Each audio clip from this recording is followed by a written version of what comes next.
2, 1. We're going live. This might be live. I don't really know. So great to have you here. If you're joining us right at the start. Is it live? I think we are, Kingdom.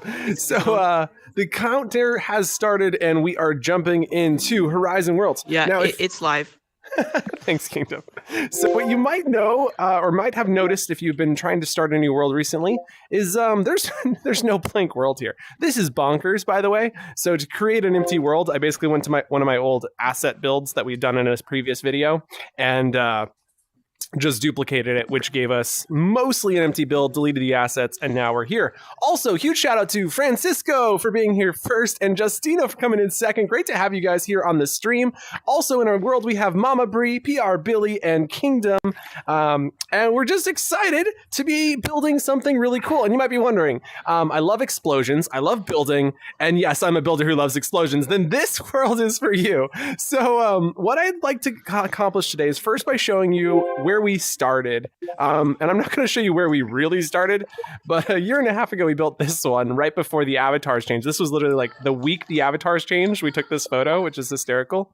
So importing this, and actually this world was built a year after the original, which was one of my first forays into scripting. Okay, Whoa. So we all fell below the world. Let's go ahead into build mode, and we're gonna come take a quick look from the build mode perspective. We can see this is our 0, space here. I am going to, I guess, just delete these since we don't need them anymore. Okay, so what you can see here is at the time we thought hexagons were the most efficient shape. We were wrong. Nope. check out the complexity meter for more on that. But what we did is we built a spawn area with a pretty cool instruction board, actually. I really enjoyed this, and it explains to you how to use this hammer. If you've seen this tutorial, amazing. And so we built a tutorial on how to make this hammer, as well as these saws. And the biggest problem I've found since then is it wasn't user-friendly. Billy and I were here just a few weeks ago, and we took a guy who, well, let's just say he couldn't quite figure it out. Also, huge welcome to Charles! Great to have you, man. Great to have all of you. It's awesome to have so many amazing people here in the stream today. Feel free to shout out in the comments. And my cat is eating a plant, so give me 1 second. Pippi, down. Down, Pips. Pips. Moved this plant in here. I'm so sorry, kitty. Oh man, we recently moved this plant in here, and the cats just will not leave it alone, so that's why it's in the office. Okay. Import doesn't always work. You gotta make it red. My hands are coming back, Use I hope. trigger to make it red. Just hands? To move it, and then there's the green. render. They're finally there they are. correct. Oh, no, they aren't. There, see? Hands? Okay, my hands are back. All right, so we're back in, guys.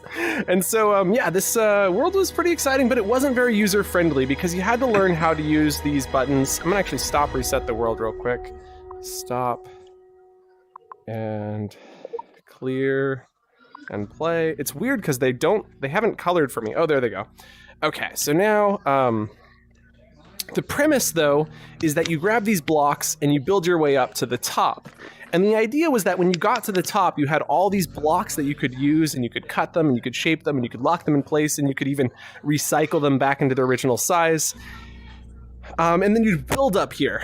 And the premise was you'd build something. No one ever really did. We actually would normally go out to the to this thing out here, whatever this is. Oh my goodness. Having imported this, I'm now kind of in a lot of regret because there's so many objects that I didn't realize. So we're going to take this down to basically nothing. I think we do want to save this guy, except for there's some stuff out here I got to find. There it is. There's a golden hat or something. So we're going to delete the pot of gold at the end of the rainbow.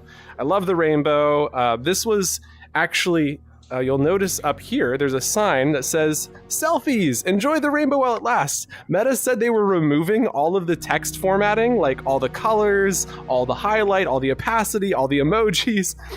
As you can tell, a year and a half later, they still haven't removed it, but it was supposed to have been deleted like a long time ago. So fortunately, we still have those. And yeah, we're gonna go ahead and delete these. Oh, it's so funny to see my old building style. I had 2 triggers stacked, whereas nowadays I'll put a invisible cube at the bottom. But the double trigger was due to the triggers not actually registering if you were falling too fast. But if you use a cube, that'll solve that. Let's go delete the music. What is this audio block? I don't think we can play it, but interesting. We don't need this. Let's go ahead and just keep this cool little art piece. I don't know if there's much that we're going to keep in here, but I just wanted to kind of show you where we had started. And so where are we going today is the question. So let me go ahead and read my notes to you. I've got a whole slew of notes here, and fortunately, I can see them in VR. So the first thing that we're going to do is build a world called Builders Love Explosions. And it's totally inspired by that concept of in Minecraft, you blow stuff up and things just go flying and it's chaos and it's a lot of fun. So that's kind of the feeling we're looking to replicate here, is that sort of chaotic blowing up explosion fun. So the tools that we want to build are the hammer, which will lock objects in place after 3 hits. So originally it was just 1 hit locked, 1 hit unlocked. That was way too easy to lock things in place and way too easy to unlock things. So we want to do 3 locks with the hammer. 3 hits with the hammer will lock it in place. And then we're going to have a crowbar, and the crowbar will unlock after 1 second of holding down on an object. We're going to build a hydraulic press, which will squish objects, and so that'll just make them, skinnier along a singular axis, which means any axes you can adjust. We're also going to have a large pasta roller, which I think will be funny, but the concept is that, with pasta, you can roll it through, and I'm just thinking of Willy Wonka, and the guy comes out from the taffy puller, and he's just super long. So basically you do that, but to objects, and so that'll work on any axes as well, so you can kind of make it to whatever shape you want. And then we're going to have the recycler, which will spit out the original shape. So you can just recycle it back to its original form. We'll create a painter to change the color of the object. We're going to make TNT and grenades, which is definitely the best part. The idea behind the grenade is that we need some way to light it, so we might just build a lighter instead. But the idea was that you'd throw a grenade in and it would just blow up, and that would be pretty cool to start the TNT. And the TNT and grenades would explode other TNT blocks, and they will unlock blocks within 10-meter radius and then send them flying with speed and direction determined by the distance to the TNT. So the closer you are to the explosion, the further you get sent thrown. All right. So then the max number of various grabbable primitives. Okay, so we want to do the maximum number of various grabbables and primitives. So basically, these were just cubes. We're going to do more than just cubes. So that should create some more interaction. I'm even thinking we might even build a window that you could place, and then you could do weird skinning and things to it. So the window is an idea. But I really want to start with primitives first, and then we can apply that to other shapes and objects. But we want to max that out, have the most as possible. We're going to make sure the audio is set to global. That's why our audio is global in here. Just to get that started, it creates a really great social experience, especially in a large world like this, where you're trying to find things. And I don't know that we're going to make the world this large, by the way. We'll get back to that in a minute. But then the idea is it's going to be a 12-player world, because with global audio, I think 12 players is the right number of people when you have global audio. We could go to extended, which wouldn't be terrible. The problem is if somebody runs off and they can't keep the conversation going, it's less social, and you really want it to be social, because that's what we're here in Horizon to do, is socialize. So then the experience will center around building and then blowing it all up. It would be cool to have a way to save the build before blowing up. This isn't actually that difficult. Basically, you just build a manager. You have, when the object gets locked, it sends itself with its position and rotation, or it doesn't even have to, but it just saves it on the manager object, which keeps an updated tally of all the current locations for everything. And so after you've done blowing it up, you can then go to that manager and say restore at, that position. We could even create restore points at time intervals. I don't know. It's not that difficult, but it is kind of that difficult. So we'll come back to that idea. Okie doke. So the next thought is to go back to the stream and welcome Monty. Welcome from Wales. Great to have you. Great to have you. If you wouldn't mind dropping a like on the video while we're thinking about it. And I wanted to just quickly point to my shirt here. I'm not sure if you can see this. This is so cool. And we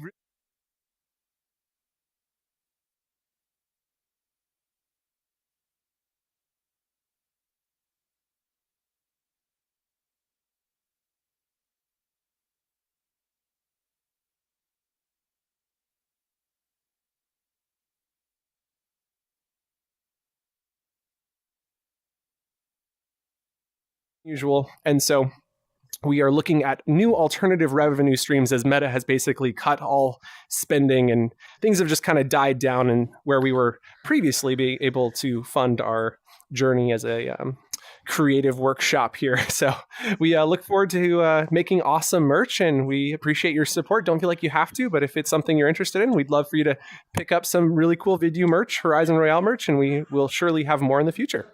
So okay, with that out of the way, let's go ahead and delete this whole world. You can see this guy's having fun. I really don't like fun, so sorry, Kingdom. I was just He's looking gone. at it. I'm just kidding. I'm just kidding. I know it is pretty cool, isn't it? I'm just playing. I'm a mean person. I'm not just kidding. I'm just kidding. Okay, so let's go ahead and delete everything in this world. I don't think there's anything worth saving except for maybe one hammer. So I'm going to go ahead and ungroup this hammer up here, and this will be the area where we save everything. So everybody feel free to start deleting. And yeah, even this is like... Just sometimes you go everything. back to your old stuff and you're just like, I cannot believe I did it this way. Like, look at, like, what is this? This is, no, why would I do this? Anyway, so like, I'm not even sure we should be going back to our old stuff, but I'll just quickly rework this while we delete the world. So yeah, just trying to figure out why you're invisible or something. Oh, weird that I'm invisible. Yeah. So this is You're supposed just to really look like it's locked on. And we're going to go and turn this into that nice wooden tone. And I guess this predated textures because there's no textures in this world. So this world definitely was for textures. Oh my goodness gracious. Let's go grab a nice wood tone. Yeah, there we go. We're going to make that small, not aligned to object. And still not a huge fan of this texture on there, but I guess that'll do. This must have been like an invisible spot or something. I don't think we need the green on the tip. There's some like really bad shapes in here in terms of like capacity and optimization. So just oh gosh, it's so bad. I would assume that the hexagon would be cheaper than the cylinder because it's basically the same shape but with less sides, but it's not. Yeah, isn't that weird? Yeah, it's so weird. Okay, I'm just gonna... I'm deleting this. We can remake a hammer pretty easily. You know, as much as I wanted to keep something, I think the only thing we're keeping is the rainbow because it's awesome. So, let's go. We're gonna delete all of this. And we're gonna delete even the respawn stuff. And, oh, you know what the second trigger was for? It was respawning the blocks. So it wasn't even the thing that I thought it was doing. Did I delete the respawn point? That is what it is. Okay, so I'm just gonna slip through here and pay no attention to the man looking at things that he shouldn't be looking at. We got a group of those objects. We got the environment gizmo. There's a secondary group in here. What is that? Oh, there's something out here. Okay. If you've seen previous live streams, I have been requesting that they give permission to use that tool for everybody because it is so useful. But for now, it's kind of a secret, so shh, I didn't do anything. Okay, so we've got our world down to just our little cloud, and there we go. So what we're going to do next is start by building a world with a cube. And so what I'd like to invite you all to do, and so this is just kind of my methodology with building, is I love to start with the creative, like design a space and then come back after designing the space and start with the scripting. So just my current methodology. You guys can have your own, but if you guys want to help me, we're going to try and build a world based off of this. We don't want it to be too big. We need to keep this relatively small. So if I come down here, this is already pretty big. So let's consider this the like work area. So you could imagine this being like the equivalent to our grid. And then the rest of it becomes the exploration and finding resources area. And so I love doing this where you kind of like take objects. And if you go to your settings tab, you can change your snap angle to like 5 degrees. And then you can do something like that, which will allow you to create some really unique shapes. And we can even make like a hill. And so that hill can kind of come down, and you know, you could potentially hide something in like a little lake over here perhaps. And this is just one way of building terrain that's kind of nice. And we'll do A little bit more there. Okay, so feel free to help build terrain, you guys that are here with me in build mode. Like, you don't have to hide or whatever you're doing. I'm gonna go ahead and drop our rainbow off over here. I do kind of like this aesthetic on the background, but since we have some new environment tools, I thought we'd take a quick look at sunrise and see how we can make this a little more customized. So right now, most people are going to be using some of the new stuff like day panorama is really nice. You've got the I think night panorama is even nicer, right? But the thing is, you can change the exposure on these to make them darker or brighter, and that creates a lot more uniqueness. And so we have the same tool available to us on sunrise. As you can see, that is way too bright, but we could make our sunrise super dark. And let's see what else we can do here. Custom fog color. Sure, why not? Let's go choose a color. Brown fog color. That sounds great. Super dense. Okay, this is a weird world. I don't like it. We're going to delete this and start from scratch. Okay, sorry. Back to the gizmos, grabbing the environment gizmo. The first thing that we wanted to do with our environment gizmo was to make sure that we had set our audio VoIP settings to global. So that's how we create the social experience. The grid actually has now appeared, which is great because we would like this to be as close to the grid as possible. So give me 1 second, y'all. I'm going to select from here, out, over to there, over to there, over to here, and then slide this up. So if this is the center of our map, now it's at the center of the grid, which will make this, I don't know, go watch the video by Sensei J. He's the one who told us to do this, so we're doing it. Should make it easier. Okay, and turning off the grid. So now we're centered at the world. It just creates less bugs in build mode. Texture, daytime. We were thinking of sunrise. I'm not convinced. Let's go leave it on daytime for now. Okay, I'm done with that one. Okay, doke. Yeah, sorry if my moving is, I don't mean to do it. I'm not trying to make you dizzy.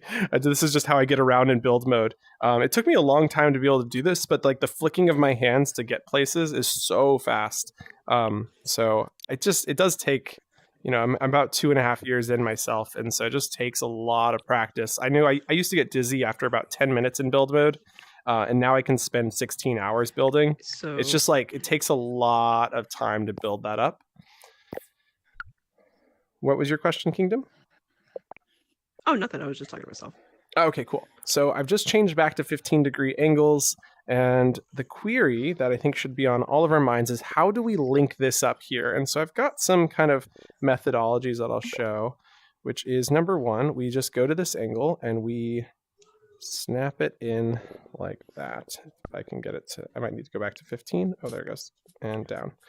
So that is one way in which we do that. And so what you can do then is slide this over to here, which then creates this sort of diagonal. Now I think it's a little bright in here. So let me go turn down our brightness so we can see some of the edges. Or maybe we'll just choose a different color for our gray boxes. Here, solid, green, and less reflective. It's wood. It's wood toned. It's what we all wanted, right? We'll change it in a minute. But here you can kind of see the way these are yeah, it looks blending very, back. Yep. So Yeah. this is kind of what I imagine games. Not like I imagine. I was there. Games were like this a long time ago. Y'all remember it. And so that's what we do here in Horizon. We pretend like we're living in an outdated version of the world. Okay. So there's that, and then this can now extend over and into here as well. And I'm thinking this is just for some reason not snapped. Oh no, it's snapped down here. Interesting. Okay, that works. But this is no longer snapped along the right axis. So how do we fix that? See what I'm seeing here? I'm wondering how we compensate for that. I think I have to slide this down until it snaps right here. So close. So close. Oh, are you saying because the line doesn't See, the line doesn't line up here? there? Like, it totally should. I can just eyeball it, I guess. Yeah. Let's go grab. Okay. You can always pull that out a little bit, but this is snapped on the bottom, which is not normal. No, it's okay. It should be snapped here. which would then make my That work. lines it up almost right. Does it? Wait. No? What? Turn it here, and then you return this to the way it was. It would almost line up.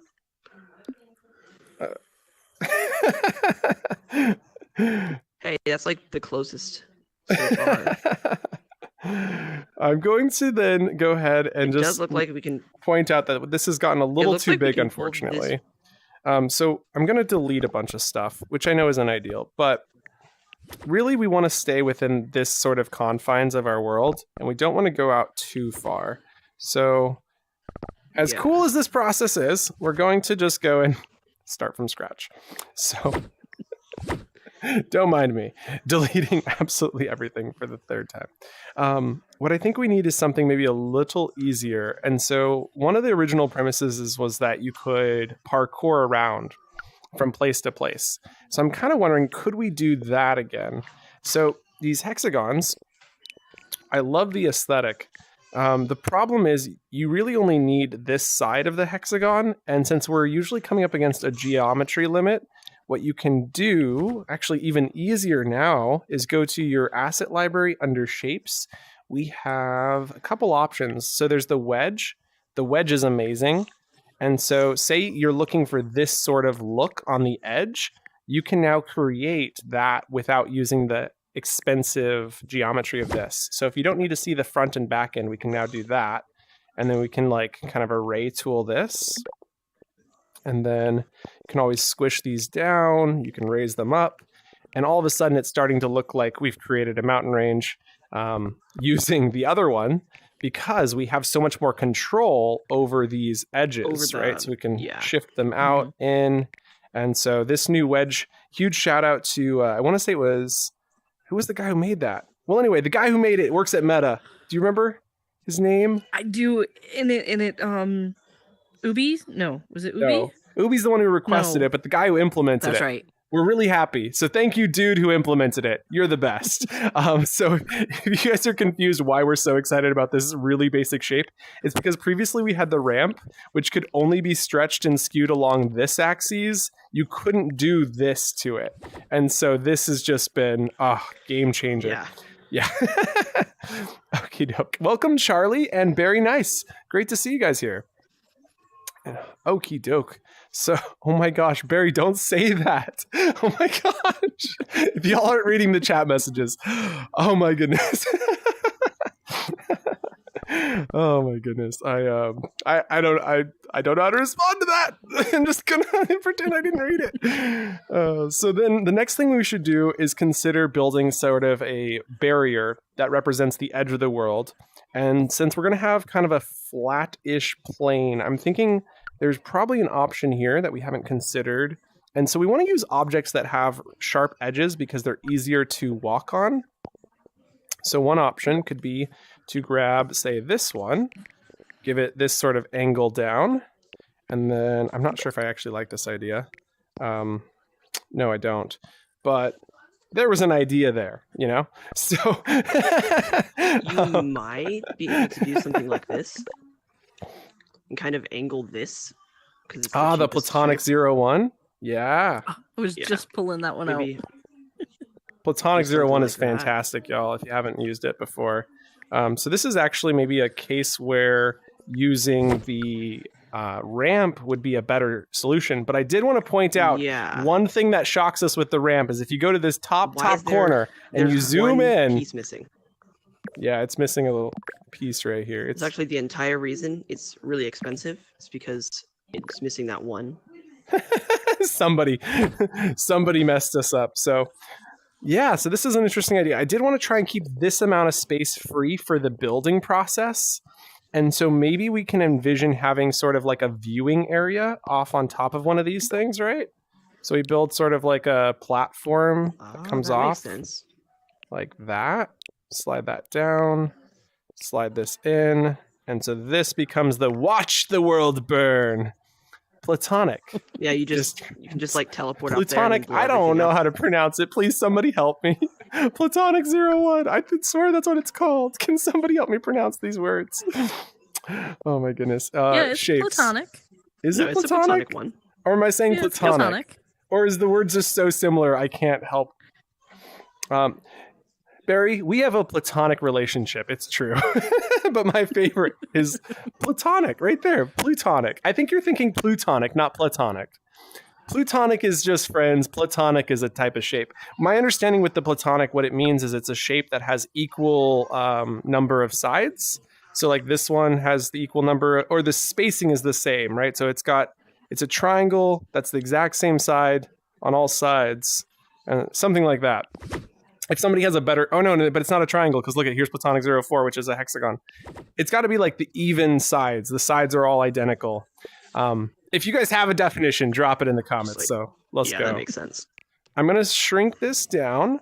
I'm going to rotate this to kind of become our viewing area over here. And that's looking pretty nice. Got a nice little spot. The nice thing about this is it doesn't reveal our hand. Oh, it doesn't reveal our hand that this isn't a real shape.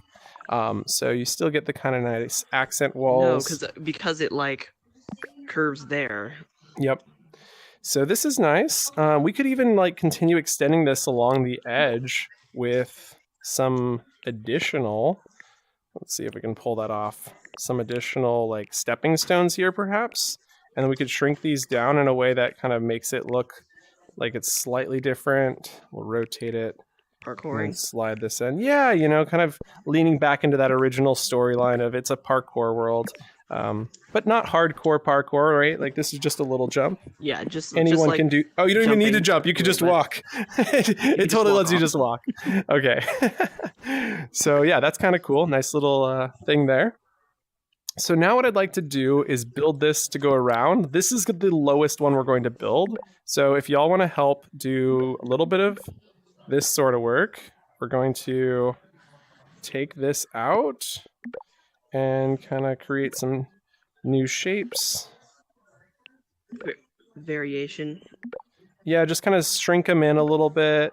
And there we go. So we're kind of creating an area that will be there. Nice. That'll do. Okay, so now we can raise these up. We can squash them in. We can do all the different things with them. There we go. And so then the next step to make this kind of have a very unique feeling is going to be adding some color.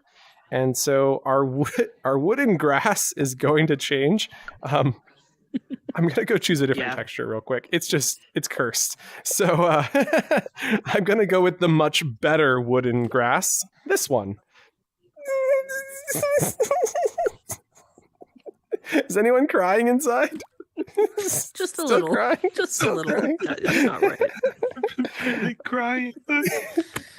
Okay, speckled spots. There it is. Let's drop that texture down so it doesn't reflect.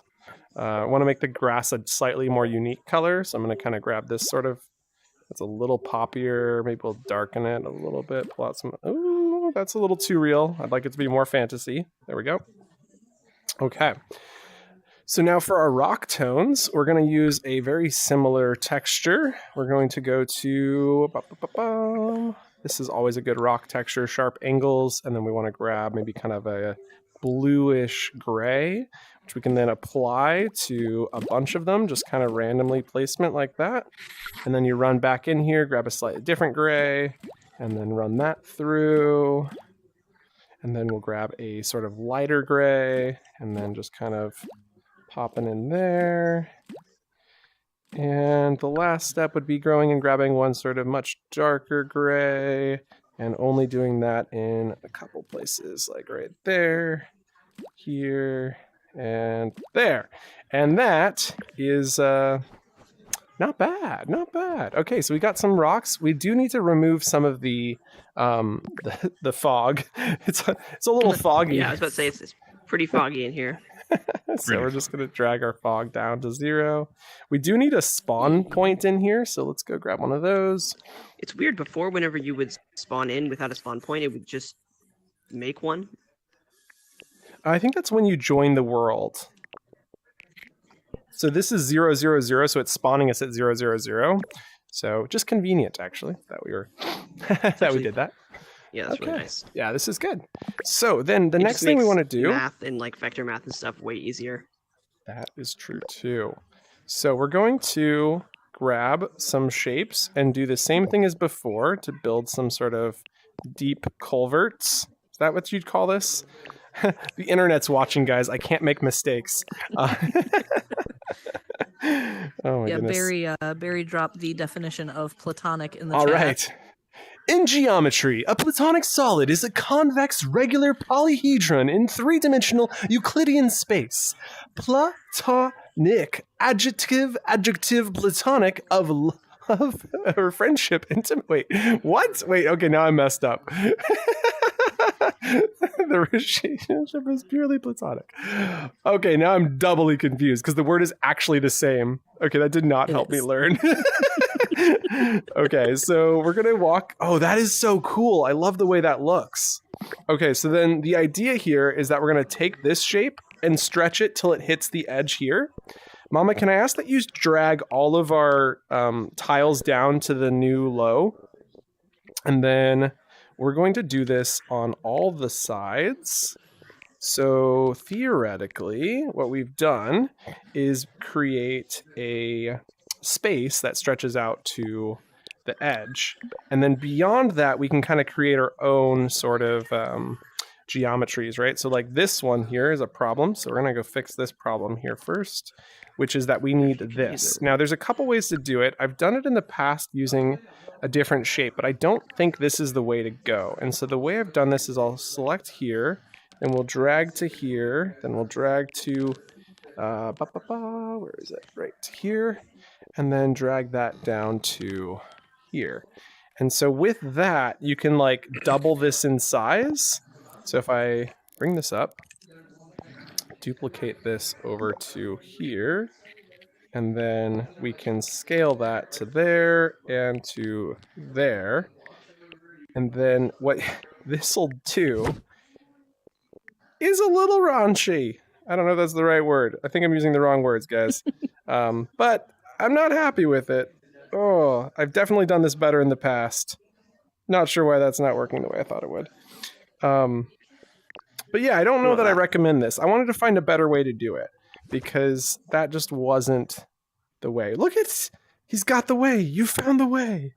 No, you're trying. He's trying to find the way. He has not found the way, guys. Okay. Tempting. I digress. So we're going to go find a better way. The ramp? I feel like the new shape could be the answer. I feel like the new shape.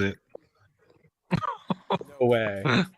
Science it out. No, you're close. He's close. This is a race between minds. It's Kingdom versus Lakes 05 in this battle of wits. Wits? I don't know. Is that a good term? Anyway, so I was thinking this feels like it has the opportunity, but it doesn't, does it?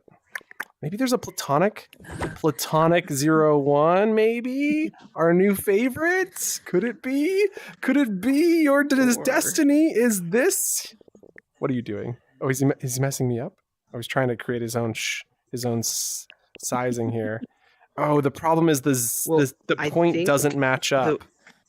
The two I'm trying to connect are at different angles. Yeah, they are. They're at different angles, so if I delete this... Oh, they're at different angles. To do this. 1 second. Sorry, I have an extra top piece here. We both grabbed it. There we go. Oh, interesting. I see this is off for some reason. Do you see that? Yeah, that's weird. So let's drag that there, and then drag this back over These here. need to be shorter. Oh, yeah, and this one's... Yeah, you're right. They just need to drag back over. So strange. Okay. Let's go. So I was thinking that platonic had an opportunity, but the point wasn't in the corner. Stay safe with your shapes. Thanks, Barry. Appreciate you. So great with the tips. Oh, love it. Okay, platonic 01s. Oh, boys and girls. I think we have the answer. I'm going to beat you. Don't tell your mom. I don't know. My money's on Kingdom. My money's on Kingdom. No, don't say that, Mama. I'm working hard over here to be. I want to be the very best, the best there ever was. Oh, this is so hard. How's that? You got it. That's close. There's a little Pretty edge close. here. That's If pretty you look down close. here, it's almost there. Just gotta keep messing with it here. Are you eyeballing this? How are you doing this? What am I missing? There we go. I think It's almost. Kingdom. Oh no, it's the triangle. The one missing polygon. Is this oh, is that what that is? That's what's messing it up. It would have been perfect, but he used the wedge. Or not the wedge. He used Can the, you the notice? Do you ramp. notice it? Oh, you do. You totally notice it. I don't. Wait, I think that's a win. but- We're gonna give the win to Kingdom, but we do need to see if there's a better solution. I have a thought. But we can flip it and then change it so the Okay. polygon will be on the other side. Is that? Are you sure? What? We have wedges. I think. I just want to remember we have wedges. I love this. Okay. While Kingdom fix works it? on that, Mama, can I have you drag these shapes down? Continue. I think that would be good use of that. I don't actually want this one to go up. In fact, I want this one to go back this way and this one to climb this way. I only wanted one to be at an angle like that. So this is a good step. So I'm going to go snap that over here. So now we've got this kind of like edge area here. This will rotate around. For this piece here, what I like to do to get down to that depth is we duplicate right here. Or I guess we could just stretch, but we could also do that. This is a thing that I like where it kind of drops off like it's a steeper edge. And I think it looks really cool, so we're going to do that. Okay. And we'll just go right there. We'll scale this up. I'm trying to create less large of planes. I don't know how bad it is to have large planes, but my understanding is you don't want to necessarily have massive planes. I don't know. I don't know. Not for me to decide. But I'm making them smaller because I heard it might help. So there we go. Okay, we got a nice viewing area here. I'm thinking for this viewing area, we should actually try to make it so you can walk up to this area. So it's like an optional viewing area that you can get to. And can you jump out of it? No. Can you see above it? No. This is kind of cool. This is quite cool indeed. Now, I didn't like how thick this one was, so I was going to bring that in. Nice. I really want to try to create the illusion that we're in a hexagon, and then every so often we can pop things out like that, maybe to create some hiding areas, maybe create a cave somewhere. Okay, we are very impressed, Kingdom. Okay, so once again, that did fix it, but that one missing polygon on the other one is breaking it. So I just got to flip it to the other side. Got it.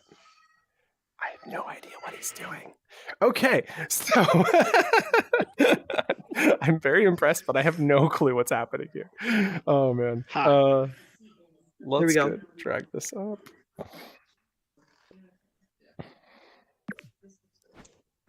I would say that's perfect. This is great. So we've got a nice little like area down here that you can get stuck in. We're gonna call it the culvert. Can you get stuck in it? That's a good question. No, you can't. That's the good news. Mama's gonna try though. She's gonna give it her best. Hey, that's why I'm a tester. All right. So back in build mode, we're going to. Wait, I was gonna say I still see I it didn't open. make the triangle long enough. Oh, I'm trying to watch and see how he's doing this. Oh, no areas to get stuck. Oh, that's really nice. Good stuff. Oh, I messed that up. Select and drag down. Select and drag down. There we go. Looking good. So then the next thing we want to do is tilt this one upwards and create some grossness that people will definitely appreciate. Never. Just kidding. We're gonna try and make something actually pretty disgusting. I think this is gonna work. Mama, what are you doing out there? You drugged me out there. I drug you out there. You did. I did, yeah. It It's was okay. an accident. Oh, that's kind of cool. That's kind of cool right there. Do you want all these Okay. other pieces to match these the length of these ones? Yes, please. Thank you. Own it. So then what we can do here is recognize that this doesn't have to go down like the other side. Like we can do this. So this can now come up and we can even lower that angle. So snap. I like things snap, so we're snapping it. And then we can go up a little bit so it kind of falls off like that. And then what we can do as well is duplicate downward like that, creating a nice little falling off area there.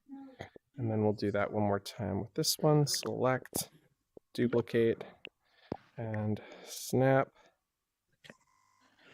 So we have this That looks really one good. area here, but we can drop that to there, which isn't terrible. Is there a better method? I think that's it. Okay. Looks So- good.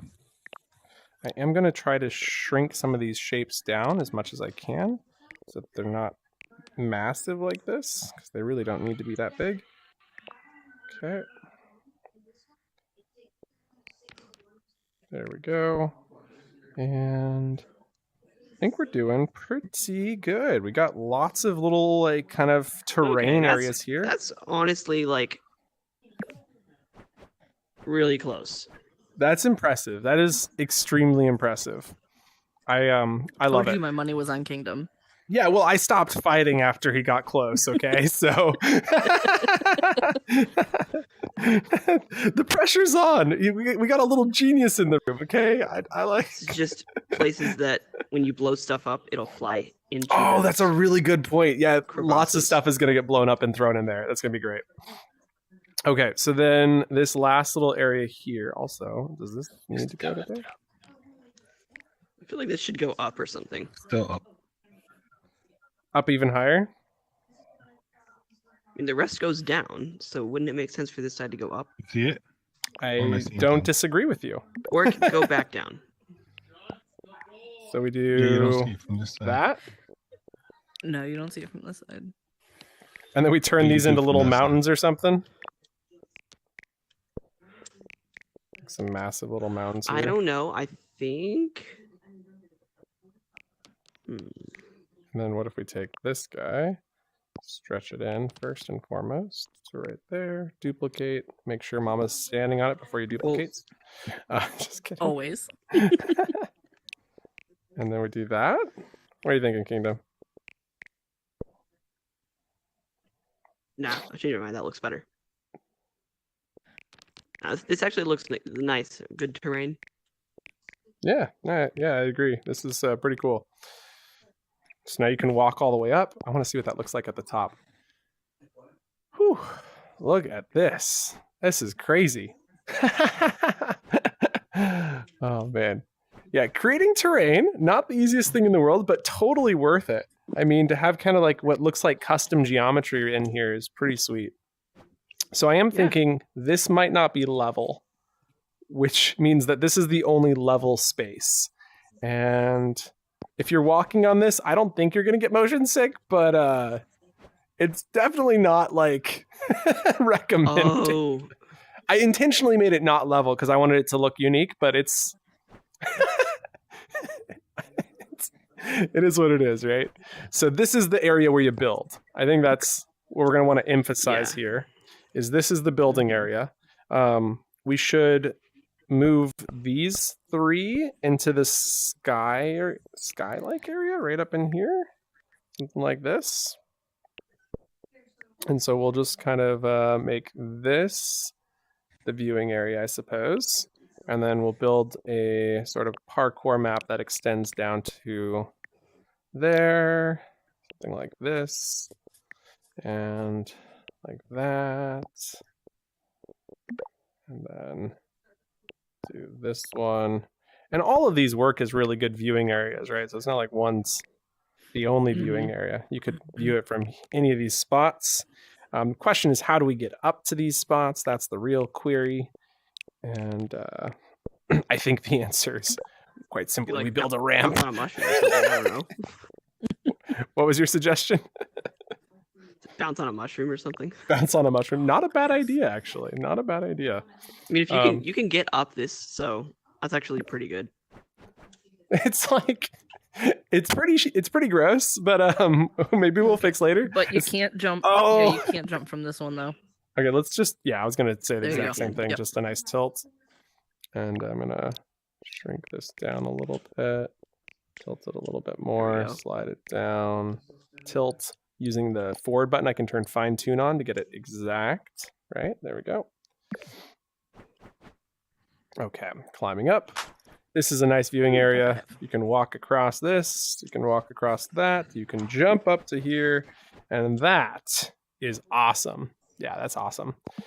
Okie doke. Now that we have an area to play in, we're gonna go put our little...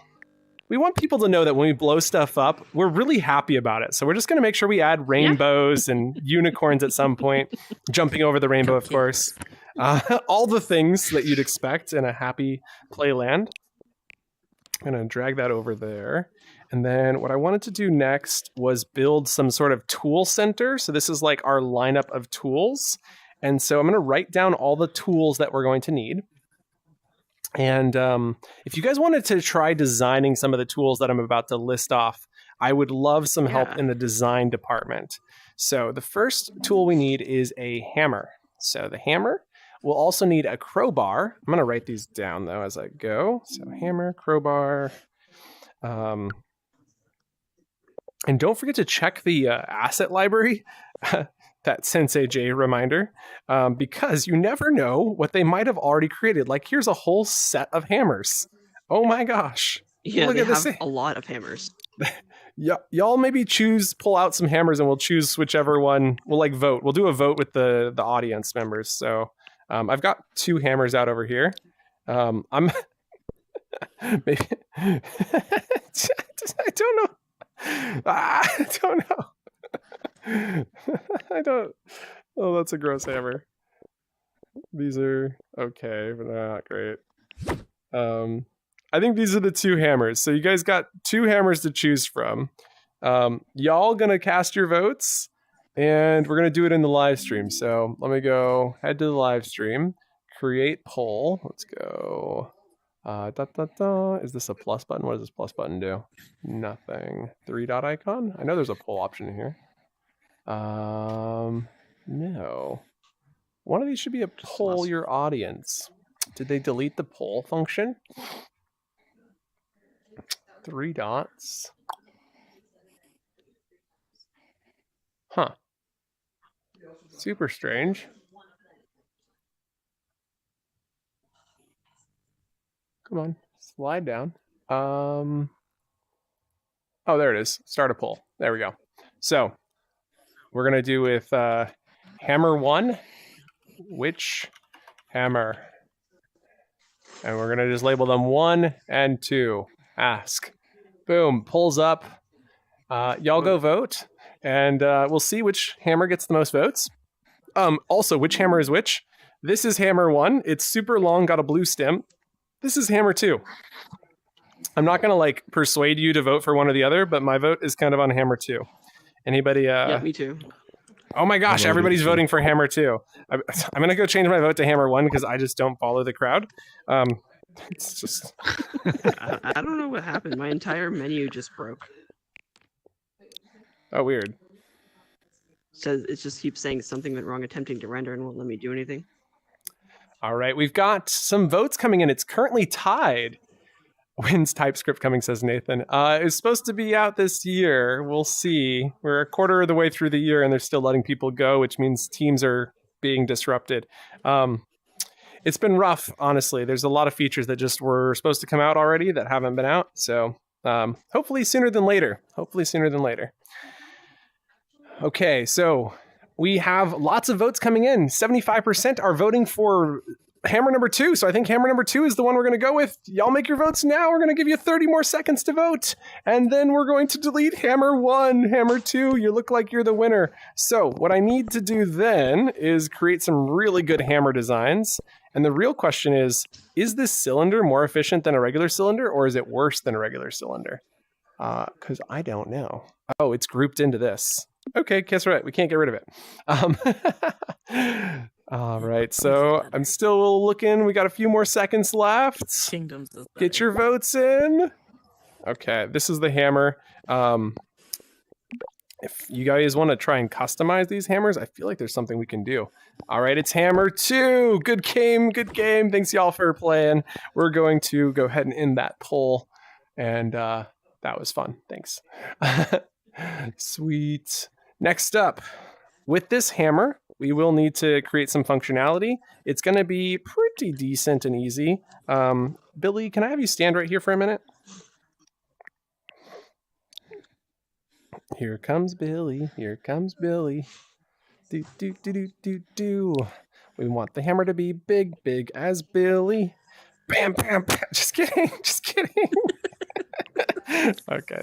He's like, no, not again. Not my gumdrop buttons. No, it's okay. It's okay. I can pry them off of you. I gotta take that sweater off you, Billy. Just making you too visible when you play Horizon Royale. Okay. Okay, I'm done. So we got our hammer there. And next up, we are going to look at the crowbar. Crowbar's coming along real nice. Great stuff over here.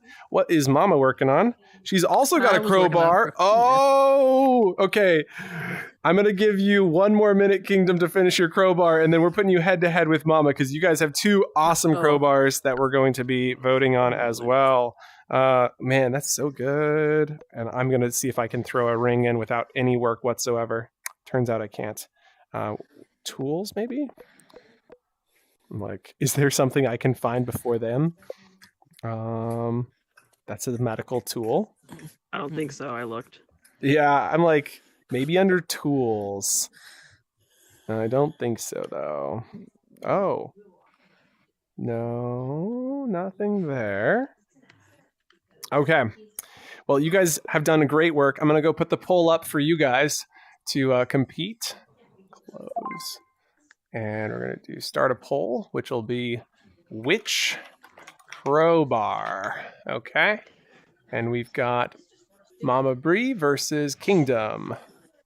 I'm just going to shorten this to Mama versus Kingdom. All right. And you guys can vote for yourself. So feel free to vote for yourself. Which crowbar are we going to use? So you've got Mama Bree's got a really simple sort of, this is the one that I expect Santa Claus would have in the back of his, it's a Santa Claus. And then we've got the more, I think, classic crowbar from Kingdom Hearts. So Mama Bree, we're going to Christmas Town, or we have Kingdom going to break your house in or something.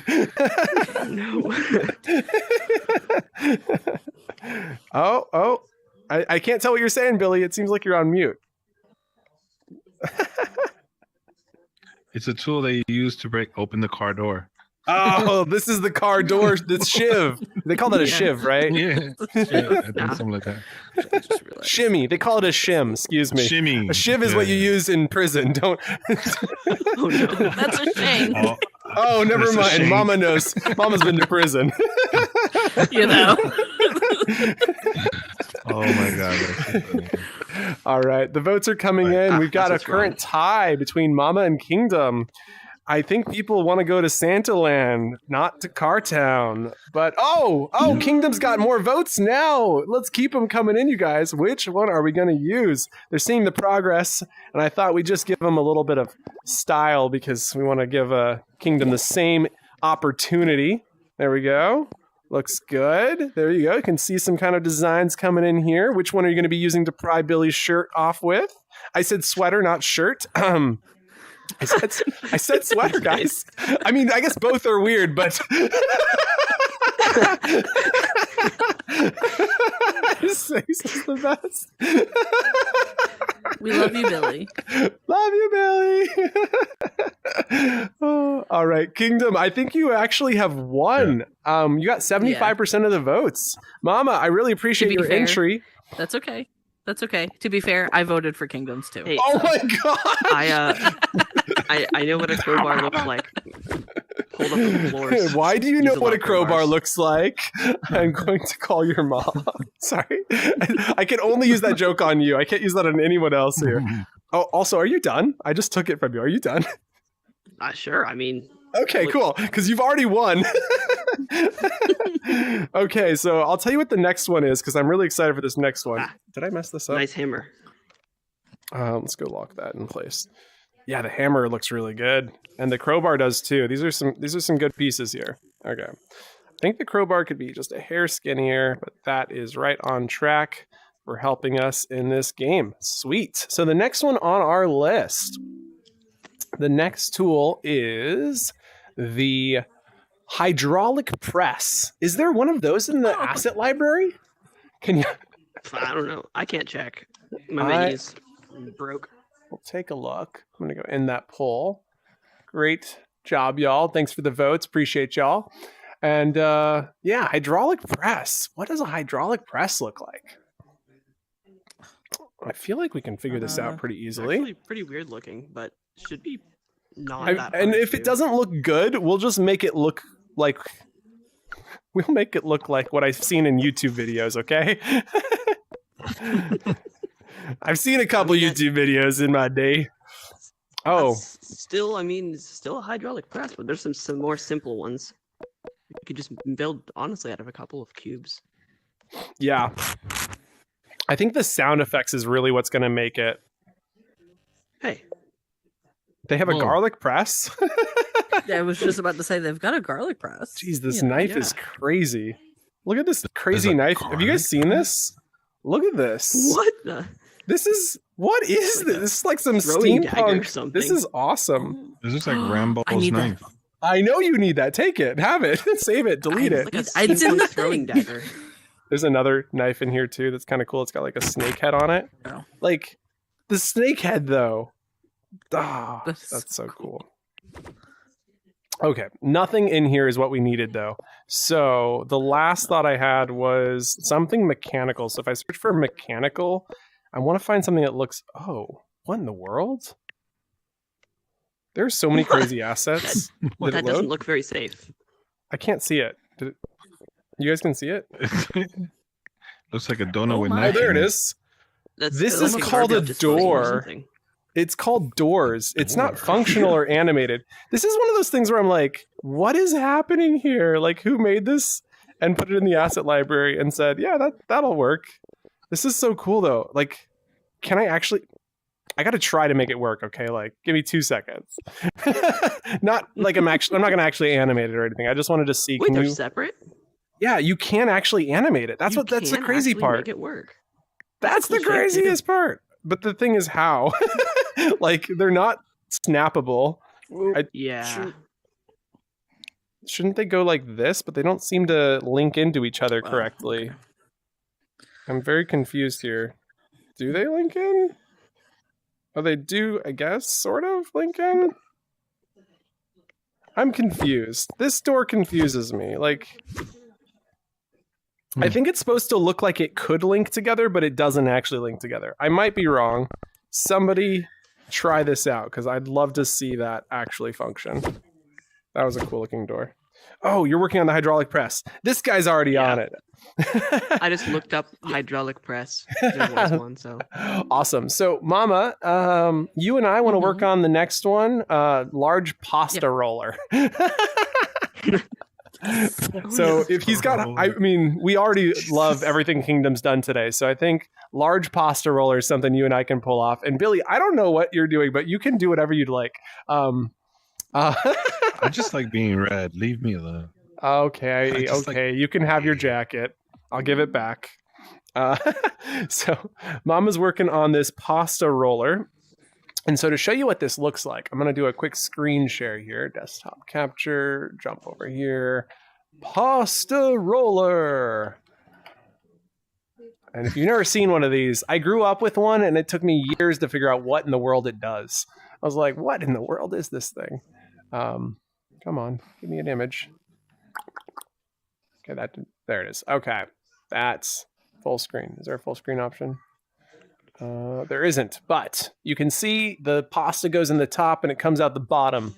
Except we don't want it to go in the top or out the bottom, but I do want this sort of handle so you can actually spin it. I would like there to actually be a spinning mechanism. I feel like that would be the most fun part of this thing. Ah, there's a good picture. You can imagine I think I may pasta need going to in. pop out and come back in. Yeah, My no problem. menu is broke. No problem at all. Here's another one, another good picture maybe. There we go. Yeah. Okay. Let's see. With that idea in mind, I think we can start there and go to back to desktop capture. Okay. So, you saw that, Mama? I did not. I pulled up a picture though. I'm sure we're looking at something very similar. Yeah, I mean they're basically all the same. So, Yeah. I'm going to take your roller, and instead of making it Yep. kind of cuboid, I'd like it to look something like this, I think. That's what I was thinking. I want it Like to That's do. yeah, that's exactly what I was thinking. I mean, what I want it to do is I want it to scale. So the crazy thing, guys, is I love mathematics. It's so much fun. So what I want it to do is open to the size of the object. And so it like opens to the size of the object, and then it'll like slowly shrink as it's going through, and the object will also slowly scale as it's going through. So when it comes out the other side, it's the right size. So yeah, can I grab that? I'm just going to grab a copy. And so you could imagine you take this cube through, right? And so cube is scaled exactly the right size. And then as it comes through, it's shrinking and scaling outward like this. And this is sliding down. And so it's this sort of animation process. And then it comes out the other side longer. And then you put it back in just like a pasta roller to get it slightly longer. The thing is, I don't want it to be annoying. And that's the hard part here is with the hydraulic press, it's super easy because the object, you'll just like press the button and the object will squeeze it out. And so I'm thinking here, as much as I love the idea of having it be this thing that you manually crank, I feel like the manual cranking is going to be the biggest pain point. And so what we should instead do is have it be you feed it in. And when it gets fed in, it pops out the other side, and you can grab it and feed it in, and it just makes it 10% longer every time. What do you got there, Billy? Oh, he's got some cranks. Not bad. Not bad. I'm going to delete it, but I'm going to keep thinking about it. That's really cool. I should have looked in the asset library for this one. Billy's doing the things we should have done. So I'm going to do a quick search for pasta and see if anything pops That's up. why we have Billy. This is why we have Billy. They have pasta packages. Wait, is it not colored? Is it only colored? Is it only colored in the picture? What? Yeah, it's only colored in the picture. That's hysterical. Okay, we're going to search for a roller and see if we can come up with any good rollers. Oh my gosh, there's a hot dog cooker. Oh, snap. You're not going to believe this. Look at this one. Oh, we could totally take that and like. That's like the thing. And so That's the thing. I was looking for, I wanted to do one of these too, where you could like roll it in. And I was like, that's in there. Oh my gosh. I'm like, but then at the same time, we can put ourselves on a hot dog roller and grill ourselves like hot dogs. Maybe that doesn't seem relevant, but for me it is. I want to be a hot dog. So there's two of these. That sounds so weird. Why would I want to be a hot dog? Okay, guys. I don't know. I'm weird. Okay. There's this one too, which is kind of cool. But I think I like this one the best. I feel like this is a cool-ish machine, but I like this one better. I mean, should we do a vote? Should we do a vote with the audience? Of course we should. That's what we're here to do. Okay, so we've got this one will be number 1, and this one's gonna be number 2. So number 1 has the hand crank. We're not gonna use the hand crank, but that's kind of like the aesthetic choice here is this one. Then there's this one, which is just the wheel. So we're gonna call it crank versus wheel. Man, that's ratchet. No, it's a crank, okay? So start a poll. And the question is, which we were going to do all this work and all I had to search was roller. So we're going to have crank versus wheel and asking community. There you guys go. Go ahead and get your votes in. And crank versus wheel. There you go. Crank, wheel. So I want to, while we're working on this, break this apart because I love this idea. I don't know if we're going to use it.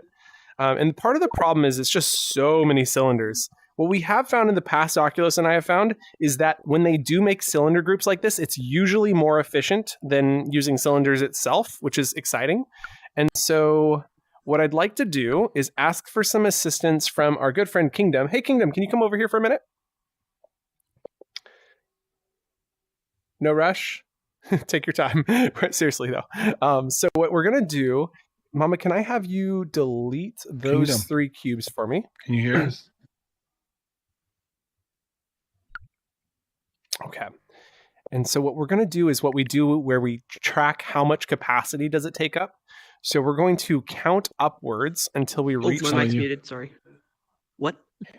He's calling you. Come on over. Oh, sorry. So what we're going to do is find out how much does this take up.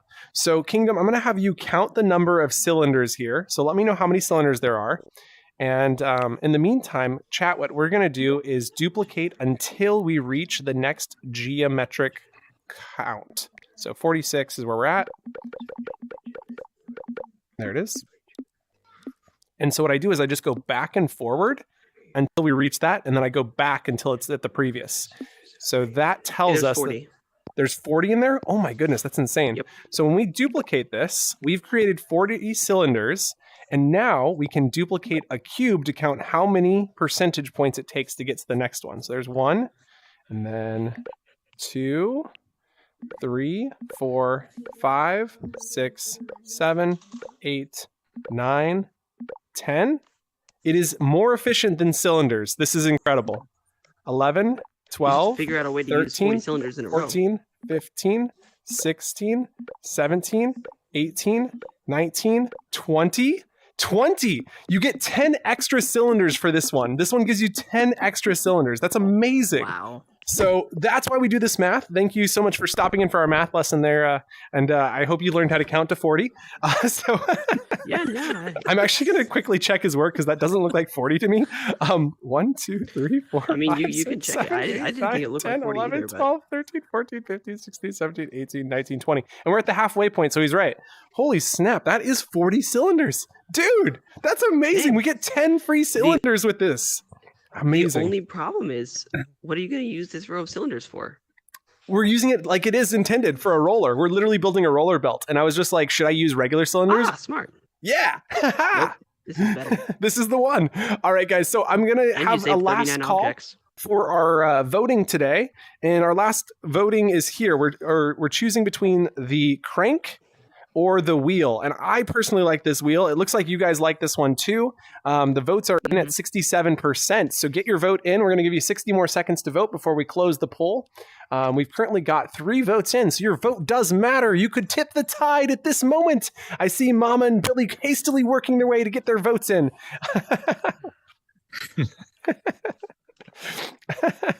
So in the meantime, Calling us out. In the meantime, I am going to snap this back into place. We're going to use this as intended as a roller. I think this is super cool that it's so efficient. I didn't really like this band here anyway, so I'm going to delete the band because I just don't feel like it's necessary. I feel like the sound effects are really what's going to make this. This is probably a good shape to use. This is already grouped, so like it is possible for shapes in the mesh asset library to be more efficient. It's something you usually want to check. I don't think we're going to be coming up against our complexity limit in this world, which is why I'm being a little bit more lenient on it in this build. Also, we've got tons of votes for the wheel, so I'm pretty confident Crank is getting cranked out of here. It's definitely not what people say.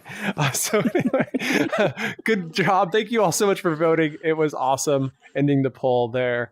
Okay. So basically the idea is that you'll put your object on the roller. It's going to then roll along, jump into here, and then pop out the other side. And so the reason I want to use the roller isn't to slow down the process. So I know this could slow down the process. So I'm definitely thinking you could put it on right beforehand. But the idea here is that this determines the orientation. So if you put it on here and it's not oriented the way you want it, you can pick it up and put it back on until you get it oriented. Because when it comes on, we need to snap it in a specific orientation because we're going to flatten it and stretch it along this y-axis and this direction. So if this is the forward or one of the cross products, we'll have to determine that. So now in this group, we do have a couple big problems that we want to solve for. Number one being that we wanted this to open and close. Interestingly, this cylinder does allow us to move it. I just don't think the green parts will, which is our biggest problem. So we need to make sure this is big enough for a 1 meter by 1 meter by 1 meter cube. So Mama, can I have you pull out a 1 meter by 1 meter by 1 meter cube, please? I'm still debating on if we're going to make the cubes this big, but I think it's a good idea. So we're going to delete these two. Then I'm going to select this. And what I'm going to start by doing is making the width of this wide enough for a 1 meter by 1 meter cube. Now, the concern I have is what if you're making it... I'm also thinking when you go through a pos roll, it does make it wider. Definitely a couple considerations. That's 1 meter? Oh my goodness. We are massive right now. So maybe... I know 1 meter is big. Maybe we do like a 2 meter width. I have so many concerns and questions. Okay, I've got some ideas. We're going to go out to this width, and we're going to make it look cool. So, let's start here. And let's group this back together. Group. And we're going to make this nice and big. Kind of actually make it the same size. Oh, you know what we could do with this roller? I've seen this in video games, not in the real world, but in video games. So what they'll do is they'll use the roller as the piece that rolls underneath it. So we can kind of like this aesthetically. So I'm thinking I'm going to try and save as much of this as possible. What is this, though? Oh, so it's more like a production line. Exactly. Yep. So we're going to pull this out. Looks like I missed a couple pieces, and a lot of these bolts are kind of linked in. Which is always so a these are problem just with these individual devices. cylinders here. Yeah, isn't that interesting? These couple pieces down here. So I'm going to delete this cylinder. Yep. And then we have this, which is kind of a cool aesthetic. Cool, like barrel.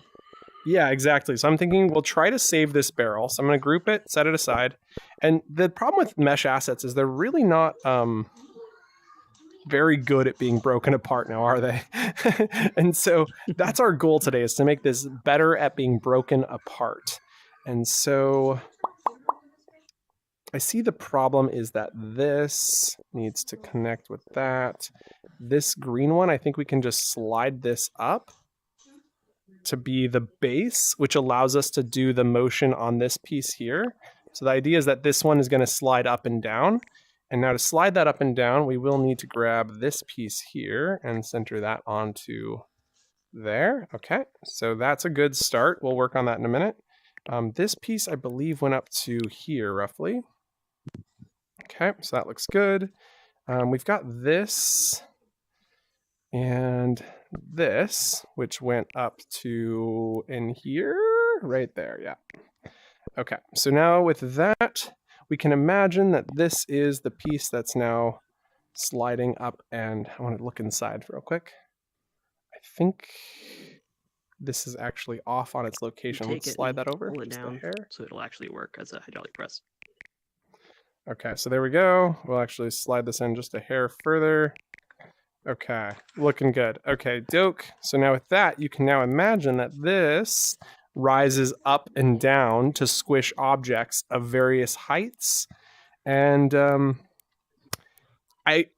not sure if I'm not sure what to do if it's too big. Like, you know, like I don't know what to do if it's too big. I really don't. Billy, don't read into this. I don't know what to do. No. What if it is too big? What if it is? Oh, so, you mean like if they put it in like too tall? Yeah, if it's too tall or too wide, or, you know, any of the various ways it could be in the sense extra large. Pause. Billy's like, I can't take it, man. Why do you do this to me? Oh man. Okay, so this is the idea. I do want this thing to spin, so let's see what we have here to make spin. I'm gonna lock this down. This piece is totally capable of being spun. So we're gonna select those, group them together, and it does look like it's centered, so we should be able to spin that pretty nicely. Looks good on both sides. So this will be spinning when it's active, which is nice. We will not spin this one. It just doesn't really need to spin. I don't think it'll be noticeable. I guess if we gave it a texture, maybe it would be noticeable. So let's do that actually. And what we can do to make this even better is just group it into this object so it doesn't cost us any additional animation. So we'll zoom that into the group, let go, zoom out, and then if we technically, for like scripting wise, you could make this move to exactly the top of whatever you were smushing. Exactly, that's the plan. Yep. Just by getting the scale of, like, I guess there whatever is a direction slight this was, problem scale with of it, mesh and then objects adding. though, in that if you look at it, you'll notice that it's got an extra large bounding box.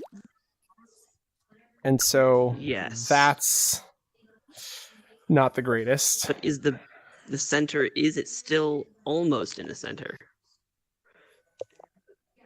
So you would just take a cube and measure from the center to the top, Yeah, so we're gonna have to measure it exactly right. Yep. and then add this to the same that number on both sides. Yep. Okay, there we go. We've got our two rollers, looks like looks it's great. 0.81. So that looks awesome. There we go. So now we're going to slide this into our press here. And we're going to debate adding the barrel back in. And here we are. We've got this, which we're going to scale just a hair.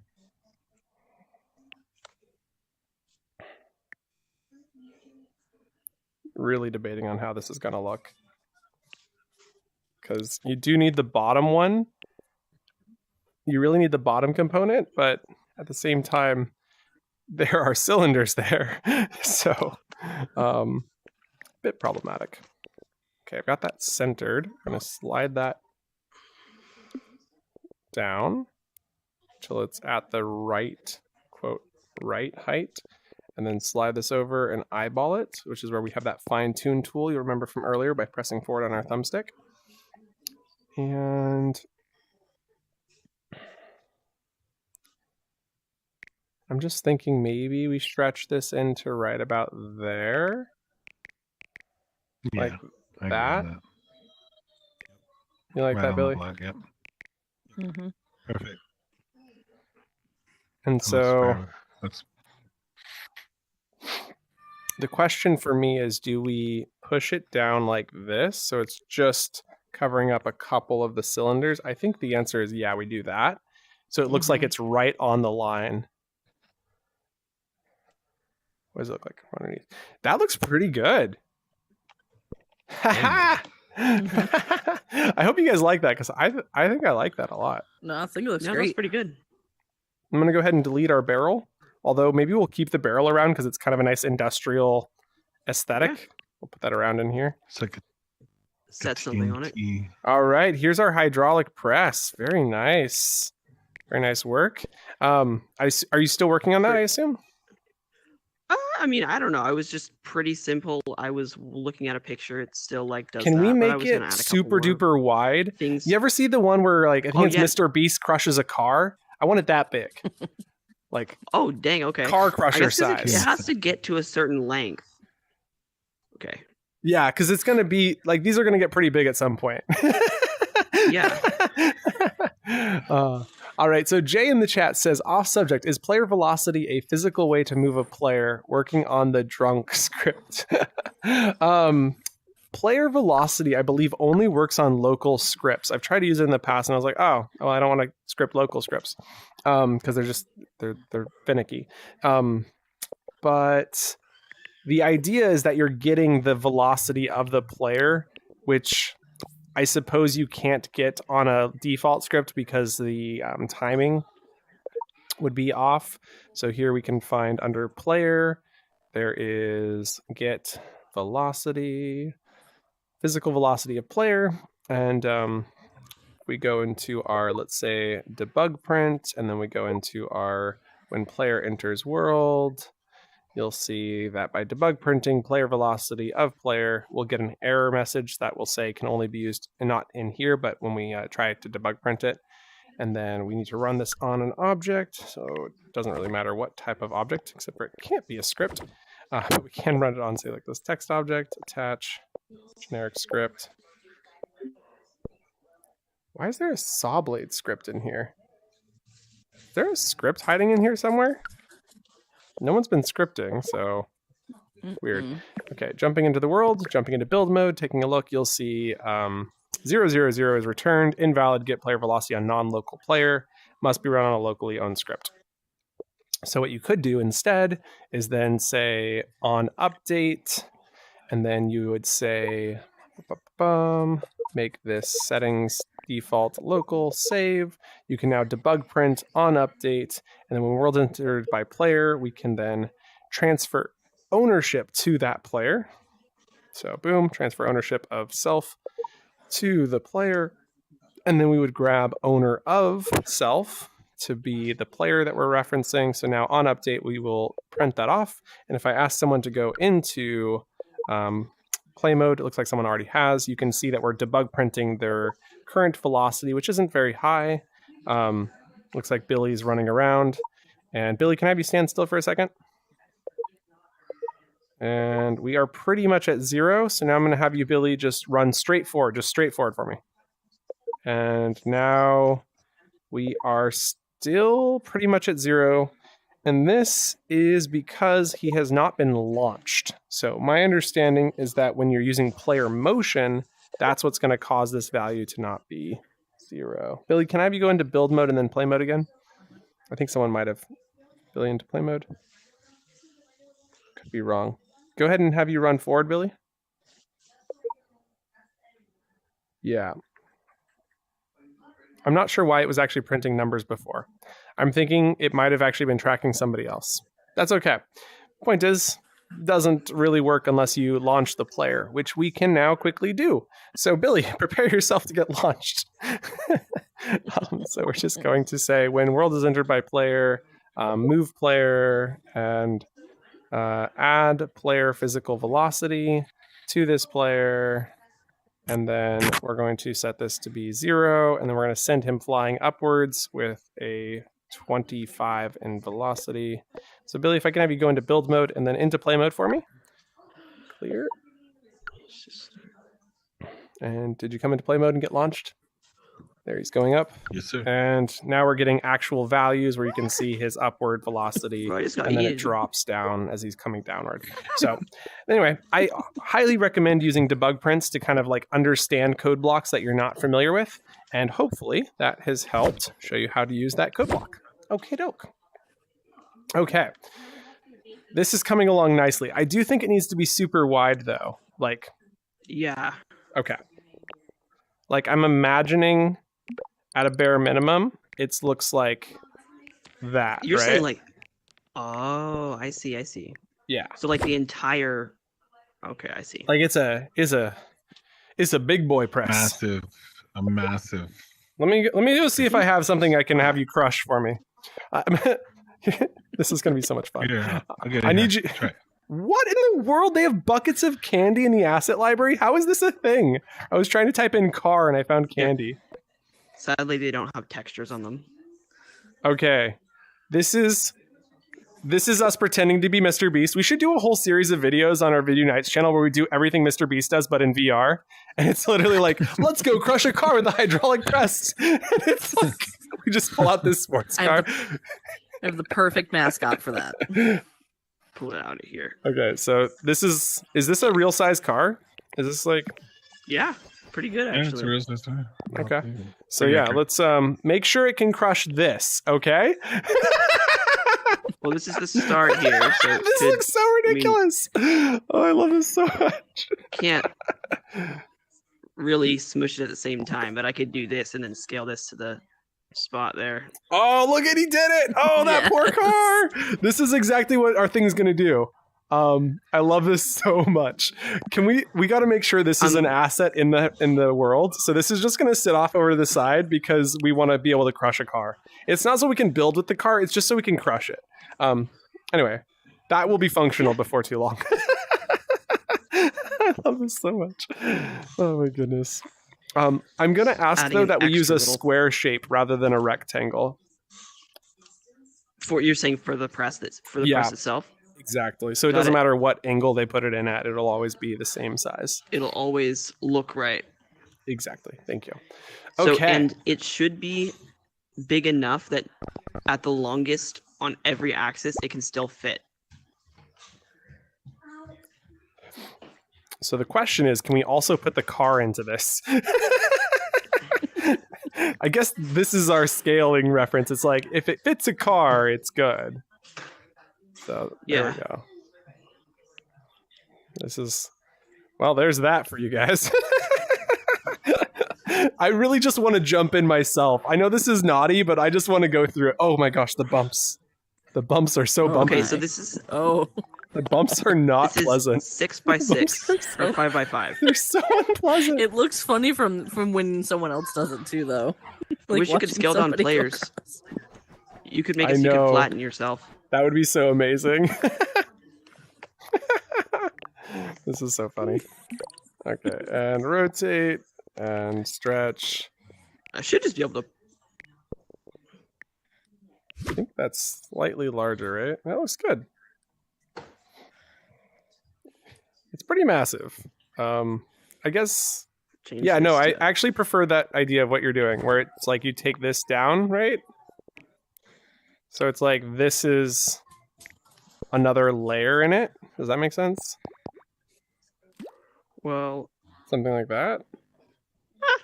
Whoa. I'm not sure. sorry, I what happened actually said 555 instead of 5.5.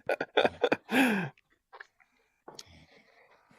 So right, like you're crushing it down onto this as the Yeah. base plate. It's cool. It's cool. Okay, let's Pull look at down- what else we pull this need to down a little make. bit. Mama, can you start looking through the asset library for some like TNT type stuff? Absolutely. We need a recycling bin as well and something to paint. Okay. So let's go start with the recycling bin while Mama looks for a TNT. Okay, wait. I want to look for TNT too. Wait a second. Ooh. Okay, there's nothing TNT. under TNT. They're like, we can't put TNT in there, but if you search explosion, That's what I. Nope. they have mines. Oh, mines, yeah. I guess you can plant mines in the ground. When your friends step on it, they just fly away. And let's go with a bomb. I'm just like the NSA has walked into the room. The train safety specialist is now train joined. safety. Thank you. That's what I was looking for. Oh, that's so good. And then I'm going to look for bomb. I mean, maybe C4. Explosives. There's nothing under explosives. I know there was something somewhere. We have that one in Active? what in the world is this grenade? Look at this grenade, you guys. Holy moly. We need this in Horizon Royale. This is a cool looking grenade. Whoa, that's Oh, that weird. is cool. I wonder what it looks like squashed. Can we pass that off as TNT? We get some like futuristic TNT in here? You Looks like a carry it from canister here? of some sort. It's a canister of TNT. Like, Hold up. It looks If I like make a it thermos looks- almost. It looks like a water filter. if I make Yeah, it like- bright or like a red, thermos. A pitcher of water filter. bright red plastic. Increase.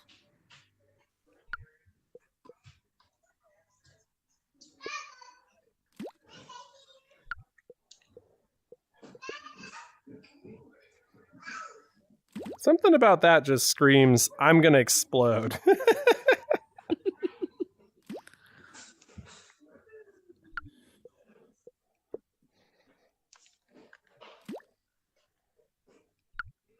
You know, I think I've made a TNT stick at one point. We have that one in Pop Pop. I mean, like, worst case scenario, we're just grabbing that. Oh yeah, yeah. I think See how that's what I'm fast thinking he of. I'm did over. that? I know, because Kingdom is amazing. Have Oh, you look at not that. learned this That looks by now, amazing. Billy? You know what? TNT. I mean, we're just gonna go with this one. I mean, we don't even That's need to do a okay. poll. Yes. We know what you choose. This is Probably Done. don't need both text We're objects. talking about it, and he just, I'm done. How did that happen? We turned around for 2 seconds and he's already got TNT. Okay, so yeah, let's make that into a group. Drop it down at the base. I'm gonna close out of these property panels. There we go. Now we just have to make it blow up. Oh, that's the easy part. You just See if you fun like part. crush the hydraulic, crush TNT and the hydraulic press, it would just do something weird. That would be so cool. you make all sorts of different types of TNT. Oh, that is tempting. Miniature TNT. You just shrink it down. Okay, so we've got our TNT. The next thing on the list was the recycle bin. That should be easy.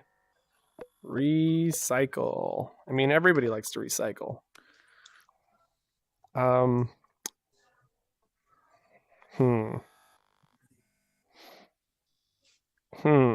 These look like trash cans, not recycle bins. I'm offended here. Come on now. I want a bin. What if I search bin? Ooh, bin was the way to go. Okay, I found some bins that I think we could use. Oh, not bad. Not bad. There's quite a few options here. I think this is going to call for... But I like this one the best. It's so wide. Is there a way to make it... I'm waiting for it to load in.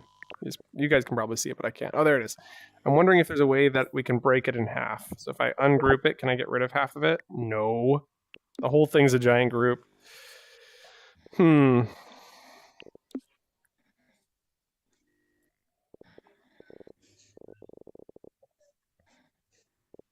know how to feel about those. I mean, there could be two functions. So you could do like recycle or destroy. I mean, recycle and destroy could be two Recycle very good functions. Or demolish. Yep.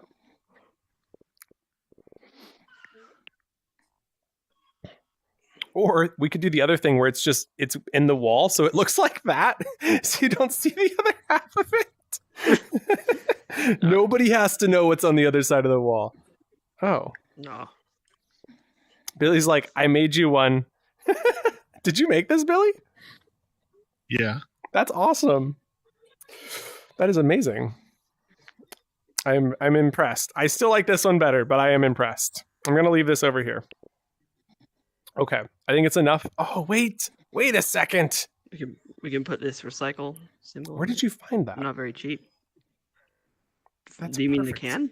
That's a perfect can. Okay, these ones are gone. I mean, should we do a vote? Do we have to do a vote anymore? I mean, he always wins. Nah. This is vote. great. So we have rubbish bin, recycle bin, rubbish bin, or recycle bin. We're going with recycle bin. Okay. Great job again, Kingdom. That's awesome. The recycle logo may not be the cheapest thing ever. We can, because I used the quarter cylinder for it. Oh, that's fine. Which is no biggie. No biggie. We should be okay for capacity. If we go and check our world capacity right now, we've got it set for 12 players. That's our goal. And our capacity is at 4748, so we're not Hey, bad. this looks like a recycle symbol. It does. It's perfect.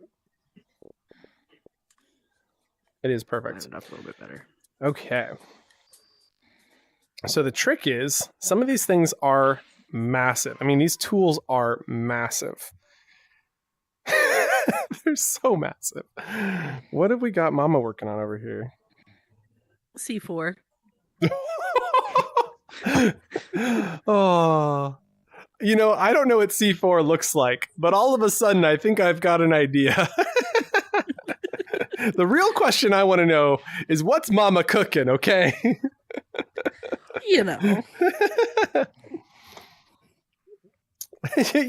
Nothing crazy, she said. Okay, I'm going to dupe this out and use this to make... a C4? Yeah, apparently there's going to be Could this be a C4. bomb? I mean, I I'm don't okay know. I with feel that. like we're gonna have to make this really big if Couldn't you're gonna this be be able a to throw bomb? something that you can smush in this into this. Could this be a bomb? That's a pretty good looking thing. It could be a There bomb, we go. Perfect. but I kind of like the TNT we've got already. And Hey, maybe we can have multiple different kinds of TNT. this is Multiple also a bombs. possibility, yes. I mean, the world is called Builders Love Explosions. This is true. Yes. This is true. So I've built this platform over here that's really large, but it's designed to allow us to have more area to place down these Whoa! tools. It turned into like, I stretched it up, and then squashed it, and it turned into like, because we need it. We still need to be able to fit the bigger shapes in. Yeah, that's my concern too, right? Like that's totally my concern too. Oh, that's okay. Oh, I can do this. Never mind. Okay, so this is a nice little plaza area. You can jump down, go underneath. There's actually, oh my gosh, there's a whole like hidden area. This is amazing. I love this. Love that. So very cool. Definitely gonna have to work on some of the colors on some of these things in here. But this is great.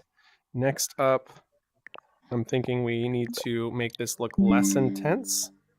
And so we're going to stack out like There we go. that, Recycle and bin, then perfect. array tool, and array tool, and then stretch If I tool, can- and you get something like that, which I think looks really cool. Yeah, that's pretty sweet. Nice little area in here, easy to walk up. You walk up that, jump up, and There we go. Very Now you cool. can get stuck in the recycling bin. I'm going in. We need to This put a is- bouncer in the bottom of this. You should definitely put a bouncer in the bottom Bounce of out. this. I gotta go out and come back in because I can't pull like a text gizmo out. Okay, yeah, no worries. Sounds Yep. I good. wonder why that happens. So let's go and Horizon. grab this and bring that Simple into the solution. group. Oh, it's not a group. Let's lock down some of these objects nearby so we don't accidentally touch them. Okay, I'm going to. Looks like you grouped it. Oh, almost. I did. I forgot that piece there. No problem. Grab that. There we go. And I Perfect. still forgot a couple pieces, which we honestly don't really need. It's these tiny little Yeah, we can just delete Like- those. black pieces back here. Yup. Don't need them. Save some capacity. In fact, we probably don't need the background of this either. I mean, might as well just drop that out. Right? Like, no one's going to notice. So then we can put this in a corner like that. No, my menu broke again. It's so weird the menu's breaking. Yeah, now I can't go to build mode. That's so weird. Can you now go into build mode? Not doing anything. Oh, there it goes. Okay. Yeah. So this is where I'm thinking the recycle bin goes. And so it's in a place that is out of the way. It's very easy to see. So I'm just like thinking through the ideas here, right? Like we're trying to build this game as easy to pick up and understand as possible. Like this has absolutely got to be the easiest thing to learn. So we've got a recycle bin, super duper cool. You'll get the idea that, and it's pretty intuitive, right? Like you're going to throw something in there, it's going to return to its original size. That should feel pretty intuitive as a user who's using it. And there we go. Now you can't get into it yet, so we're going to have to do something about the building there. But then I'm thinking we've now created a couple little alcoves here where we can put these larger tools in. So I'm thinking our hydraulic press can go right in here. And you'll notice that I have to basically eyeball this, which is not my favorite thing in the world, but we can do it. So we're just going to fine tune tool and then try that again. Fine tune tool till it's relatively lined up almost perfectly. Looks like it is. Yeah, that's about as perfect as it's going to get. We'll pull that Okay, I'm off back. the Sorry for that. edge and then slide that down to snap with this corner. There we go. Oh, and I forgot a battery dying. Let's get that plugged in. I do not want to die. I don't want to die. Please, please, please. And I'm alive? I'm alive. Okay, we're good. That was scary. Okay. Okay. I think we are good. So now we've got our hydraulic press there that Billy is insistent on being inside of. We're going to zoom into the group and make some minor modifications to this hydraulic press. Modification 1 being that the height of this will be larger. And all the way up to like there.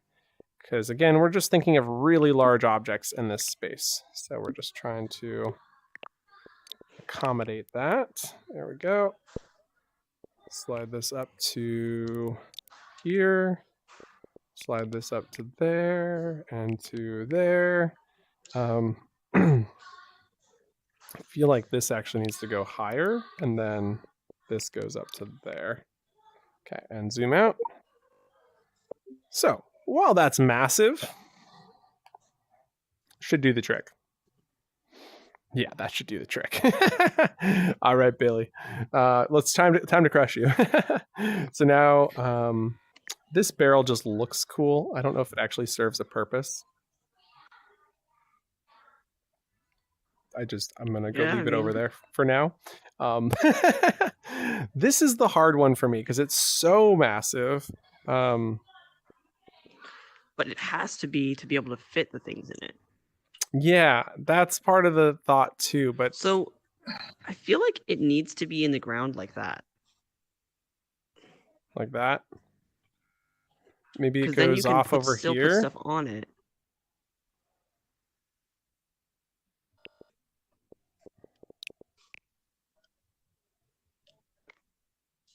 So what if we do this? And because we want this to be realistic, we grab a unlit black cube. I want this to be realistic. This is hysterical. I'm weird. Okay, so I've got unlit black. And so the idea is that we can find this edge over here and snap this to there, slide this out, slide this over, slide this over here, and Are you giving it a this shadow? down. Yeah, so I want to make it look like it's in a deep pit. Now I haven't snapped this well enough, so I need to try and find the center of that. There we go. Now with that centered, this should slide in nicely.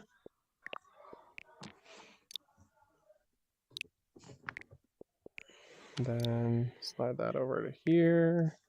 Slide this over to there. Skinny it up. For some reason that's not rotated very well, but we'll fix that with a little bit of eyeballing.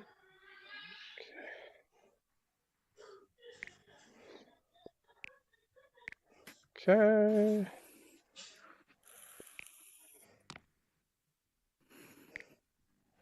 Now we're on our way.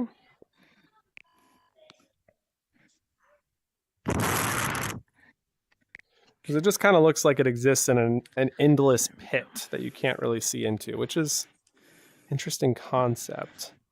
So that adds this additional query to me, which is, what if we did make it an endless pit? Oops, undo.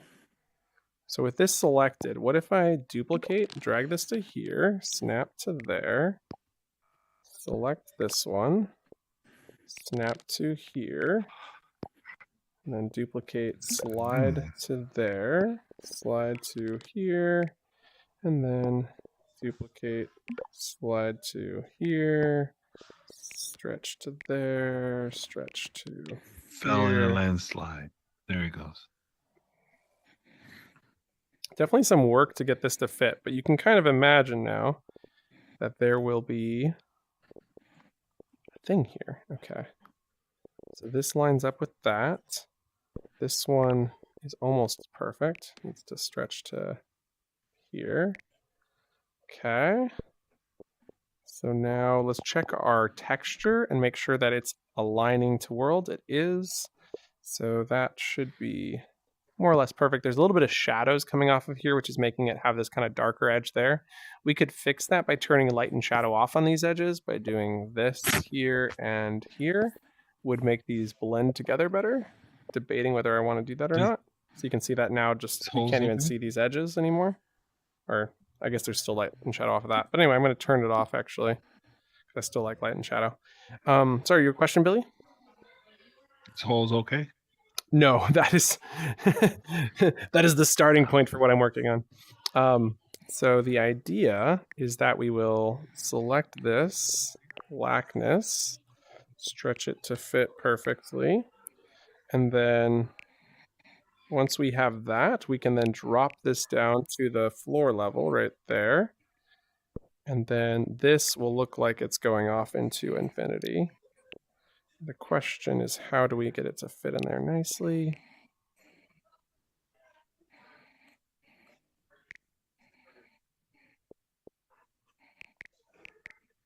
There's a little bit of an edge there.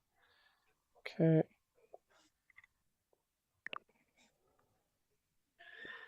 feel like we're missing this piece over here, unfortunately. There we go. Okay. So now it should look like it's kind of like in the ground. You can even go underneath it, which is kind of crazy. Really hard to use though, so I'm gonna have to figure out how. And I gotta fix that bumpiness. Oh man, the bumpiness is messing up my eyes.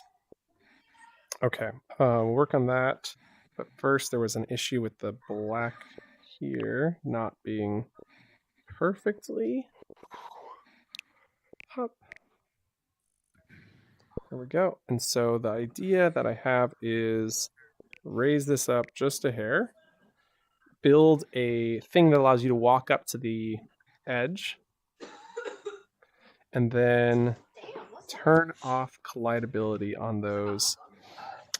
In fact, we really should turn off collidability on a lot of this, but for now, we're going to just start with this piece here, collidable off. No, don't do that. I need to zoom into that group as well.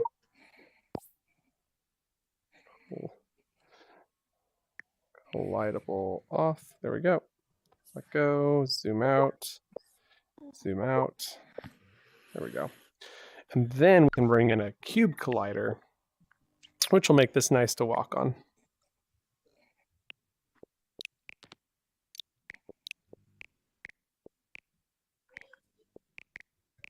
There we go. Bring that up. It's roughly there, and slide that across to here. Fantastic.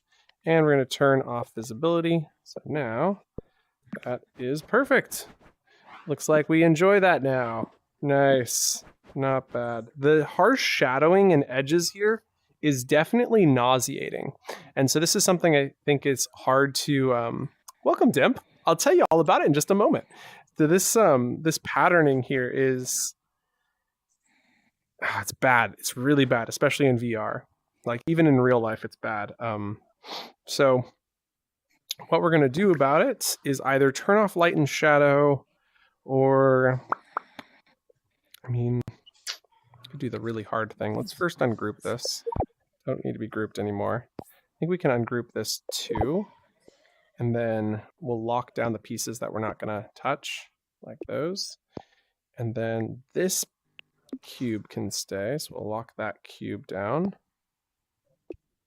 It's these cylinders that are the problem. So as cool as it is to have 40 cylinders like this for the price of what, 20 or 10 or 30, I don't remember. Point is 30. They are ouchy on the eyeballs. So we're going to do less of them, and with bigger gaps like this, which should solve our problems. So just slide that over like that. Array tool. So there's 4, 5, 6, 7, 8, 9, 10, 11. Yes, this will be half as many, which should help a lot. Should be a pretty significant improvement. Looks good on both sides. We do need to color them, so let's go and select these. Get the color right. Deselect, deselect. Open properties panel, style, silver, and we're going to go to metal, slide that up to here-ish, group this together. Now it's still less capacity than before because we're using less of these, so that's good. We're going to turn light and shadow off, which should make them look a little bit cleaner because they're not casting shadows on each other. And it's better. It's not perfect. I still kind of feel the thing. It's definitely still there, but it's better. Oh, we got some Z-ripping down there. Oh yeah, it's not good. I'm definitely feeling a headache right there. I think that's the bumping though. Like I didn't make it non-collidable on accident. Forgot to turn off collidability. So that those bumps were definitely not helping. Let's try this again. Walking. That's better. Still, the shadows on them are not great. This is where like a band going over them could look really good. So right now, Dimp, we're building a... Oh, and welcome, Charlie. We are building a roller that will slide up and down and squish things. So you'll put something in, it'll get squished. And then over here we have, so this one makes them longer. This one makes them stubbier because this is the hydraulic press. We got a recycle bin to restore it back to its original. We got TNT to blow it up. We got hammers to lock them in place and crowbars to unlock things. And Mama's working on some C4 because Mama's cooking. So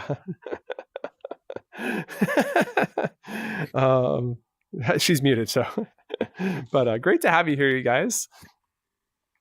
And I'm just trying to think how we're going to fix this really serious issue. I think the answer is going to be quite simply creating a band that goes around this. And the easiest way to create a band is going to be using a half cylinder and a cube. And then we will scale them as required to their respective scales. So we'll start with the cylinder here. So this needs to be just a hair bigger. I know we deleted the band earlier, but this is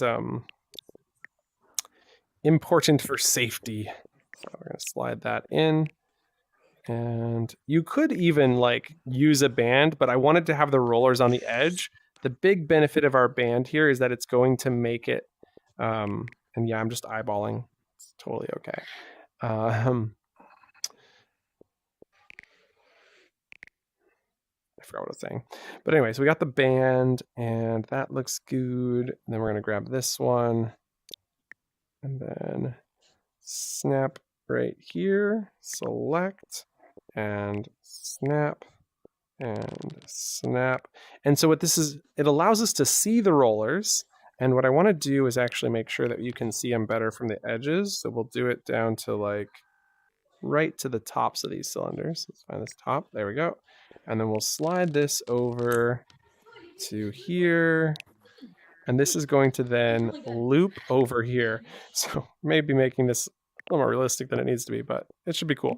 Should be cool. So we're going to snap there and then slide and snap over until we get to the spot right here where it's just leaving the tiniest of gaps. So now we can snap that back to here. So we got a nice tiny gap there. That looks good. Rollers in. And then we can drag this one down to the bottom by duplicating, sliding down to here. There we go. And now we are on track for a pretty cool rolling mechanism that you can see into. It looks really nice. Gonna feel extra realistic. Big thing down here that I wanted to fix while I was thinking about it was there was some Z-ripping on this. And there's a couple ways we can fix that. The easiest, I think, is just going to be dragging it down using our fine-tune tool that we've been using a few times today. So let's find that little guy. There it is. So selecting here, turning fine-tune tool on by dragging down. And then when we get to the edge, just gonna barely tap it. There we go. Okie doke. So that's good. Now we're gonna go paint these rollers to be a kind of brownish tone on the solid. And we'll give it a nice banding texture, which I'm thinking, which one of these looks most like a band? I think this one's gonna look the most like a band. Align texture to the world, no reflection. Let's see what that looks like. Oh, it's pretty solid. I think we can go darker though. Much closer to a black.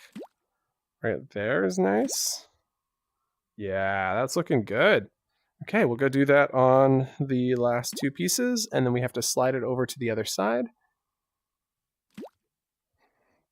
There we go. Billy, what do you think of that? You like that band there? I think that looks pretty good. Let's see into it. I think we should turn off the light and shadow so that it's not casting any shadows on the other pieces. And I do want to select it. So I think I'm going to open this up and zoom into the group, selecting all of these pieces. I want it to just lightly slide it over just a hair. And then I wanted to zoom out and bring these pieces into the group. Also, Billy, I can't hear you if you are talking, by the way. Zoom out. Zoom in.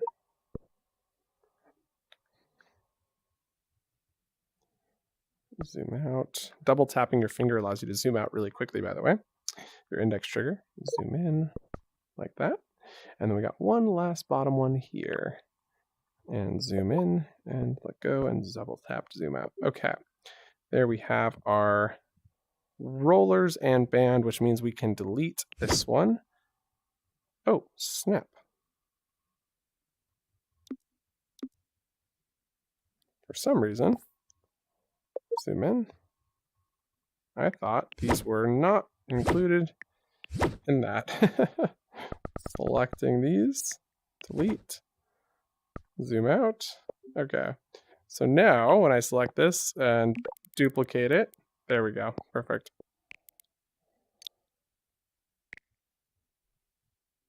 Make sure that's lined up. We want to make sure there's just a hair between them, which there is. And then we're going to open up the properties panel and turn off light and shadow, which it already is off. Nice.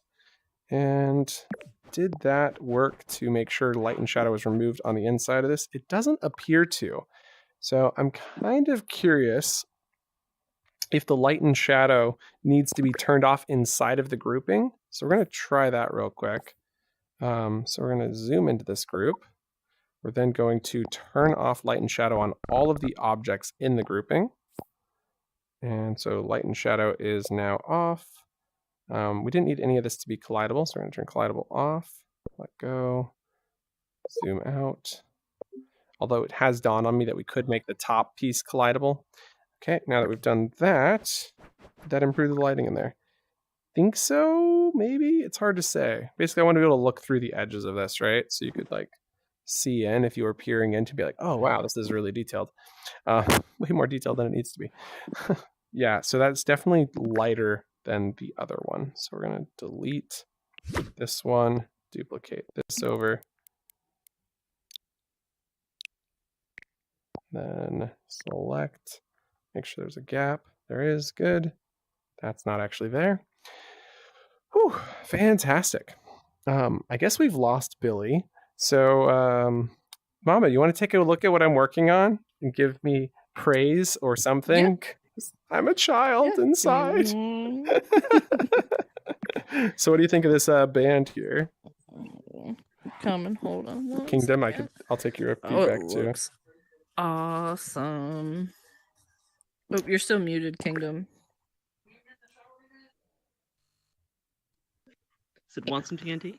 Do I want some TNT? Yes, I do. Can see you're working on the animations. The way this awesome. looks is awesome. Sweet. Well, we've removed some of the potential for pain in your eyes, so that's the good news. Mm-hmm. This band's over to there. You can jump over it. This will be super fun to animate here in a bit. Okay. Let's see. You can even go underneath it, which is cool.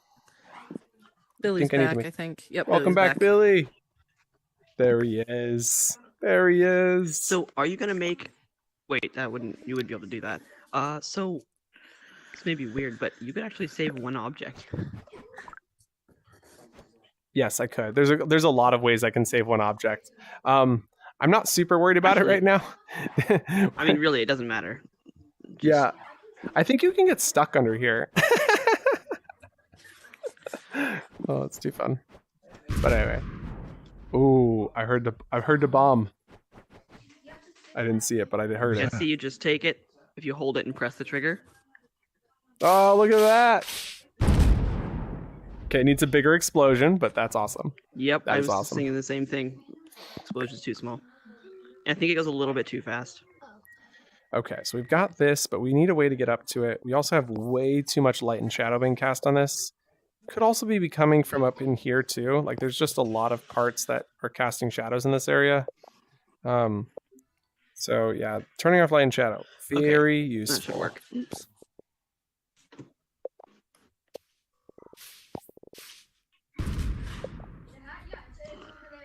Yeah, I'm just not super happy with the way that's looking. I'm going to zoom into the group, turn off light and shadow on the pieces in here.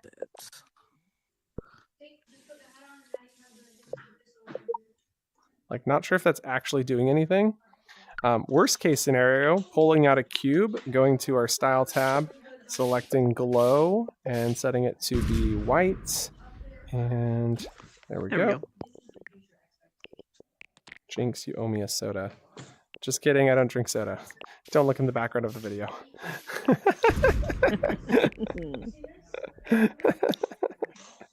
Oh, I'm crying inside. Okay, so we're gonna go ahead and turn collidable off, turn off visibility, turn on light and shadow, and see if that has added enough light to this area. It's definitely brightening it up, but not in the way that I was hoping it would. It's weird.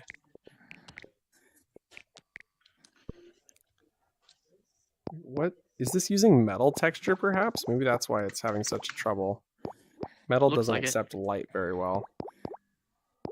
Okay, I can't select the black color in here. Did I get it? Okay, got it. Okay, so then we'll go We got into some here, C4. make this solid, turn texture down. Oh yeah.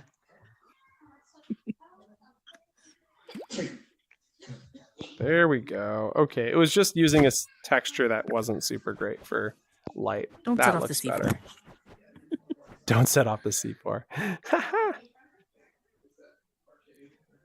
Block demolition compound 4. I love it. There's I more. love it. There's more after that, but I was like, I'm not gonna put the whole thing on there because That's amazing. You know. This is amazing. Okay, hopefully we don't get in trouble for this world. With the C4, we need to get a little like hand. When you put it on the wall, it gives you a little thing on your hand that you press the trigger and then it blows up. So we want to Basically use gives you a little wireless hand controller. detonation? Yeah. Okay. Oh no, Billy blew up. So we'll come back to Where'd the it go? explosions and stuff. We've got this. I need a platform to walk up to this. So I was thinking I wasn't super happy with the incline of this anyway. So first thought was stretch this to here, change the incline to be better. And then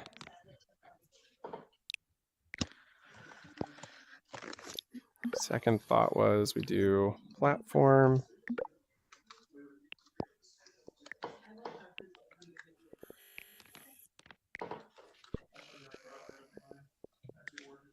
But I'm thinking, can this line up with the platform that goes to this? So this is now just a piece of this larger puzzle. Where did the TNT go? Oh, it goes under the ground. I gotta fix that. Okay, we're going to slide this over Fix to your TNT here. back. And then we're going to stretch, slide, snap, and I think we're really on track here. Like that. Drag that over. Nope. Keep that back. And then scale. Snap to here. Array tool. Slide. Slide. Slide. Maybe. I'm not happy with that. Okay. So we know that it's going to come out from one side and then go back in on the other. Just been really happy using this shape today. No, I probably should be using a cube. So we're going to slide that to there. Slide this over to here. Right about there. And then duplicate. Slide this over to here.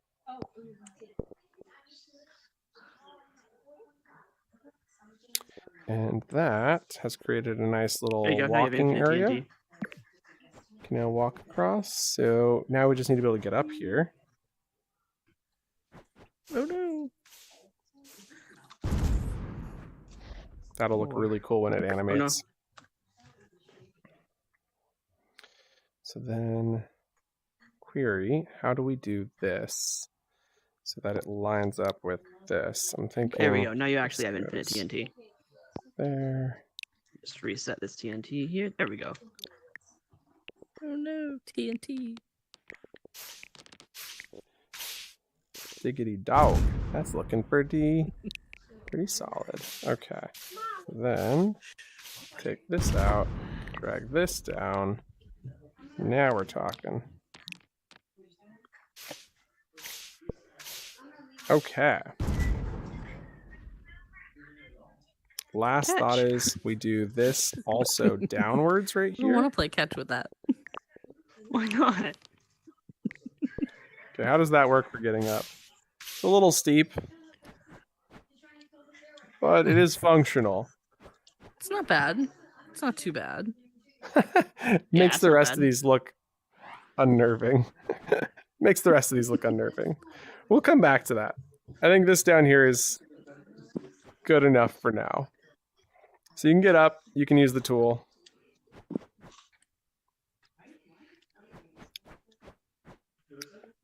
I think the car is going to belong up here.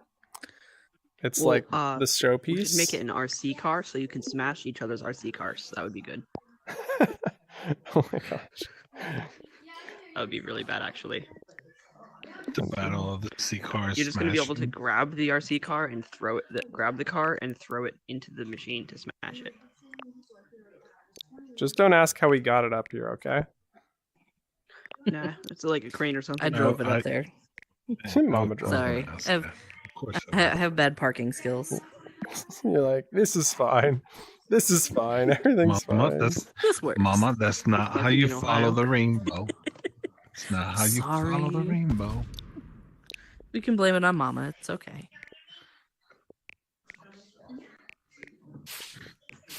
My, you're all. Need to shave. Okay, I think that's gonna do. That's gonna do. There we go. How's the car look? If you look at it Looks just right, awesome. you can tell that it's floating. We Okay, should we'll have put. physics.overlap sphere. There we go. That's better. What, Mama? Okay. Hi, Ding Dong. I'm not sure if I already said that, but hi again. Okay. Next up. Whew. I think we've got all of the components that we needed. Let me quickly check the list of things. We've got the hammer, we got the crowbar, we got the hydraulic press, we've got the pasta roller, we've got the recycler, we've got the... Oh, we don't have the painter. We need some sort of painting tool. Painting We'll come tool. back to that. I don't know what that's going to look like. We'll come back to that. Painting is definitely going to be a thing. Just don't know what it looks like. We got tons of explosive stuff. It's time to build the basis of this script. So I think these two components are the basis, which is your hammer and your crowbar. And so we're going to start with the most basic of all shapes, the cube. And we want it to start at 1 meter by 1 meter by 1 meter. So I'm just going to quickly scale that up. 1, 1, and 1. And then we're going to give this something special as its base color. It's going to be this sort of, blue planks, question mark? Purple planks, question mark? Pink planks, question mark? Maybe not planks. No planks. Yeah, I was just gonna say the what like that wave. Okay, there it is. Pink waves it is. Okay, now everybody say hello to KO. Hey KO, we're in a stream. Ko. Hi. Everyone can hear you across the internet.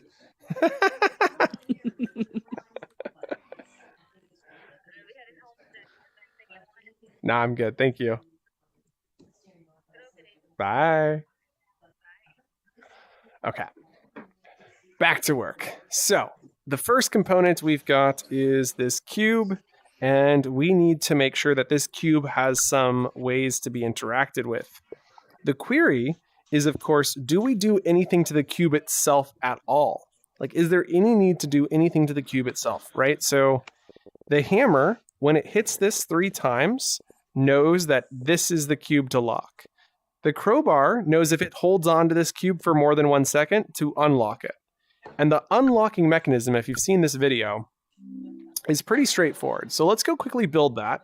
And we're going to just start by opening up the properties panel, making this interactive, grabbable, and have physics.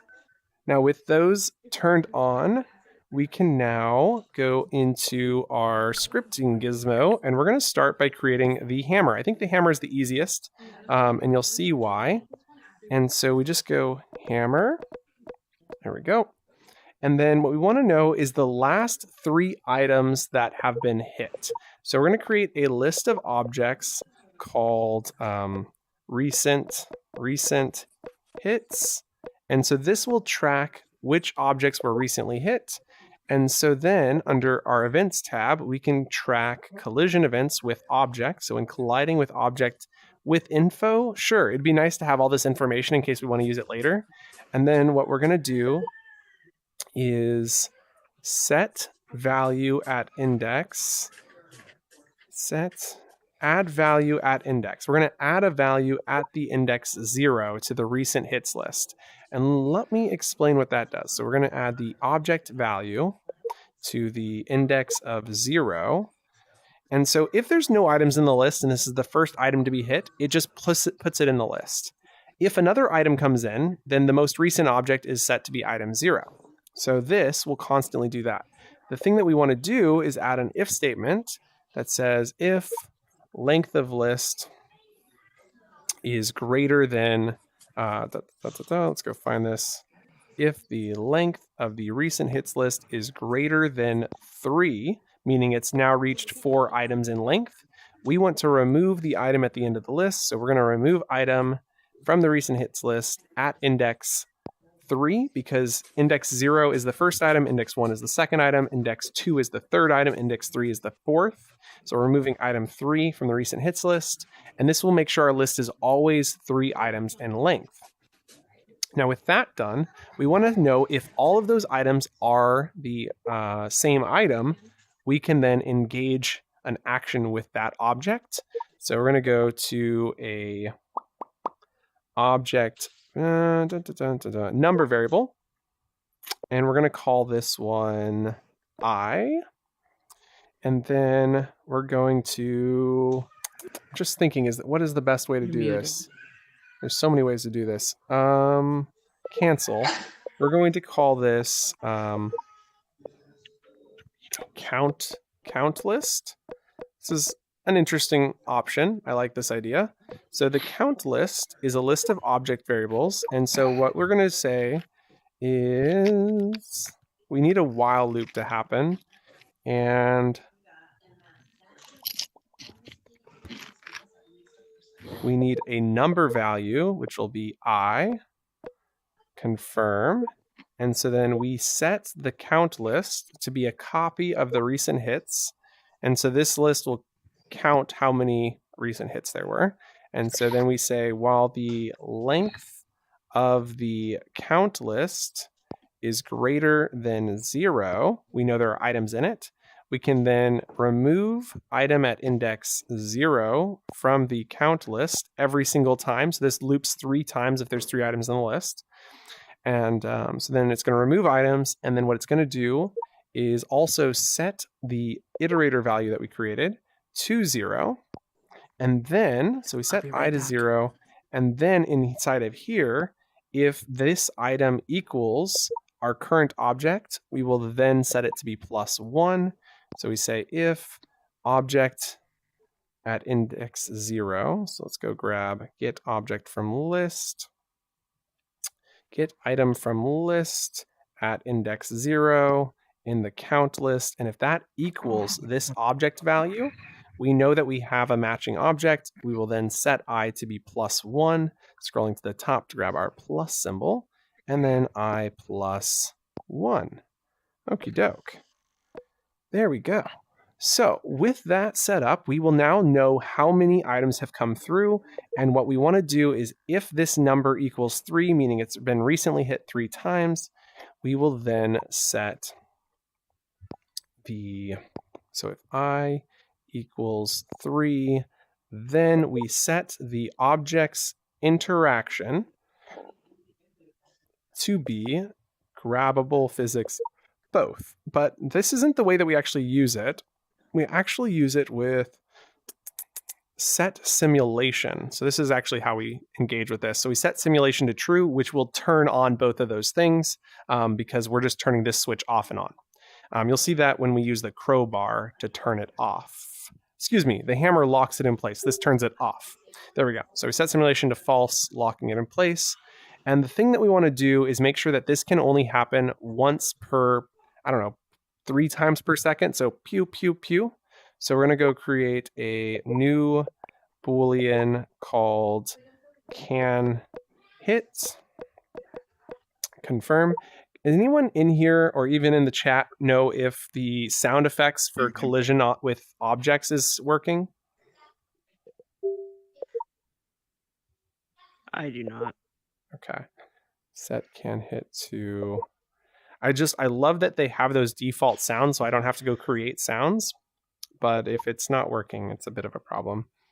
Okay, so if can hit, then set can hit to false, move everything into this if statement so that, and the reason we're doing this is because object collision events can happen like, 100 times in a second or something ridiculous. It's like, it is ridiculous. So this will allow us to delay. And so we're going to create an event, which we will call re-enable, to re-enable this. And so when that is received, we set to true, and then we're going to go and send that event with a 0.3 second delay. So you can hit the object 3 times per second. In fact, I think I might go with 1/4 of a second. So it's still pretty fast. So 0.2 seconds. There we go. So send re-enable to self after 0.2 seconds, and we'll slide this up so now it's in order. Okay, our hammer script is done. So we'll just go and attach that to here, and we just need to set it up to work. So we say interactive, grabbable. We're not going to give this one physics. I guess we'll give it physics. Yeah, that's fine. We're going to go and grab the script for the hammer, and then we need to go to the more tab and say collision events from objects tagged, and then we're going to go ahead and give this the tag block. Okay, so any object tagged block will work, and so in this case we just need to go add under attributes the tag block, B-L-O-C-K, and any interactive object that has been tagged block can now be engaged with this hammer. And so with that, we're going to just duplicate quite a few of these. There we go. Got a nice... Let's go! Okay, that's pretty funny. So then, let's go grab our hammer. So with this hammer, I'm going to go ahead and place this, let's say right here. So I hit it once, twice, 3 times. There. I see what I did there. We'll go fix that. So I locked the hammer, not the... Let's go open up this script. So where it says set simulation of self, that was supposed to be the object that we had collided with. There we go. Set I to 3 length object equals current object. Okay, that should fix that. So let's go and stop the world and restart. Stop, clear, and play. Okie doke. So we're back in. Let's go and... Oh, it's... Billy, did you just... He's so proud of himself. That was funny. Okay, so we're going to just go ahead and 1, 2, 3. There it is. Now we can lock more objects in place. Let's go and place this here. 1, 2, and 3. Now we can step on it. And so, Bill, you want to toss me up an object? Ah! Oh my gosh, look at he went flying. That's amazing. That is amazing. There we go. Yeah, so now we there's can something weird there. Can you pass that up to me, Billy? That's what it is. Okay, I'm gonna grab that from you. Let go. I think we need to change the default way this thing works because it is not easy to grab it from somebody else. Which, even though we don't like thievery, in this game will be a collaborative build. So let go. I got it. Thank you. So now you can see that you can build using the hammer. Just 3 hits, and it's locked in place. Ta-da! I'll let oh, what the heck? So pretty cool, pretty cool. Now that is something we've done before. I think this one's more powerful than before. The crowbar is a very similar script, except for instead of doing that, it's going to be the inverse. So my query is if I go into the script and I say, is crowbars a Boolean? So we go create a Boolean called is crowbar, and we set that to default false, and then scroll down here to where we set simulation. Now it's the same for the hammer, but now if I attach this script to the crowbar, will this work? I don't know. So it'll say if hammer set to is crowbar, set interactive simulation grabbable. Okay. So then if I come in and grab the crowbar, Okay, what's wrong? and you lock them in place. So now I'm going to come up here. If I hold that there for 3 seconds, does it fall? 1, 2, 3. It does not. So I have to hit it 3 times. Oh, it's still not working. Weird. Let's try that again. 1, 2, 3. Weird. Oh, I forgot to set it up to collide with objects tagged block. Let's fix that real quick. Open up. More collision events from objects tagged block. B-L-O-C-K. There we go. Try that again. Grabbing crowbar. Let's go break some things. Okay, 1, 2, and 3. Nope. Okay, what if I hit it? If I hit it, it'll work. I feel like that's not even a bad mechanic to do the hitting. Like, I kind of feel like that's how you would use a crowbar anyway. What do you think? You know, you're just like, psh, psh, psh.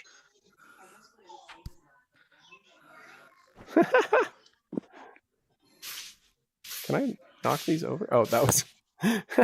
Okay, so Mama, go ahead and try these out. These crowbars. And now lock that in place. 1, 2, 3. Nice. Billy? So ideally what I want to have happen is you just hold this here for a second and then apparently it just worked. I didn't realize. Okay, let's try that again. Let's see if that'll work every single time. Oh, my hand. Okay. What's wrong with my hand? Oh, there it is. Okay, you guys ready? Okay, here we go. 1, 2, 3. It's weird because it's like it's not getting the collision event like I thought it would. Oh, there It's like I have to slap it a few times.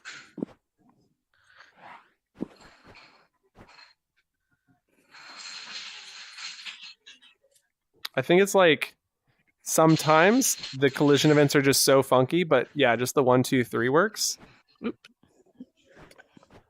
I'm thinking of changing it to 2 hits to lock, but what do you think after using the hammer for a little bit? You like 2 or 3 hits? I would do 2. Okay. 2 Yeah. hits it is. Because like 3 is okay, but it seems like it's just kind of that last one's a little excessive. Yep. Okay, doke. Let's go and hammer.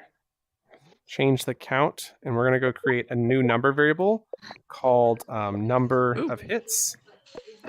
Number of hits.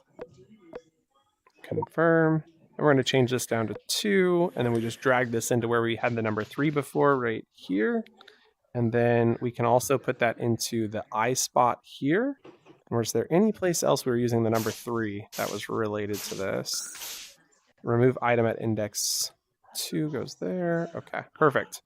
Fix the script. Now we So, can easily update that Kind later of if we want. crazy question. Could we put a grab anchor on this? That way we're not having to like Absolutely. keep Can you readjusting. do that for both the hammer and the crowbar for me? Yeah. Sweet. Sweet. Well, we're already on our way. So that was pretty fun and fancy. Full. We've got some TNT being worked on. I'm a little concerned about the copyright on the Oh, for the Minecraft TNT? TNT because it's almost an I mean, identical. we can totally change it to just like a stick of dynamite. I'm thinking we should actually just use the C4 is what I'm thinking. Yeah, no, we can totally do that. I love the aesthetic. Don't get me wrong. But I'm thinking we go with the C4 because of the ability to program a countdown timer. And so rather than making it like, I think we just, in whatever this top thing is, we change it into a display that says like timer. And then when you hit the button on it, it's like 60 seconds and you have to like place it and run. Down. Yeah. Yeah, And that makes sense. And so that would allow us to like. No, this is just saying like instruction count. I'm going over the instruction count. Oh, that's a while loop. Strangely. While loops can't go more than 60. I can quickly take a peek for you. It's just pretty unless sure you're that I doing do something not have else. Okay, yeah. So you're doing length of players in trigger greater than 0. Set temp vector. Remove item 0 from players in trigger. Add physical velocity. Set temp vector. Bum, bum, bum.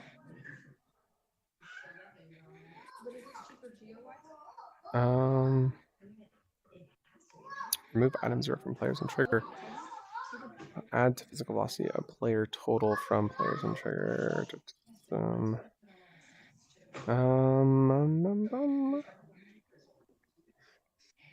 Oh, it's probably this while loop since that one seemed to be safe.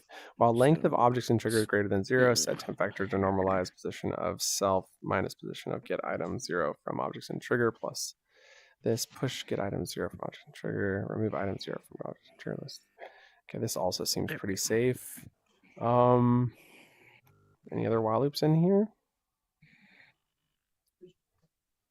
I would debug print the length of the while loop, or excuse me, the length of the objects in trigger. Just see. That's a good idea. Just that one, and maybe the length of players in trigger. I'll debug print both before. That's a good idea. And we won't use triggers, actually. We're going to create a list of all players in the world and all objects. That was literally just a temporary thing. Okay. I'm going to do like the whole, like all objects and all triggers and stuff. Yep. Perfect. Sweet. So, next up, I think we should get... Man, I loved the saw from back in the day, in the original one, but I just don't think it made sense. Like, it didn't split it into two pieces, which is why we have the roller here and the hydraulic press. So it just kind of matches what the actions are. Are you happy with those grab anchors? Yeah, they fit better. They actually kind of sit in your hand. Oh, wait a minute. I have it on the other end. That's okay. How long has your audio been coming out of there? That was weird.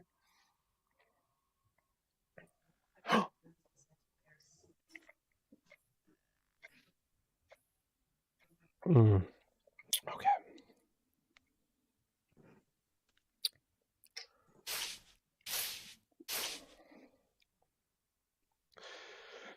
And don't forget to stop reset the world. That could also be part of the issue going on there, but I'm not sure.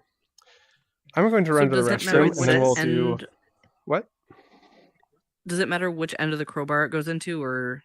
No, it doesn't matter. Is it just any? Okay. Yeah. Okay, cool. I'm going to create a poll, and we get to decide whether we're going to work on the one on the right. So we've got the roller, or we have the hydraulic press. We need to work on one of those two. Y'all take your time voting. I mean, you don't have to take your time voting. I'm just saying you can take your time voting. Let's go create a poll. And next script is the roller or the press. Okay, go ahead and vote, and then we'll make that next. And that should be fun. So look forward to making one of those. Either or is good for me. We're going to do both. And exciting, we were able to build both the hammer and the crowbar with a single script by using that Boolean variable. And so like that's just the power of Booleans, you know, you can like create like it's literally the same script except for this one change. It's identical, which is amazing. So very, very happy with that. And I'm going to go ahead and rename this to hammer crowbar. So it's clear what that is. Hammer crowbar is the name of the script. And yeah, if you guys want to keep playing around with those blocks, Mama, give it a try. Let me know how those are working. Yes. And sure. I would love to kind of see what you're able to build while I'm gone. Feel free to duplicate the hammer so that Billy can have one. All right. Nah, Billy doesn't need one. I'll be right back. We've got good votes coming in. A lot of people want to see the roller. I'm liking that idea too.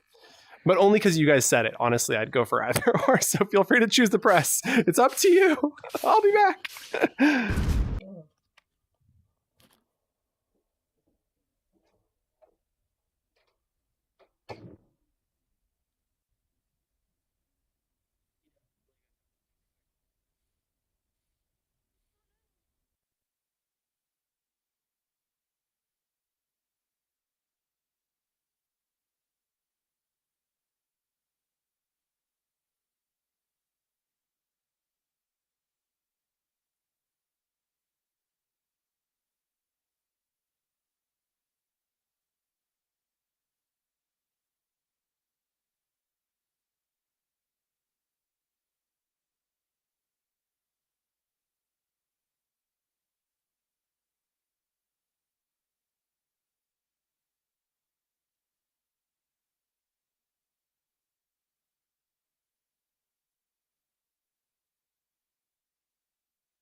I want to fly. You guys still there? Make me fly. Mm-hmm. Audio still coming in? Mama's being naughty. Test. Looks like audio's No. coming. Oh Billy my gosh. said some things. I'm eating this sausage right now that's so spicy. My mouth and my throat are just burning all the way down. No comment. So good though. Billy. What? It's a good type of burn. Billy, we're live streaming. No, I'm left. This is like cute pink here. It's like, I love the pink. But anyway, I do like a good pink. So while you were gone, Mama and I were having a discussion because I was saying men hold the hammer at the bottom, and she says she holds it in the middle, and I was like, well, that's a woman It's thing. a woman thing. Mhm. Well, if you hold it in the middle, you're less likely to hit your fingers. So I guess it's a man thing for like hitting your fingers. So I think Mama's on track here. Can we get a comment like telling us, do you hold your hammer at the bottom or in the middle? And have you hit your hand with the hammer? See, my stepdad is a carpenter by trade, so that's how I was taught.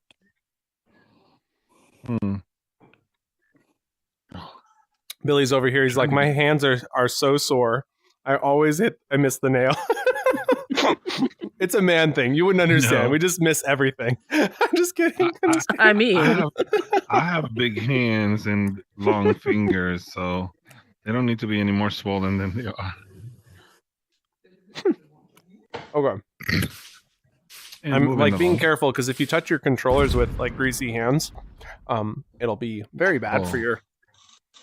So I'm trying to wipe my hands off. I might rinse those off. I don't really have Holy anything. crap. My hands off. Did you run out of box? Okay, so stand up there, and I'm gonna toss it to you. You should be able to grab it if I throw it. Hold on, let me get up there. You could trick shot it and hit it out of the air twice with the hammer. That'd be pretty cool. Ready? Yep. Oh, not even close, man. Billy. Was that a man thing too? Oh, she got joked. Oh my gosh, you guys are funny. Okay, so we're back, and the roller has 75% of the votes. So I'm going to take that as a win for our roller. Taking a quick look, we had 4 votes coming in. I'm going to go ahead and end that poll. Do you want to get Great job, y'all. So the roller is what we're going to build next. Good for your health. This is the roller here. No. And so Why was I we're going to start with some kind of basic functionality. That's why we started with the cube, right? And if you've just joined us, welcome. Great to have you guys. Feel free to drop a like. It only works on I appreciate it. If you do, you don't have to. I mean, it's up to you, I suppose. What we're working on is building a game with really easy to pick up mechanics. Things that are just intuitive. You don't need instructions to understand that TNT explodes or that hammers lock things in place and crowbars will break things out of them places. Hey, you flew that. The idea is that this game should be something you can explore and understand relatively easily. And we might put some instructions in, but I don't think we need to, nor should we. The point is definitely to build a sandbox world for people to play in. We haven't put in a respawn script, actually. If somebody wouldn't mind doing that, that would be great. I'm going to go through now and explain what we're doing over here, though. So what we're working on over here is the roller. Also, welcome. Very nice if you're back. Great to have you back. Oh, he says like. Oh, I get it. I didn't, for some reason, I forgot that I asked people to like. Thank you, Barry. I appreciate you so much. I was like, he wants like, I didn't understand. Okay. I'm on board now. I get it. So anyway, I'm really excited about this build. It's definitely following kind of like my journey. I really love things that allow you to create in publish mode. It's just something that's a passion. And I think Kingdom here is notable for doing that as well. If you don't know Kingdom, he's part of the Kwai creator crew, and they build lots of worlds where you like start with something and then you end up with something else at the end. He's just recently launched the Build-A-Bear thing, right? Build-A-Buddy. Build-A-Buddy? Kwai's Build-A-Buddy. Any other ones you want to quickly shout out, like the pizzeria? Anything? Yeah, the newest one that with the the excavator sandbox. and sandbox. The Yes, sandbox is super fun. See, this Just guy released that gets one a it. couple days ago. Let's build stuff in publish mode. I love it. And so that this is definitely following that same sort of inspiration. And so while we're starting with basic cubes, this will allow you to build all sorts of crazy things when we're done. And so this guy is going to have this component be able to go up and down. And so what we want to do is start by creating some values everybody, and positions. Go up and then go into build mode and go back in. You should be able to get blown up then. We can get blown up. Okay, Yeah. I might actually have to go test that out. I love getting blown up. It may not work yet. Okay, going in. I want to get blown up. I want to get blown up. Oh, I didn't get blown Well, up. it looks like it blew up one guy. 1 second. I don't know what's going on. Blow me up. That's cool. So we have Kingdom working on the TNT in the background, which is quite exciting. I look forward to checking that out in a minute. So what I'm going to work on real quick, since we've decided to work on the roller, is we're going to pull out this script gizmo.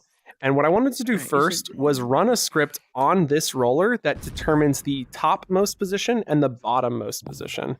And so this is going to be called the top roller. And the bottom roller will spin. The top roller, I guess it could spin. We'll come back to that though. But the bottom one is only that's the only thing it does is spin. Okay, so we got top roller. And the top roller is going to say when world has started, save a position. And we want to create a loop of motion. I'm also going to attach this script to here. Okay, hop into build mode and hop back down. I'm going to let's turn off visibility to make sure I got the right one. Got it. Oh, yep. And then we're going to go to make this animated, attach script, 10? top roller. There we go. Okay, so with our top roller selected, I'm going to actually put them in the background so you can watch them blow up while we build the script. Oh, nice. Yay. Definitely should go higher, but that's awesome. Like just a little bit. Like 50% higher would be amazing. I actually have something in here that you can just multiply the explosion power by anything you want. Nice. So what we're going to do is create the bottom vector. And this is going to be called bottom position. Bottom position. And click confirm. And so when world is started, we can just set the bottom position to be this value. Now our top position is, and the value that we're getting is the position of object self. And then the top position is simply adding to that. So then we can set the top position, which will also be a vector variable. Vector top position. My number is 8. Confirm. So then the top position is bottom position plus an amount. So we'll just go grab the plus symbol, drop bottom position on the right or the left, and then the vector value input. And I'm going to guess at first, and then we'll refine it in a minute. And so just so that we can see this moving on world start, we're going to move to that position. So we're just going to grab move self to the top position. And now we can see that it has disappeared. Let's stop the world and restart. Really curious why that didn't work. Is it okay if I stop the world? Yeah. Cool. Stop. Clear. Play. Oh, there we go. Okay, and it's almost in the right position too, so that's good. So this is why we stop and start our world. So we're going to change this to 2.4. I think I understand what happened now. So we're going to stop and play. It's getting really close. I just want it to be, actually, yeah, just a hair lower than that. Just a hair. 3.5 should do the trick. And we'll stop, clear, and play. And to give you an idea what this could look like, I'm going to add one additional motion in here, which will be move 2 over time. So after moving to the top position, we'll move to the bottom position over a period of 30 seconds. So you can imagine what this might look like if it was actually contracting. So we'll stop, clear, and play. And there you go. The rolling part of this, is that something we can easily add? Let's give it a try. Rotate by. It doesn't appear to be rotating.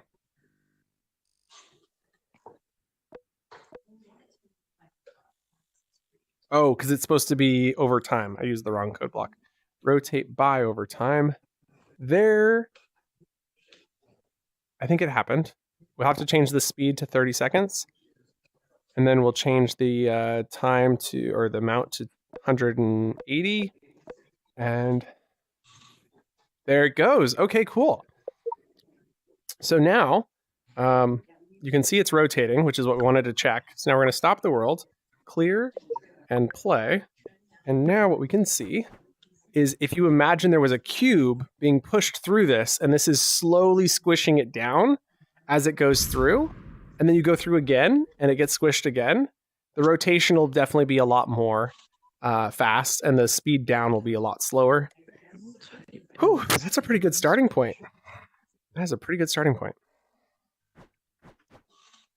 Like it? Yeah. And so then that would be the skinniest it could get, is that right there. And so what we need to do, though, is we need to correlate this to percentages. And so as much as I like this, I think it says my battery headset is low. I'm plugged in, though. Let me check. Where's our percentage at? Oh, it doesn't let me check when I'm on this headset. Can you still add to your world after you publish it? Yes, you can. That's true. Hey, Galactic, great to have you here. Also, welcome everybody else who's arrived. Thank you so much for joining. We're building some really cool stuff today, so I appreciate you guys stopping in. I'm checking my headset power, but oh, there it is. It doesn't read off the numbers though. It just shows it at like 30% or 25%. We're fine. We'll be fine. I am plugged in, so I think it's just like there's the super low signal, and it signals on your way up, which is kind of weird. Like it should say, instead of saying you're at low power, it should say you've reached low power or something. I don't know. It's like 25% or something, right? Okay. So back into build mode here. The question was, can you republish after you've published? That's true. Going to your world, once you hit the publish button, you can either unpublish or publish it again to update it. So once you've made changes, you can hit publish to publish the updates. And so as an example, we've been working on a world. It's really cool right now. I encourage you to check it out. It's called, oh shit. I mean, oh snap, excuse me. I hit the wrong button. But the world that we've been working on recently is called Horizon Royale. And Horizon Royale, there used to be a button there. They seem to have removed it. So I'm looking for my profile button, but they moved it. It used to be right here. That's why I keep doing that. Horizon Royale has had like 64 versions, 62 versions. So we've updated it over 62 times. And then there'll be miniature updates inside of it that we don't count, which are like just quick revisions that are like fix a bug, fix a bug. But we've had 62 major revisions to Horizon Royale. And that's been over the last month and a half. So more than once per day is basically, we're updating that a lot. So that's been our current pet project. I'm going to head back to the world we were working on. And so the world we're working on right now is called Builders Love Explosions. And so we're working on the building component. Kingdom is working on the explosion component. And we're going to be putting them all together here very soon. I'm back. I'm sorry, guys. That was embarrassing. It's like I look like a novice. Oh, I want to get blown up, though. Let's go. Oh, I didn't actually had to disable the blowing up for now. Oh, no. Did you realize what you said? I said snap. It's called blank, blank, blank. No, you didn't. It came out. It said it's called. What? Oh. You said it's called. I don't know. Oh, snap? No. That's been the problem the entire time. All right. S hit. I definitely didn't say anything like that. Great to have you, by the way, Brian. And Charlie, great to have you as well. I know. Sweet. Okay, guys. No need to make fun of me anymore. Let's get back to work. I'll be right back. I'm going to eat some food real quick, and then I'll be right back. Sounds great. Okay, so we've got the roller. So what I wanted to determine, what was the maximum height between the roller and what was the minimum height? And so we're just going to measure this. And to measure something in VR, I encourage you to create a measuring stick like this. Now, what this allows us to do is open up the Properties panel. Under the Attributes tab, the Y on the scale, when I let go, will show you 0.41. That means this is currently 0.41 meters. And so if I go up to this, unfortunately, these are mesh assets. So you can see their bounding box doesn't snap to it. So I have to kind of eyeball it. And so I'm just going to come into right here, and with my measuring stick, like as if I was in the real world, really, I just drag it to right there. That is the thickest the thinnest that we can make an object. And so what we want to do is measure that value, which we can see is 0.05. And so if we go into our roller under the variables tab, sorry, I'm running around a lot, guys. Let me shrink this down so we can stay in the same spot. We're going to create a number value called minimum scale. And then I'm going to call this minimum Y scale. And that was 0.05 we determined. So we'll go type in 0.05. And then the maximum is without doing these rotations. So I'm going to create an event where we're not I think it works using now. these. I figured out the problem. It was actually a really dumb problem. Just a random type error. So go into build mode. Stop. And then go back out. Sorry, I just stopped the world. I'm going to hit play. And you're good to go now. I do want to try blowing up, so let's go. Okay, we actually have to go, all of us have to go in and out of build mode, so we register in the list really quick. Okay. So once that starts, there we go. Okay, I'm in. Should work. I figured out the problem. I was removing the item 0, but it wasn't item at index. I was trying to remove the number 0 from the player list. Oh, whoops. Please work. Yay! Oh, I don't think I was close enough. I don't think so either, because it actually does divide by your distance. Yeah, so I think we need to scale that out a little bit more. Well, I look forward to trying it out. Let me scale that out more. So while he's working on that, we're going to measure this new distance here, doing the same thing we did before. See how this works. Grabbing here and select and scale. And so that will represent the maximum thickness we can get to. And so that's at the topmost value. Oh, I didn't register myself in the list. And now what we can see under our attributes tab is this is 1.75. So the thickest object that we can accept is 1.75. So maximum Y scale. Enough. Now it's important to note that this in and out of build mode. Maximum Y scale. Now it's important to note that this isn't referring to so go in and out of build mode to register yourself. An actual object's Y scale. Because we're going to be able to put this in at any orientation. Putting one person in there, please. Oh, does it say 2.43? Excuse me. No. Wow. You guys enjoy getting blown up? Yes, I lost the map. He's off the map. I lost. Okay, I want to. Let's go. I am so off the map. Peace work. Oh, not bad. Not bad. That wasn't bad at all. I'm off the map. Let's try this again. I can turn it up too. Come on in. Come back, Billy. Oh, I didn't feel like I got blown up at all. Oh, because I didn't go into build mode. Reset really quick. Okay. Yeah. Because I edited the value without us going in and out. And there we go. If everybody goes in and out of build mode now, it should work. Okay. I'm here. Let's go. Blow me up. No! No, I want to get blown up. Oh, I wasn't close enough. That's awesome. It's fun when you jump on top of it. Oh. I definitely want it more intense, but you're on the right track there. Yeah. I love it. Yeah. Okay, so we got our min Y scale and our max Y scale. And so what we're looking at here, stop, clear, and play, is the distances between this and this. So basically, if somebody puts in, let's say, one of these cubes, I'm just going to go duplicate one. Maybe a little bit too intense there. That didn't work. I'm going to go select the top one, duplicate a copy. Okay. So say someone comes in with a cube and they've got it stretched to this, right? Like they've been taffy pulling it or whatever. It will not go through like this. So I want it to have an error if it feels the scale. So you'll notice this is the Y, but it doesn't have to be along the Y, because if you put it in like this and it happens to be this tall, it will also register an error. And so that's what we want to check with those values. And so there's going to be like, can't fit. You're going to have to rotate it. So we just want to like check for those sort of things. So it can only go in if it'll fit, which also means that we need to measure this scale from the left to the right side, which I'm noticing that our wheel inside of there is too wide, which was strange. So I think what we did to fix that before is we just did this like that. Just not sure why that got shifted. There we go. Oh, maybe that was what it was. I'm not sure. That's okay. We fixed it now. So there we go.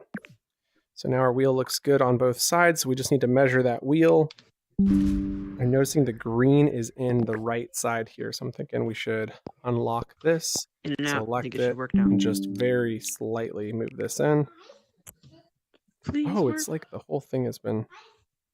Yeah, no, that's fine. Okay, lock it again. And then with this, let's go measure that one distance. Notice I know why. that I've rotated it. I know exactly why, actually. Measure I need to from do a temporary here player list. to there.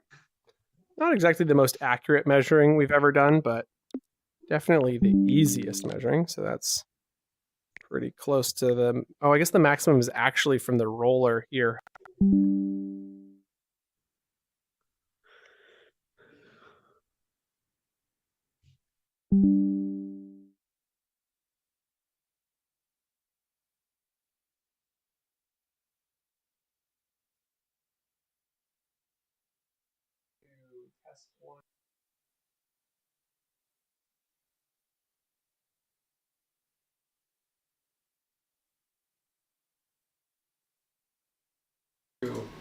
Test 1 2 test 1 2. Okay, we're back. Sorry guys, totally just crashed out of Airlink there, and weirdly my power is at 4%. It says, so is it not charging? Oh. The heck? It's down to 3%. It's like plummeting downwards. Let me see if I can fix that. Plug this back in. Oh no. Oh no, it wasn't plugged in for some reason. I wonder if my cat accidentally knocked that. Weird. Okay. That's so weird, but my cat hasn't been in a while, so I think... Oh, when I rotated, I spun around in my chair really fast. Okay, that probably crashed us out of Airlink too. Sorry about that. Let's see if I can get that back online. I might have to re-power off and back on again. Okay, power off, power back on. Whew, getting a wee bit hot in here. Wait 5 seconds before powering back on. 5, 4. Okay, can you make a trigger? So Brian asked, can you make a trigger that is body part specific, i.e. like the trigger would only be activated if a person touches it with their hand. If any part of them touches it, wouldn't activate. Absolutely. That's not really hard to do, but it does require math. Weird, my headset is giving me this sort of weird symbol I'm not familiar with. I'm going to unplug. I'm going to keep this one plugged in. It is plugged in. It's so strange. I'm not sure what these symbols mean. I'm going to do a couple things here. It says it's at 20%, which is crazy. This is that weird Oculus thing. I'm not sure if anybody else has experienced this, but it'll be like, you're at 3%. Then you plug into power and it jumps up to 20%. And you're like, huh? So I'm going to try powering it on. If it's at 20%, there should be plenty of power. I'm just wondering why the tracking on this power is so weird. Go ahead. Bring some fresh air. That should help. Oh my gosh, it's a beautiful day outside. Absolutely gorgeous. Holy moly. I don't get out much, but that looks nice. Okay. Okay, we're booting back up. I can get back to my login screen. Happy days, guys. Happy days. And so what you're going to want to do there, Brian, is create a trigger just like you normally would. But in the script, you're going to use an if statement. And the if statement's going to check the distance. And so... oh, I hit the wrong button, sorry. Too many thoughts in my head. Give me 1 second to get back in. Quest link, launch quest link. I'm like, if we're lucky, we're still there, but I think we're going to have to relog Horizon. It does look like we have to. Anybody there? Oh, I can hear you. I'm coined, but you can hear me. Can it let me... I don't know if it's going to let me open up Horizon Worlds, though. It's got a question mark on it. I'll be right there, guys. Hey, Kingdom, do you think you can do me a quick favor? Can you write up a script that shows when trigger... It's just like an empty script module that says when trigger is entered by player, then use an if statement to determine if the hand that is closest to the trigger. Yeah, it's basically doing a haptic check. Yeah. Sweet. But yeah, so just do like when trigger is entered, play haptics on the hand that enters. Beautiful. Exactly. Yeah, if you can create that for me, I'm just going to show that off in a moment. I'm going to relog Horizon. No, just do a new script. New script for me.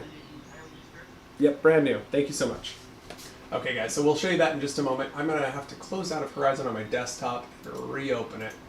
Runtime error. This application is not working. Oh, I see. But maybe just clicking that button? No, that did not work. Okay. Force close window. Closing. Close the program.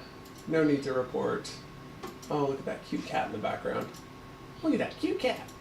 Okay, now we're going to go load up Horizon Worlds again. Okay, with that loading up, I think I can switch back into our desktop. Okay, desktop. Oh, not what I wanted. Close that. Scroll over. Turn off the avatar editor. Whoops. Add desktop panel. Google Chrome. All right, I can see you guys again. You're back in my view. And I'll lock you right there. And then the other one that I wanted was the OBS, which we're going to put right there. And now I can switch you guys back to seeing in Horizon.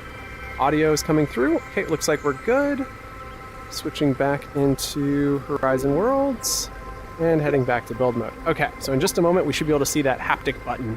Yeah, so your question, Brian, let me read it again, make sure we're on the right page here. Says, can you make a trigger that is body part specific? Yeah, so it's the same thing for like hand versus torso versus head. You just basically, when trigger is entered by a player, check which one is closer. But in this case, we're going to check the left and right hands. And so let me go find this script per hand haptics. There it is. Beautiful. So let's go and see here. So what he's done is said, if the distance from the position of the self to the left hand is greater than the distance from the position of self to the right hand, then we know that the left hand is further away than the right. Therefore, we play haptics on the right. So what I would recommend doing is actually slightly different than this for your use case, which would be to set a variable, which would then be the distance from. And I'm not going to actually create the variables, but I'm going to just show you this. So you're basically doing two distance checks. So you've got the distance from the trigger to the left hand, the distance from the trigger to the right hand. You could do this also for the head. You could do this for the torso. And so once you have all four of these values saved, what you're then going to do is figure out which one is closer. And so you create a new variable that's going to be like closest. And so then the closest it works one... to both the blocks too. Oh, I can't wait to see this. Oh, that's amazing! That's amazing! Oh, dude! This is exactly what we're looking for. That's amazing. Okay, so the trick is some blocks are locked in place, and so you're going to have to set their simulation to true before blowing them up. And so what you're looking... You're saying you would be able to blow up the blocks that were locked too? Exactly. So you build your building, you lock it in place, and then you blow the whole thing up. Then you blow it up. Okay. Exactly. So we're going to set You will have to manually reference all of the blocks, though, which is kind of annoying. We're going to send it to the object as a controller.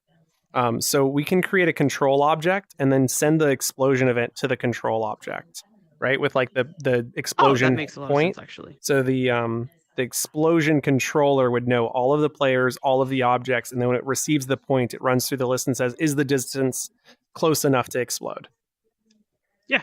Cool. It actually kind of already manually does that because I divide by the distance. So if it's far enough away, it basically just makes it nothing. Yeah, I think the problem for us is that we're going to have locked objects, right? And so if they become unlocked in that process, then the problem is the building falls apart, even though we don't necessarily want the building to fall apart unless there's dynamite in that area. Okay, I see. I can make that too. I'll just add an explosion radius. Perfect. Okay, so then what you're going to do here, if you want to know between the two, right, he just used basically this or that statement, but because we have four of them, you're going to set using the minimum, which is going to determine which one of these is the smallest. And so you could put 4 mins into here.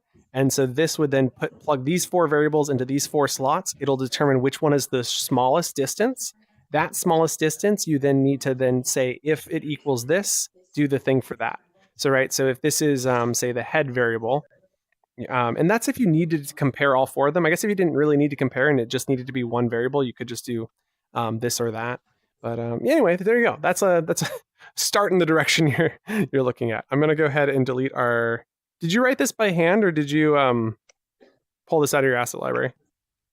Do you mean the haptics thing? Yeah. Yeah, I actually wrote that by myself. Okay, I won't delete it because then I feel bad. No, honestly, if you want to delete it, you can delete it. I made it in like 20 seconds. So okay. Good. Thank you. I'm like, I feel bad. I had one in my asset library, I think, somewhere, so I'm going to pull that one out later. No problem. When we make buttons. Gentleman in the comments was asking, so I appreciate the help. Okay, so we've got our top roller. We have the positions. We have the scales. What we were working on last before I crashed was the scale of this roller right here. And so what we wanted to do was select this object and calculate how wide is the maximum width that we're going to allow. And this is it. This is the maximum width. And that one is our 407. Double check that's right. 372. Okay. And so we're going to assume there is an orientation here that this is the forward direction. This is the upward direction. So you put it in on the left, it comes out on the right. And this is how we're going to think about it. We can pull out, I would love to say it would be a cube, but I don't think the cube, they recently messed up the cube. So the forward direction is Z positive, and I usually pull out the cube to test it, but they've got it backwards. It's now Z negative. So somebody saved this to the asset library in reverse. Whoops.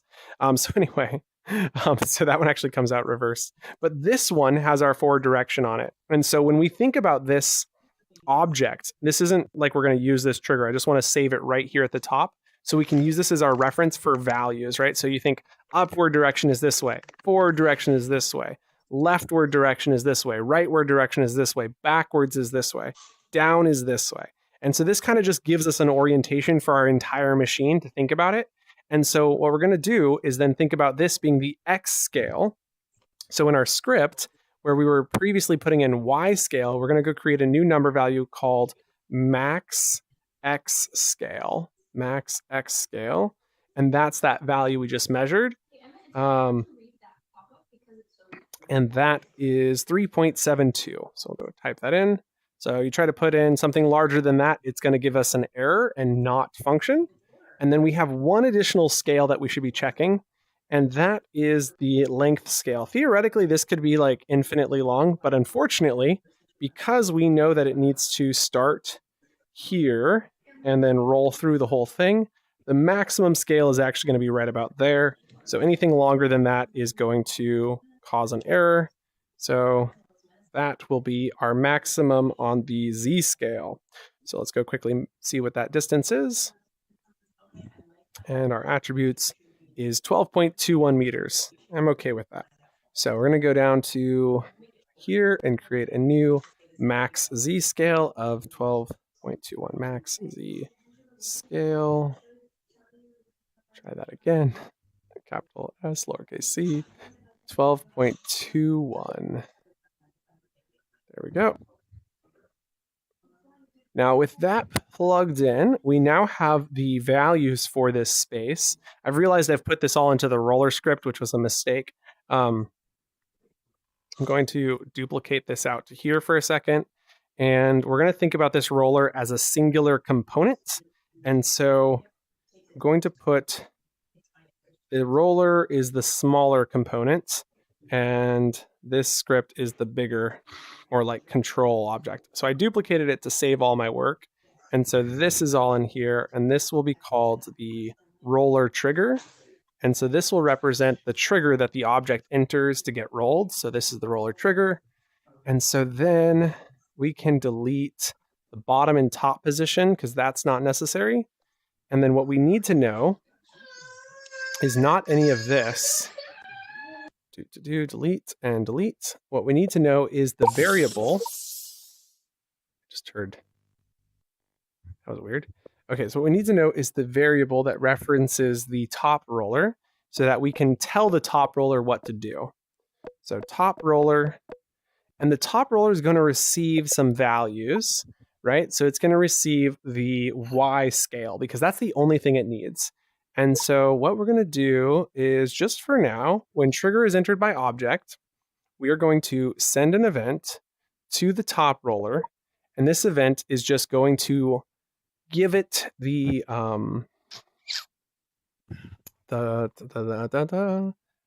so we're going to give it the object that's come into the object. And we're also going to, do I need to do that? It's such a weird thing to do. No, we don't need to do that. Okay, so we're going to send a new event called move. Okay, and so confirm. And so what we need to do is give it the scale of this object. For now, we're going to just kind of do this easily by getting the Y of the object scale. And in the future, we're going to have to actually calculate which one is oriented up or closest to oriented up. Also, hello, Tank. Great to have you. Thanks for joining us. And so we send move to the top roller with the Y scale of object. And now what we're going to do is then use that value. And then we'll have to add our if statements in a minute, but for now, that's okay. Now on our roller, we don't actually need any of these values, maybe minimum Y scale, but I don't think we actually need that because what we're receiving in this event called, was it called move? I forgot. It is indeed called move. So it's a move sent with the number value of the Y. So move is received with a number, which is the Y height, and confirm. And so we're going to move self to the bottom position plus the Y height. So we're going to go grab the plus symbol and then grab bottom position. And we're going to do this over 3 seconds. And so we're basically going to create a series of moves. Move self to top position is what it's going to do on world start question mark. I don't think we need to do that. I don't think we need this at all. That was just there to kind of give us a starting point. So I'm going to script stop the world, clear, play. Hopefully that didn't mess you guys up over there. So move is received with the Y height. I'm debating putting this all in here because I'm thinking of this being 2 steps. And so what we could do is create a new event called move, which is received with a vector, which would be called the position to move to, confirm, and then the speed. There we go, and confirm. And so then instead of moving self to this, we actually move to the position with the speed. And then what we can do is send event to object. So send event to move to self. And I understand that these move events have the same name. This is acceptable as long as they have different parameters, because then they're different. If these had the same parameters, we'd be in trouble. And the order of the parameters does matter. So this is acceptable, even though it's maybe not the cleanest writing. Anyway, so what we're doing here is sending move to self with the bottom position plus the new vector from XYZ. And this is going to put a 0 here, a 0 there. So I'm going to go grab the number input 0, 0, and then Y height there. So now we've calculated the position we want to move to. The speed we had said was 3 for this one. And this needs to happen instantaneously. So it's sent instantly. And then we're going to go to our events tab and send event with delay of 3 seconds. And this one will happen afterwards, which is going to be the same move event, except for instead of being sent with this, it's going to be sent with this minus some amount. So move to Y height. I guess I should have saved that one value. I can recreate it real quick. So over here, we had a number variable, which was the minimum Y, min Y. which we remember was 0.05. 0.05. And so then what we can do is grab the maximum value. And so max is really great because he's a nice guy. Just kidding.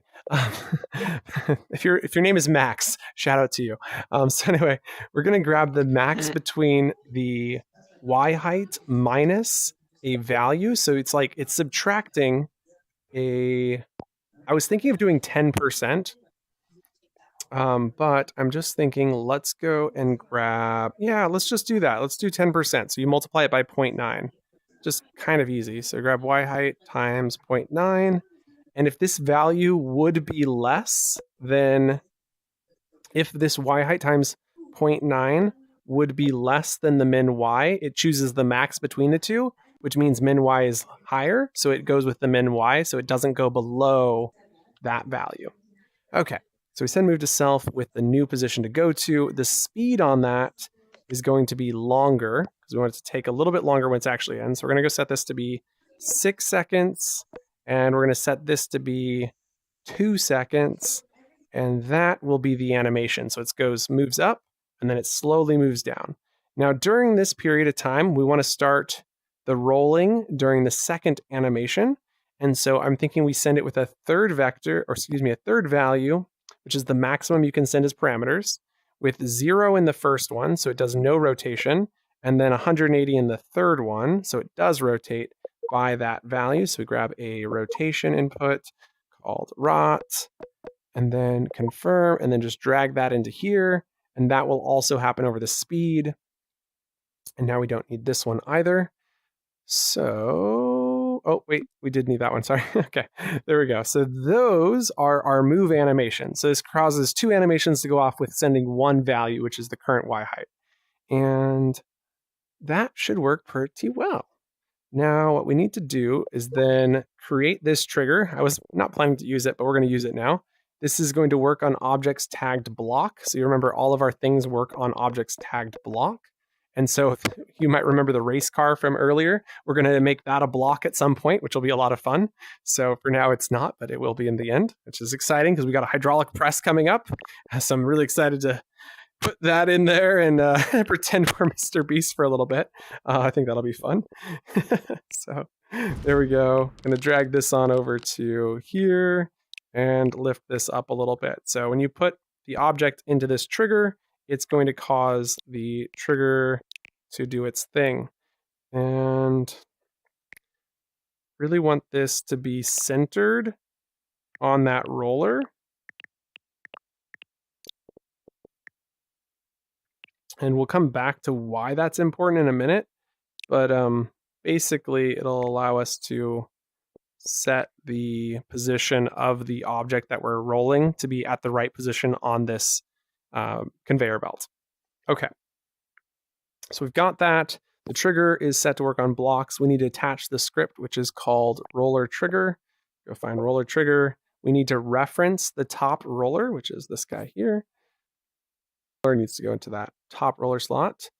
There we go, top roller going into the top roller slot. And now when we plug in a cube, we should see that work. Hey, Kingdom, do you mind grabbing? Oh, you're going to blow it up to test. Let me go. I'll do this over here. You're good. Okay, so I'm going to grab this here. So theoretically, when I drop this on here, it should scale to the height. So it goes up, and now it's going to slowly rotate, and it's going to do that down by 90%. So then theoretically, this is just getting squished through here, which you'll see it no longer fits. And then as it goes through, it's going to get scaled. So we do need to create a motion animation to get this to animate correctly. I mean, we're on the right track, though. This is exciting. So very excited. Oh, I could just triggered it again. So you can see it's doing the animation one more time. It's got the rolling down. The rolling is in the correct direction. We do need to roll this guy as well. So we need to send a rolling event to this other one. And I think we're going to do that by going into our top roller, creating a reference to the other object that rolls. So we'll call this the bottom roller. Bottom roller. Okay, and confirm. And then over here, we were sending this with 180. I'm going to change this to 175. And then when this comes through, we're going to rotate the other roller, the bottom roller, in the opposite direction by taking the negative version of that. So we'll just grab 0 rotation and subtract. That should work. You can blow up some blocks now. That's exciting. You can blow Billy up. You can blow up blocks. Yeah. Will you also be able to blow up TNT? Technically, yes. So then the TNT explodes like mid-flight. That's actually a good idea. Let me do that. Yes, love it, love it. Okay, so we've got the bottom roller linked in. Let's go and actually link it into this roller. We I'll just just need do to a delay. open up properties panel for this bottom one. Here it is. And drag that into here. It's now animated. We're going to turn collidable off on these. Yeah. Having these as collidable would be a little bit problematic. The top one might be okay to be collidable. It's not really okay. We're going to have to come back to it at some point. It's going to be non-collidable for now, and I understand it's not satisfying, but in terms of frame rate, we're talking like potentially multiple frames of loss when this is being used, which is not okay. So definitely have to make that one non-collidable. Okay. So with that, I'm going to stop play the world. Is that cool? Yeah, sure. Cool. Play and go grab one of these pink things. Check it out, Billy. So we drop this on here. This goes up, and they're both going to start rolling. Yes, except for they're rolling in the wrong direction. I was about to say there. Okay, it's an easy fix. It's kind of funny, but yeah. So on the right track. I'm going to stop the world. You can resume the world whenever you need to use it. I'm just going to leave it stopped. Okay, so the top roller now needs to do them in opposite directions. So what we're going to do is drag this one to here, drag this one to there, and now we're good. And now we've got our rollers rolling correctly with a speed of 6. So what I'm thinking is I kind of want these to be variables because like there's a pause there because I forgot to change that one variable. And the rotation amount could be a variable. It's complicated. Let's ignore it for now. Recognize that during that first 2 seconds, that's the time. Yeah, let's not ignore it. Let's fix it. Okay, so the problem is this y height needs to be received with 2 more number variables, which will be called lead time. So we're going to have a lead time. Hey, KO. Followed by roll time, which is how much time it rolls for. Roll time. Hi. I know ya. Aw, so cute. So we're going to put lead time in where the 2 seconds was before. So everywhere there was 2 seconds, that's our lead time. And our roll time is where this 6 seconds was. So we had 2 and 6. And so those will get fed in. So then down here on our roller trigger, we need to go and create variables for lead time and roll time so that that gets plugged in as well. Lead time confirm, which we said was 2 seconds. And then roll time. Okay. And this one is the 6 seconds. Okay. And drag that into here, drag that into there. Send move to top roller with Y scale. Okay, so now that should work. The next step. Hey, baby girl. White Sword says, hello, baby. Okay, that is pretty adorable. That was intense. The blowing up was intense. Dude, both of them going off at the same time is intense. Okay, I gotta see it. You saying hi to the stream, Nalia? Okay. I'm coming.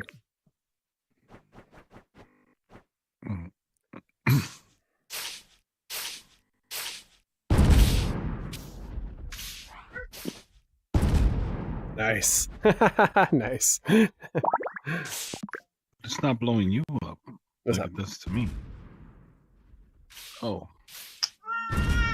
Okay, go for it. Okay. Sounds good. No, I think I'm good. You guys have fun. Oh, he got the double boom. He got the double bump. Oh, that was awesome. Yeah, we're quite deep into this build right now. But I will catch you later. Have fun. Oh, okay. You'll have to look at the live stream and take a peek. It's pretty crazy. Okay, so we know that the lead time is the amount of time that it takes the object to get here. We know that this object needs to hit this exact position with the front of it at a specific time. We also know that we have centered our object, or we've centered our trigger where we want the bottom of the object to be. So we've got a lot of math that we can do. So what we're trying to determine, we're going to create a vector, and this vector is the, I guess it's the start position and the end position, right? So we need the start roll. So start position, and we need a end position. I'm still debating with these names and numbers and all the things. So we'll get to that. For instance, the start position should take 2 seconds to get here. So if it's a cube, when you put it in, even if you put it here, it should snap up to here. I think that's okay. The end position would then also be here. But if it's longer, it pushes it out further. So I'm thinking that's how we're going to have to do it. Mama Bree's on her way back. She wants to blow up. So much fun with it. I want to see what 10 TNT looks like with a ton more of these. Hold up. I'm stopping the world. This thing's going to break because you're using while loops, but that's okay. That's my suspicion, at least. Okay. So I was going to ask you earlier, but the referencing I'm doing right now on one like main manager object. So are each individual blocks, are they going to have a script on them? The only script that they would have would be to register themselves. That would be it. Yeah, so that's how the TNT actually works, because it has to get the objects in the world. So technically doing that, the TNT will blow up. The first two will blow each other up and blow the other. And basically any object that we didn't register yet will not blow up. Right, so we need to make the script on the block so they will register. See, the other TNT won't move at all. Just that one. I see. We got to register. So okay. Never mind. I'm super excited, but we got a long way to go. Got it. Not particularly. I can make this in very, very quickly. I believe you, Kingdom. This is exciting. This is exciting stuff. So I'm just gonna make a quick script on the block really quick. We can delete it later. I'm trying to undo my duplications. Welcome, Charlie. Oh, yeah, Charlie's. Oh no, Charlie's been here. Okay. So, sorry, I'm just like, there's quite a few people with the C at the start of their name. We also have, wait, never mind, that's a B. I am blind. Excuse me. I take it all back. I'm having bad sight problems. Okay, so let's go back to what we're working on over here in our script. So we need to set the start and end positions. This is the thing that we're working on. And then we need to move and rotate our object. And we need to move it to this start position and then rotate it to, we're going to zero it out for now. We'll sort through that later.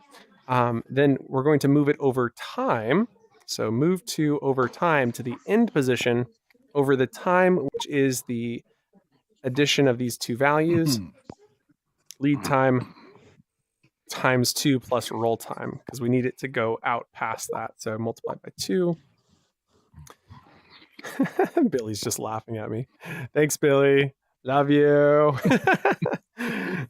Okay, dropping a number input of 2. Okay, so we got lead time times 2 plus roll time, moving the object to that end position. And then to get us started, I just wanted to create some really basic steps. See what it looks like, modify from there. So what we know is that this is the center. We know that we need the block to move into it. So I'm thinking, just for the sake of argument, we're going to do a 2x. So it's going to go 2x the forward direction. And we're going to have to do some math in here at some point to make this actually right. This is like, it's really easy to hack something together. It's the getting it so it works in all directions and all scenarios that's very difficult.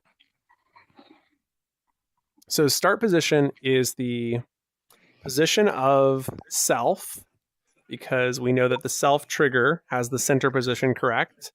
And we're going to modify this position a few times. So the first thing we want to do is subtract half of the y height. And so what we need to know is the current y height. So we're going to create a new value called current y. Click confirm. And so we're going to set current y here.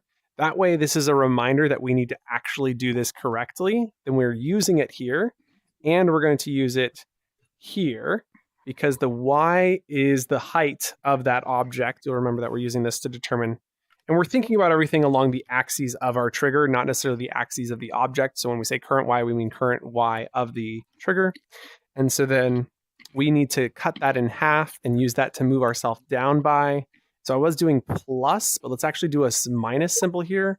We're going to scroll up, grab the minus symbol, and we're going to then subtract a new vector from x, y, z. And we're going to plug zeros here and there. And I put this in the wrong spot. Put that there, put this here, delete that. We'll come back to those. Position of self minus 0, 0. So values 0, 0. And then grab the divide symbol from the top, put that into the middle. We're grabbing the current y, dividing it by 2. Now that gives us the y height. And so this start position is the exact same thing we use for our end position, except for end position will be, in a different amount. So start position is the same as end position at this exact stage because all we've determined is the bottom of our cube. And I've just realized that I shifted it down. I actually meant to shift it up, right? So the center point is here, so it's in the ground. So I actually did need the plus symbol. My bad. It's okay to make mistakes, y'all. We always discover them at some point, right? Good thing we caught it this time. Okay, so start position, it's up by half the y to keep it so it's on the bottom of the roller. Now that then needs to be pushed backwards. So that's the negative forward direction. And this one's the inverse of that. And so the start and end will be opposite of each other. One is going to be plus an amount and the other will be subtracting amount. And so the end position is the one that adds and the start is the one that subtracts. And what we are adding to is themselves. So we take that start position we already calculated, we're going to subtract from it. Take the end position we calculated and we're going to add to it. Now you'll remember that we had oriented this with the forward direction facing this way. Now, if you've never used forward directions before, what you need to know about them is they are 1 meter in length, and that's just called a normalized vector. It means it's 1 is the value, and it's facing in this direction, which means we can use that to calculate the position we want to go to. So to get this value, we can then say set start position to start position minus, and we're going to then multiply that. And we were talking about doing by 2.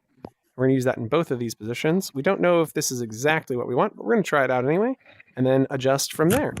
So we go and grab forward direction of object self, drop that into here, duplicate by thumbsticking to the right there, duplicate there.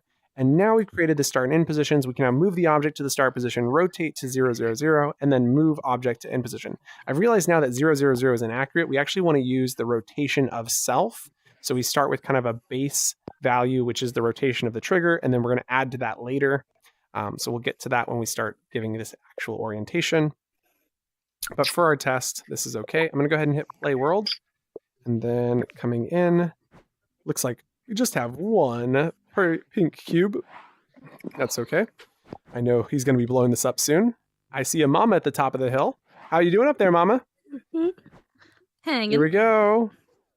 Oh, look at it go! Oh, it's a little too fast. It is way too fast, but Yes. it wants to. Da, da, da, da, da. It wants to do it. Okay, so there was something weird about that, wasn't there? Was that? That was weird. It just. Oh. Something very weird about that. I'm very perplexed. Did it snap to the right position afterward? Okay, so it comes in. Oh, it's doing some sort of rotate 2 over time, but then it's like it's moving off to the edge and then it's snapping to the right position at the end. Are you guys seeing that too? Mm-hmm. Yeah.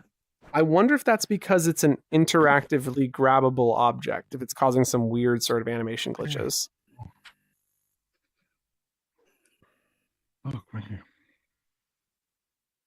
It's like close. It's not there, but it knows where it wants to be. Okay, so I'm gonna go ahead and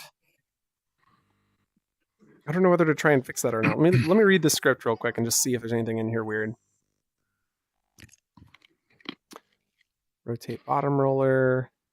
All of that looks good for the top and bottom rollers. Then our roller trigger sets the current Y to the Y of the scale of the object, moves the top roller to current Y lead time roll time. We have a start position and an end position. I'm thinking our start and end positions, move object to start position, rotate object to rotation of self. This is happening instantly, so I don't know why it's like seeming to happen over time. Strange. Yeah. It like almost blows up. Oh, does it? It was blowing up before. I think I may have connected a wire wrong somewhere. See, it like turns white and stops. Check Oh, interesting. Could you set one, like light one really quick so I can see what happens if there's an error whenever it doesn't? Okay, so then over Execution ran here, over allowed instruction our counts. roller trigger has rotation of self, rotate object, move object to end position over time.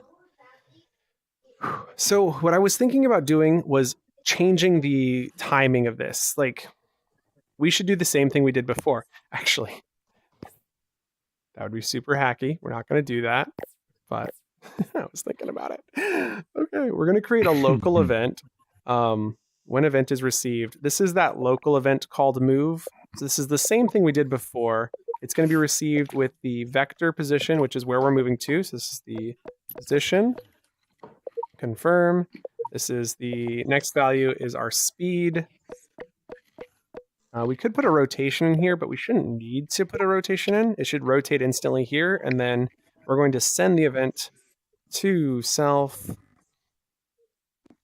And so we send, let's start with the first move, which is this one. And move to self. Oh, we need the object variable that we're moving. So let's go create the object called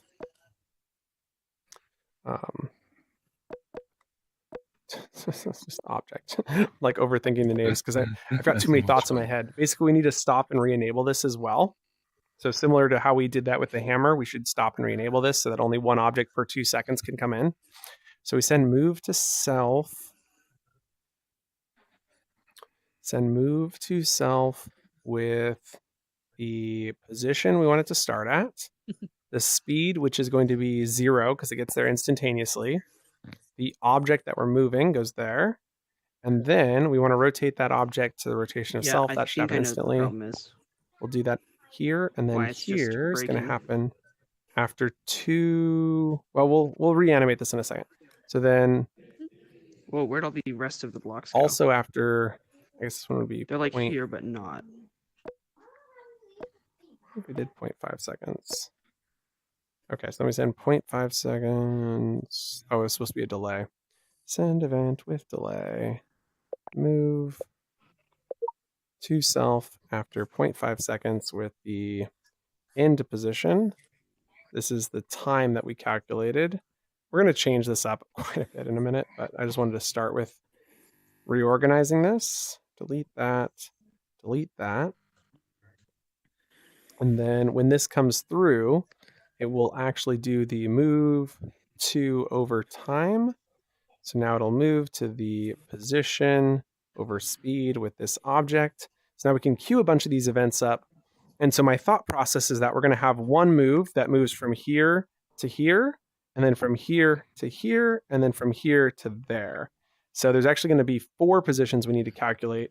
So we've got the start position, we have the end position, we have the, I don't know, like start roll position. So we'll create a vector called start roll.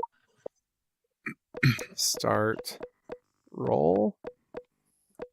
So that's a position, and then we'll need the end roll position. End roll position. Okay, and confirm. And so these are very similar as well. So right here, when we were setting end position to be both of these values, this is the same thing. So we set start roll, end roll, and then because we want this to be in order, start position, start rolls, end position. Those are all those things. And these are all being set as the start position. Now the forward direction itself is being used all over the place. So I'm going to create a new vector called forward. So we only have to call for that value one time. So we'll call this current. Actually, we only need to do this on world start called my forward, because my forward will always be the same. Forward. Oh my gosh. There we go. My forward, confirm. And so then on world start, we can save my forward. And world is started. Set my forward to be this forward direction of self. And then everywhere where you're using my forward, we can now just drop that in, which should make this a little more efficient, especially because we need to add more of these in here for the start roll and end roll positions. Start roll, end roll. I'm going to make this 3, so it starts further away, and we'll do that. And it ends further away, and then it's going to go to 1 for its start and end. We'll have to come up with some better math for this in a minute. So start position, start roll, end position, rotate object to rotation, and then move object. So the first move happens instantaneously, where it sends move to self with the start position, 0, and object. The second one happens immediately afterwards, so 0.1 seconds later, it's going to send not the end position. So we're going to just go ahead and delete some of this stuff in here. So we're just going to know that the first one is the roll time, and it's going to the start roll. Okay, so it's going to move. This happens instantaneously, so it starts rolling. It goes to the start roll position, and then it's going to go to the end roll position. So we're going to drag end roll position into here, and then that is roll time plus lead time. Oh, so this is actually lead time, not roll time. So it's lead time plus roll time. And then this bottom one is that original where we multiplied it by 2. So I'm just going to grab this multiply symbol, drag lead time in here, multiply by 2. And so this is actually the time that it takes now that I think about it. So this should actually still just be roll time. This is the amount of time before we send it.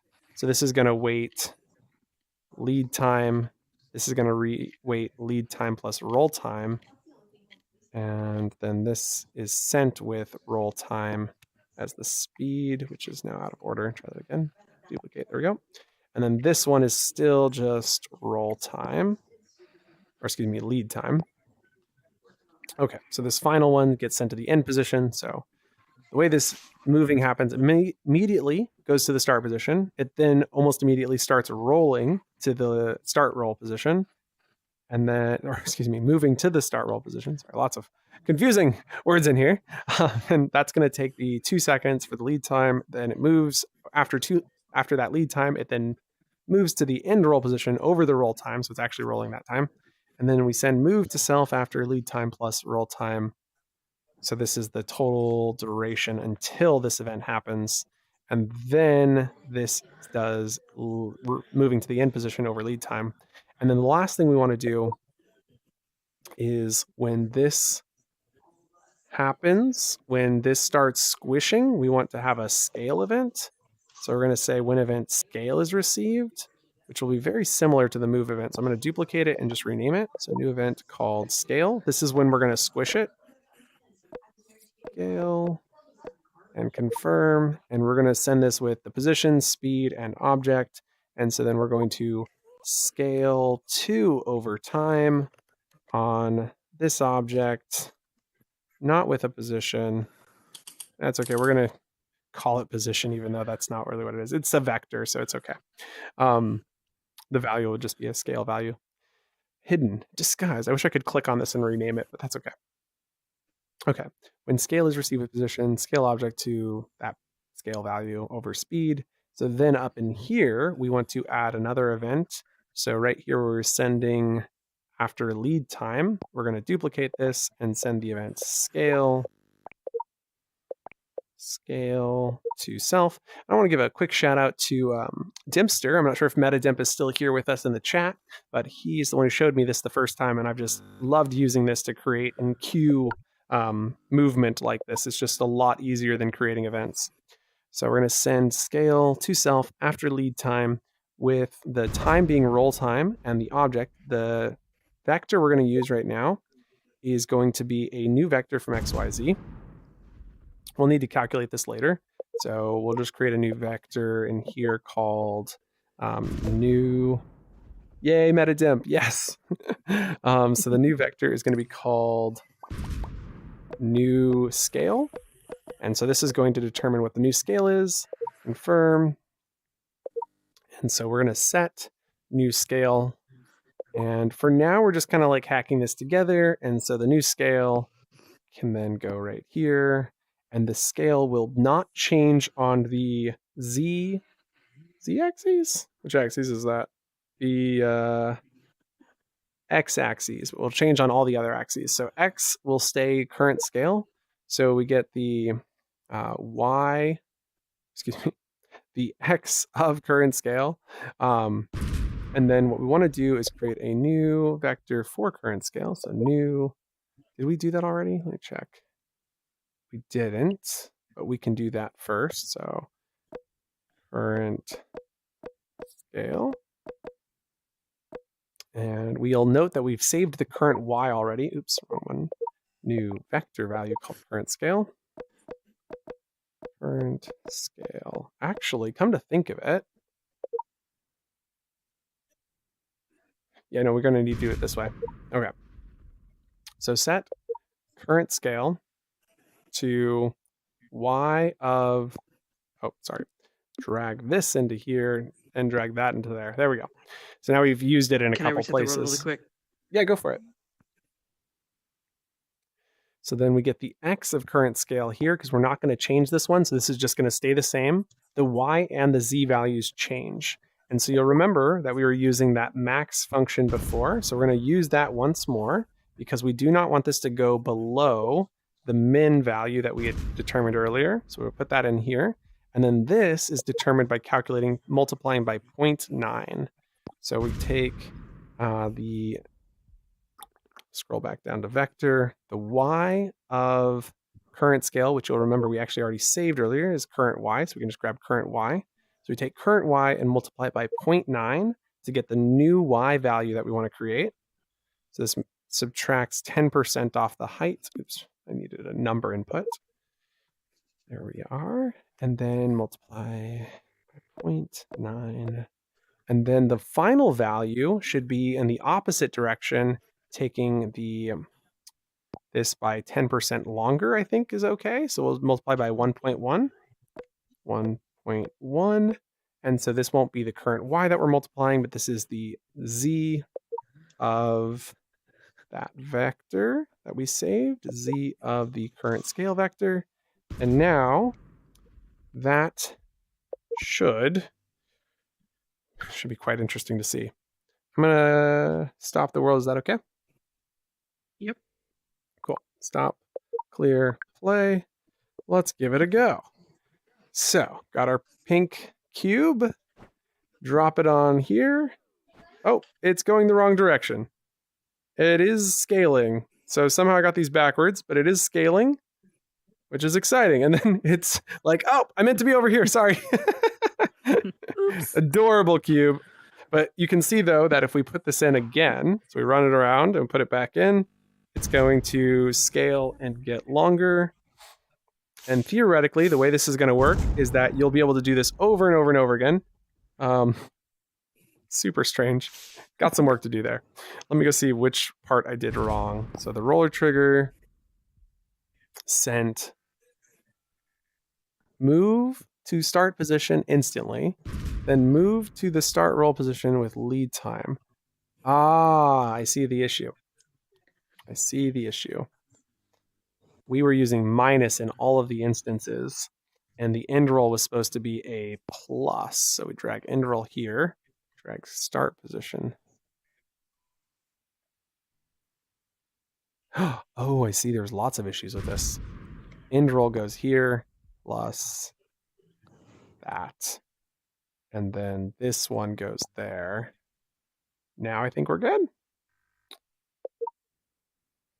Let's go ahead and try this out. Like we got a single pink cube. We'll give this the best shots we got. And drop. Are you okay there, pink cube? I see you're working, but that didn't seem right. If you're happy and you know it, you're probably a pink cube. Okay, I'll try that again. Okay, there it goes. Should now slow down. Oh, and it totally glitches out. Interesting. I have some ideas here. Let's just go ahead and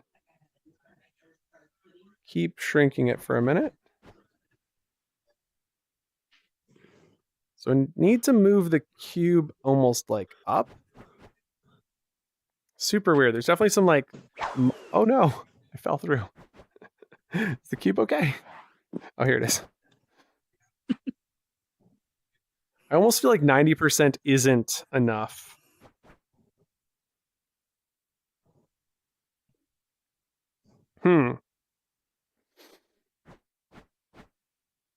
It definitely looks like a squashed cube, though. Like, and this, I'm not gonna lie, this feels as painful as making pasta. Like, this is just as painful. It really is. It really is, yeah. Like, you definitely want to get into the. I'm just gonna throw that over there. Let's go again. This is so painful. Oh, like I know that game mechanics are meant to be painful, but this is a little much.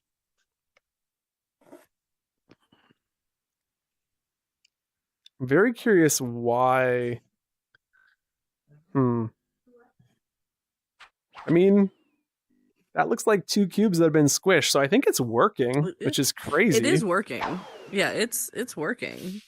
It's just it's not as a dramatic of a squish as you think it would be. So let's just double it up. Let's triple it up. I mean, yeah, let's try tripling it. Okay, build mode. And let's go into our rollers where we were doing 90% before, and let's change that to 70. Let's go to 75%. Why not? That sounds like a fun number. I like 75. You guys have been voting at 75% approval rating on these things that we've been doing. Also, welcome Rainmaker. Great to have you. Thanks for joining us. So 75% it is. Here we go. Backspace, 75%. And we did that. Over here needs to multiply by 25% now. 1.25. And the height up was not enough. So that was strange to me.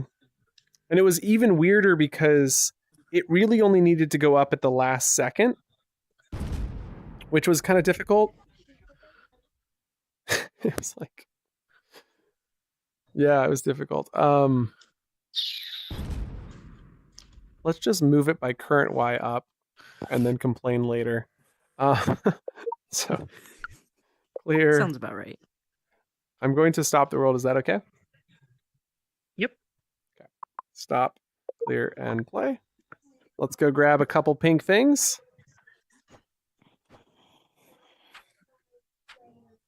I also find it weird when I grab these, it takes a second to actually start like locking into place. Okay, there it goes. And then you can do 2 at a time. It's not very happy. I got to go solve for that bug, but They're definitely shrinking faster, which I think is good. Mm-hmm. The thought that I had though about these was that, you know, when you like do pasta, it also gets wider. I was thinking it also needs to slightly get wider. Like, I really want this to just be the pasta roller. Like, be the pasta. Look at these things. I definitely think it wouldn't hurt to do that. This is really quite fun. Let's go. It's definitely shrinking at a more dramatic rate. Like I don't really hate this as much. Yeah. Whoa. Did we lose one? I think we lost one. But this is definitely getting to where I'd like to see it. Hey, the explosion works. Oh, yeah? Let's go. Really I'm so excited. Let's go. Nice. Looks like it's got a little work to do. But yes. Yep, a little bit more powerful. Do you think it's the direction? Is like it needs to add like an up value to all of them? Because if you push along the ground, right now I have it. It is adding like it looks like 1 meter. Yeah.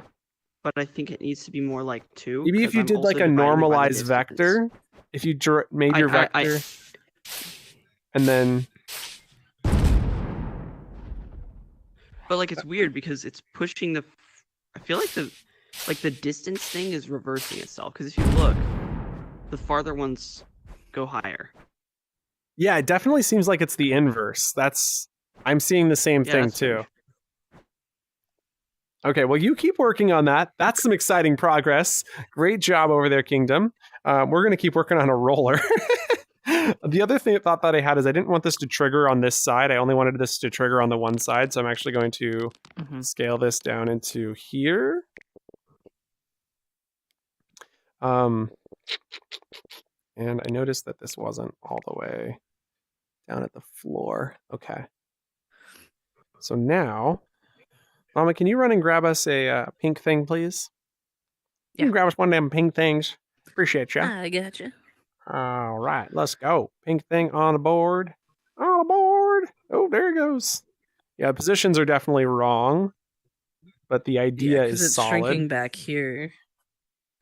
Yeah, because I have the start position based off the center, and so I just scaled it. So now it needs to move the center by quite a bit that way. You can grab it again. You guys remember when I said I was hot earlier and I opened the window? I just remembered that I opened the window. I was like, man, it's cold. Okay. Shoot, it was like 73 today here. I'm gonna stop the world. Clear. I'm going to close the window. Okay, there we go. And let's go adjust some of these numbers. We're just going to work on this. So I guess what I was trying to check that I forgot to check. Can you do that one more time for me, Mama? Just drop it on here. What I was trying to check that I forgot I was checking was the height on this.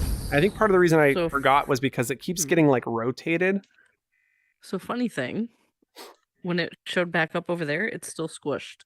That's okay. That's the thing. Yeah, it's just constantly. Okay. It's weird because now it's moving upwards, which I guess makes sense. Oh, and the other problem is that it's moving to positions that had their Y calculated based not on their updated Y, but on the current Y. That explains why it's going up.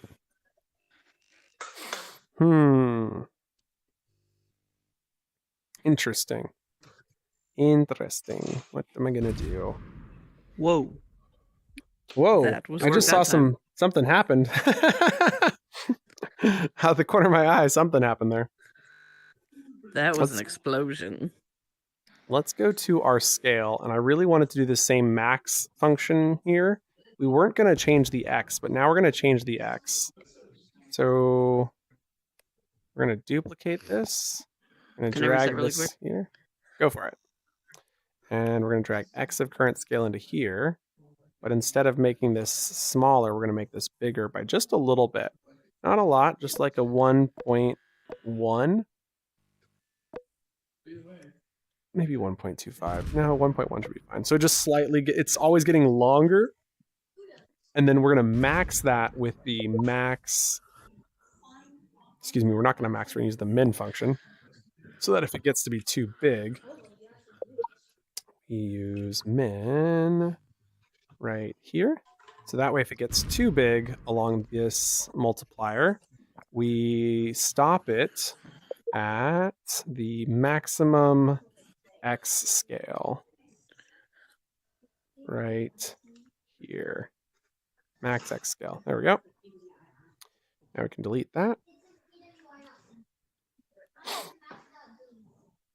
Okay.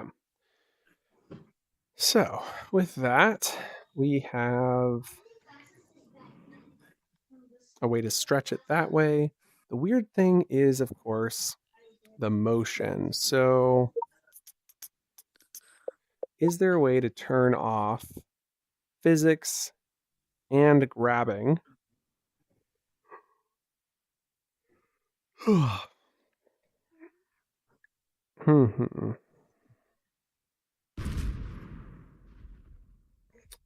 So there's set simulation, but we don't want that. There is set object collidability, which would make it non-grabbable. So here when we say rotate object, we can also set object collidability to false. We can set simulation, not simulation, set interaction to grabbable only, I suppose. Is there a turn physics off button? Set. There used to be. I'm just not sure if it still exists. Set gravity, I think? Or is this going to change it as a number? Set gravity to false, but it would still then bounce off of things, which is problematic. So set collidability to false, which will prevent it from being bouncing. That'll prevent it from colliding into things. So that actually could work.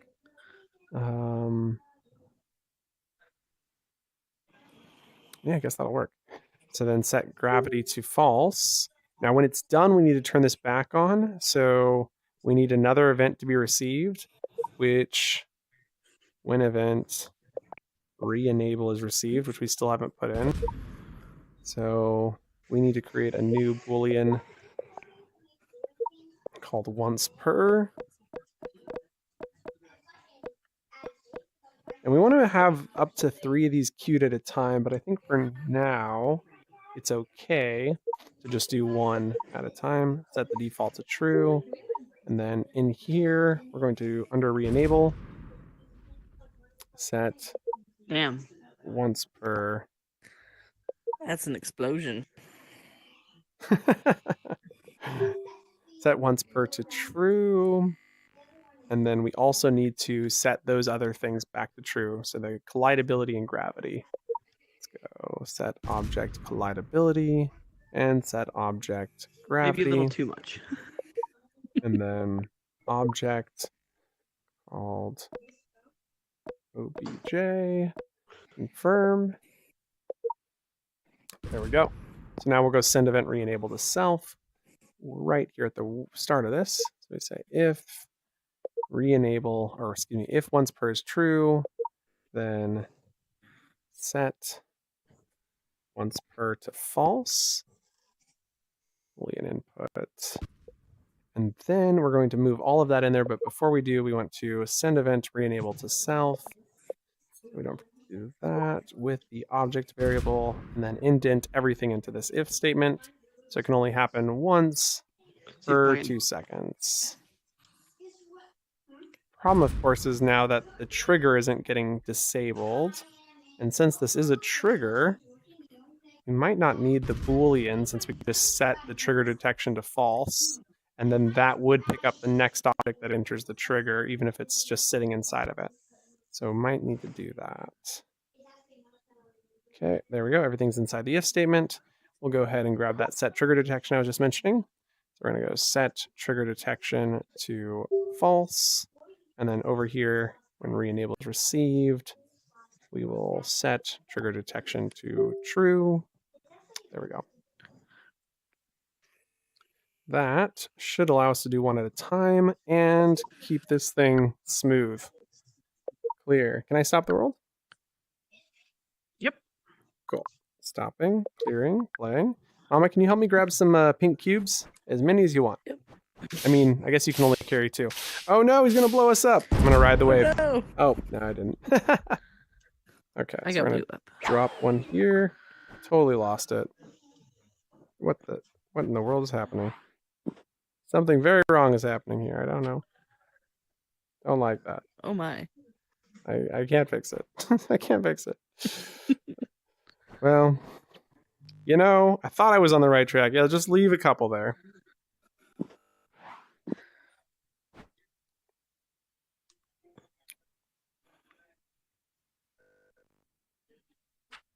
I can't get it out. Get out of there. Did gravity ever... Oh my goodness gracious.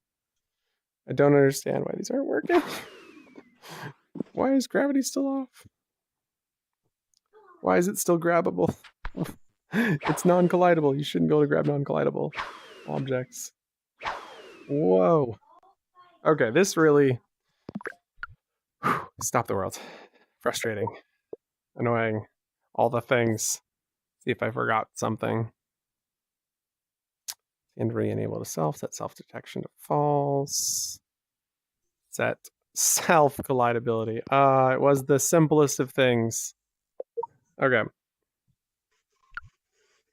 Clear. Play. Let's go and grab one of these this time. I'm gonna jump.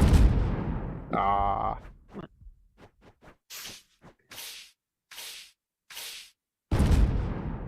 Is it because it's above it? No.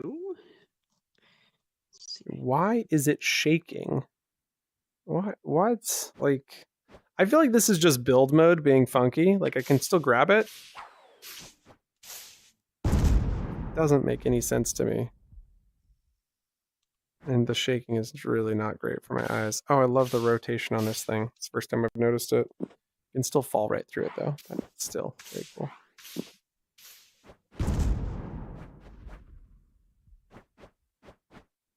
Okay. And breathe. Oh, goodness gracious. Not enjoying that. Stop the world. Feel free to play it whenever you're... Well, it's fine.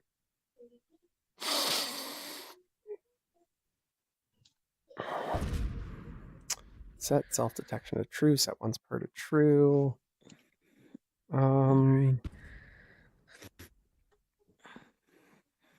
Maybe this setting object gravity to false isn't helping.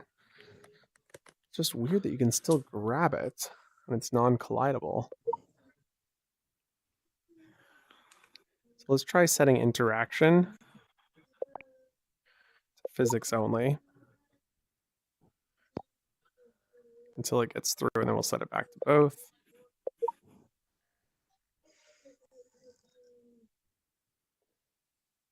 We'll drop this down into here. And then let's just try rotating all the time. So we'll just move this rotation into the move event. There we go.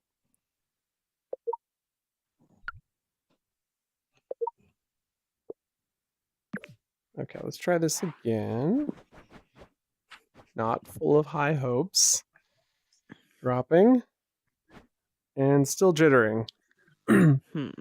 Why do you jitter? If anyone has an idea, you're welcome to share it in the comments section. Definitely not infallible.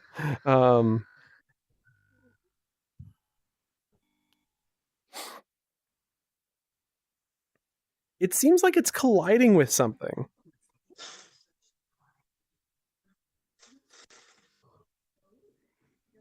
I'm like really curious if we publish this, what would happen?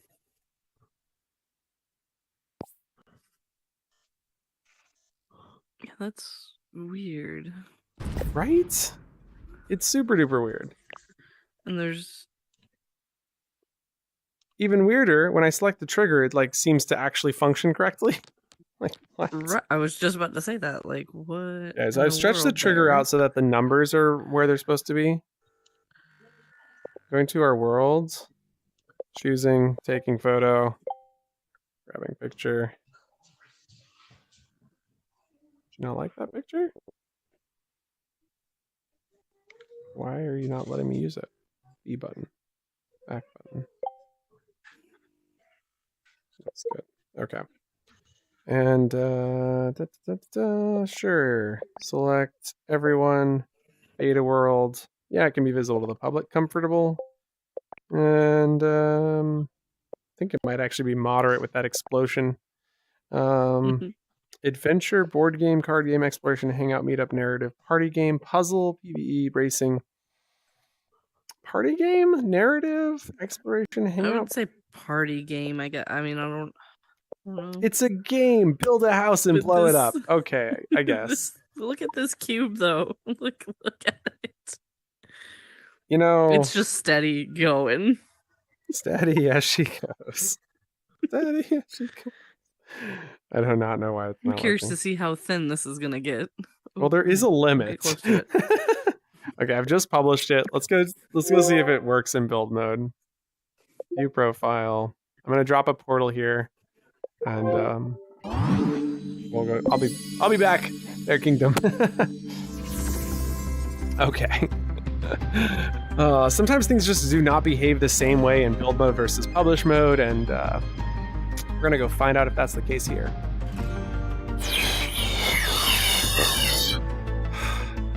My straw is stuck in there.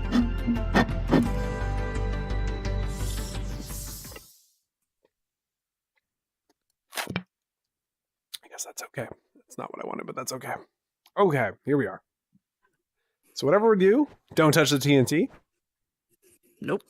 Grab this. Does that look like it's on the ground? Yeah, it is. Okay. It's weird though, because look at how like when I grab it, it takes a second before it registers my hand's rotation. Are you seeing that? Yeah. Yeah, I do. Why is that? Like, do other objects do that too? No, mine. Is it just because it's so big? Like if I grab the hammer works instantly. Crowbar, instantly. Hammer, instantly. For me, they're working instantly. Really? Yeah. Oh wait, now it seems. What? Nope. Maybe it's the first time they're grabbed. Is it just the first time they're grabbed? No, the second time. I'm on the desktop, and desktop is full of bugs, so it could be just. Oh. And now it's still flickering.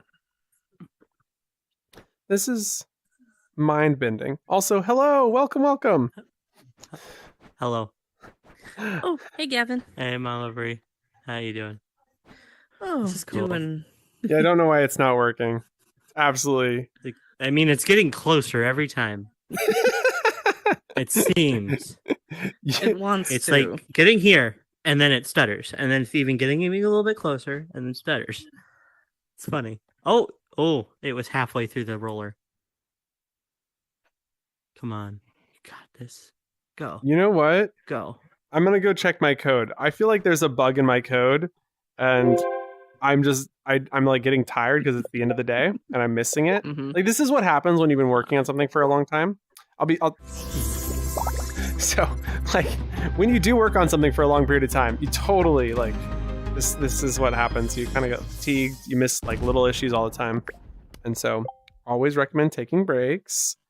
Let's go roller trigger and see. Was it the mistake I'm hoping it was? Because if it is, it's easy. No, it's not. If it was, we'd be done. Why? Once per is set to true, it comes through, it's set to false, so it doesn't go off again until... It's an even worse easy mistake. Send event with delay. Oh my goodness gracious. What a load of me making mistakes. Sentry enable the self with object. That was happening instantaneously, but I needed it to be at the very least lead time or roll time. We'll do roll time. Sure. What the heck? Oh my goodness. Okay.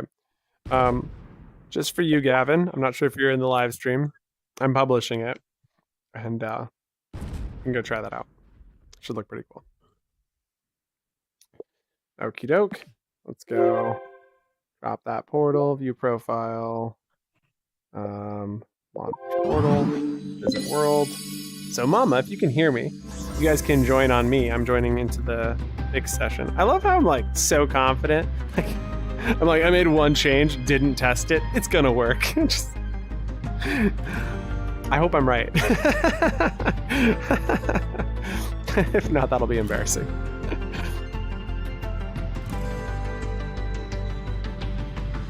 Bum, bum, bum, bum, bum, bum. We'll go to our recently nearby.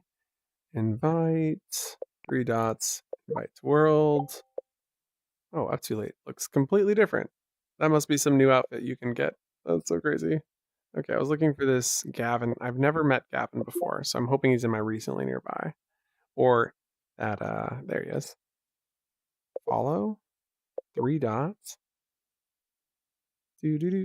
Wow, look at all these weird outfits. This must be that new questing thing. I've been out of town for the last week, so I missed a few of those new updates that came out.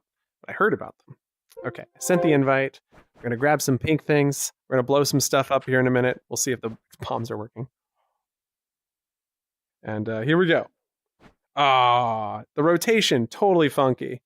Like, what is going on with you, little dude? Like, what? Why you gotta rotate so weird?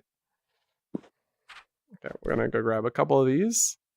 And it does appear to be hitting the trigger over and over and over again, which is what's causing this thing to glitch out. Which is weird and frustrating. I should have done it one at a time. Okay, so I didn't really fix the bug, but I mean, it got to the end. The trigger is disabling, so then it re-enables. Got it. Because it was supposed to queue them up. Got it. It's like, here comes another one. Get out of the way. Yeah, it does need to do just one at a time for the whole animation to work through correctly. I wanted to do multiple at a time, but I think we're just going to have to do that whole 6 seconds plus 2 seconds. Also, this is kind of fun that it'll just kind of keep cycling through them, making them slightly longer. Kind of love that. So we'll come back in a minute to see how long this thing gets. Can I just pull that out? I did. So, so now theoretically, you can grab the hammer because this is just all using the same code, right? And we just like, there it is, locked in place. There you go. Like, so we got the starting point here. There's definitely got to go fix that little bug. I want to try blowing this up because, I mean, isn't that what we're here to do? Oh no. Okay. Oh, it did unlock it. It did kind of bounce the things. You can tell that Kingdom's still working on a lot of little things there, but it's coming along. It's coming along nicely. Oh my gosh, look at this one. It's huge. Give it to me. Give it to me. I thought that one was big. Oh my gosh, look at that one. Oh, this is crazy. That is awesome. Wait, they're about the same size. For some reason, it feels so much bigger. I don't know. Crazy.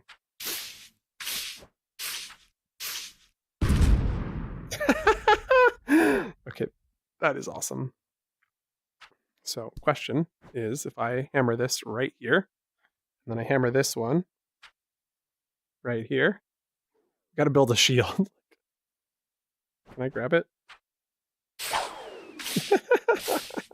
I just want to see things blow up. Yeah. I cannot wait to see this thing progress. It's got some good stuff coming along. Okay. And this thing's just, it's still going. Hey you, can I have that? Would you be okay if I just take that from you? Yeah, we're just gonna, yeah, if I can just take that out of your hands. Like, bring me a distraction and then you can have it. Oh, it's not grabbable until the thing ends. Got it. I do have to actually bring it a distraction. Here's a distraction. And then we need to create the if statement that says, you're too long, you're too this, you're too that, because we didn't put those if statements in. So it's going a little bit bigger than we had intended. Okay, I got it. Oh my gosh, it's massive. Oh, it's gone. And it's gone. Bye. How far? Yeah, it's beyond the rainbow. Beyond the rainbow. But the best part about it is usually it'll come back into view right over here. So it should be coming down from the sky. Oh, that is so cool. That is so cool. Okay. Those things are now going. Breathe. Drop a like. Now we're going to go to the cancel. Okay. Fix that thing. Maybe call it a day for now. We didn't do the hydraulic press, but honestly, the hydraulic press would have been a lot easier because it would be like the same thing we were already doing, except for it's just squashing it, maybe making it slightly wider with the maximum. So very similar stuff to what we're doing here. So let's go and make sure that this can only do one at a time. And I'm also going to simplify our script a little bit. So where I was doing set self-detection, I don't think we want to do set trigger detection. Like, I mean, it could work. Yeah, it could work. It'll work. Okay. Once per is good. We're going to delete once per. Yes? I'm going to go take a break. No problem. My brain is not working. No, that's totally fine. I'm about to do the same too because I'm at that fatigue point as well. So good practice. We're doing good practices here. Appreciate that. Yeah. Good job, us. But hey, love your TNT. Thanks for inviting me. Thanks for coming. It's so great. I look forward to continuing. I gotta charge my headset too. Yeah, some more work. I will catch you later. Bye. Bye. Okay, guys. So we're just going to drag all these things up and then change the time on that delay to re-enable. And then we didn't need the if statement anymore because the trigger is just going to be disabled. The if statement was kind of like thinking we might have multiple objects, make a queue. And it's better this way. I'm going to make some small minor changes here and there, fix this thing up, and yeah, quite excited. So move, scale, re-enable, doesn't use this anymore. When re-enable comes through, when set self-detection to false, re-enable after roll time, but it's actually this value down here. Do we actually use that where it's roll time? We don't. We'll duplicate it up anyway and then fix it. So it's the multiplied by 2 is what's missing here. So it's the lead time multiplied by 2. And so this is what prevents it from being used until the next one comes through. And so theoretically, when we have this set up correctly, which it's not right now, this is going to go to the middle ground, maybe even not the middle ground, like maybe it can only queue right here. We need to keep it out of the trigger. That's the trick. So then this was designed with the idea that it had to be above the previous rollers. But if we make this down at the right height, this could actually be a lot easier to use. Hopefully grabbed everything. We're going to just drop that to right there. Okay. That should do the trick. Although select. Let's do that one more time. And right there. Okay. So now that should be the right height. The problem was that it was choosing locations based off the center position of this. And so what we needed to do was move that center position forward by half. Half? Well, when it was up here, it was half, but it's actually just an amount. So it's like forward direction multiplied by, or we can get the roller center. In fact, that's a much better idea. Let's get the center position of roller minus, well, let's just get this, sorry, brain. If you imagine that this and this, we get the y height of this, but the this of this. The y height of this, but the x and z of that. That is what we need. And so what we need to know is my center. So we're going to create a new, no, we don't need a variable for that. We want a new vector called roller center. We're going to calculate this on world start since we use it all over the place. I am going to wrap at some point, but I'm just like finishing this and getting it where I feel very confident setting this as like good. This is good.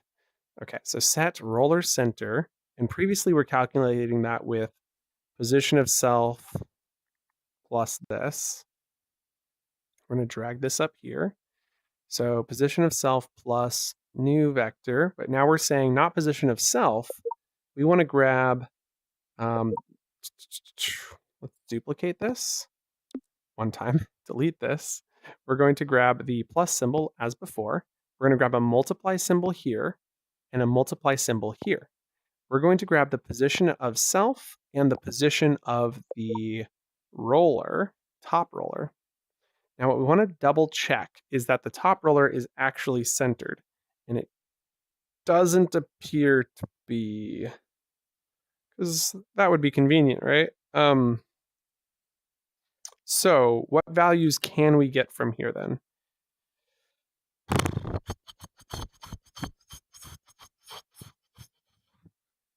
We can get the distance to, excluding the y, multiply that by the forward. Okay.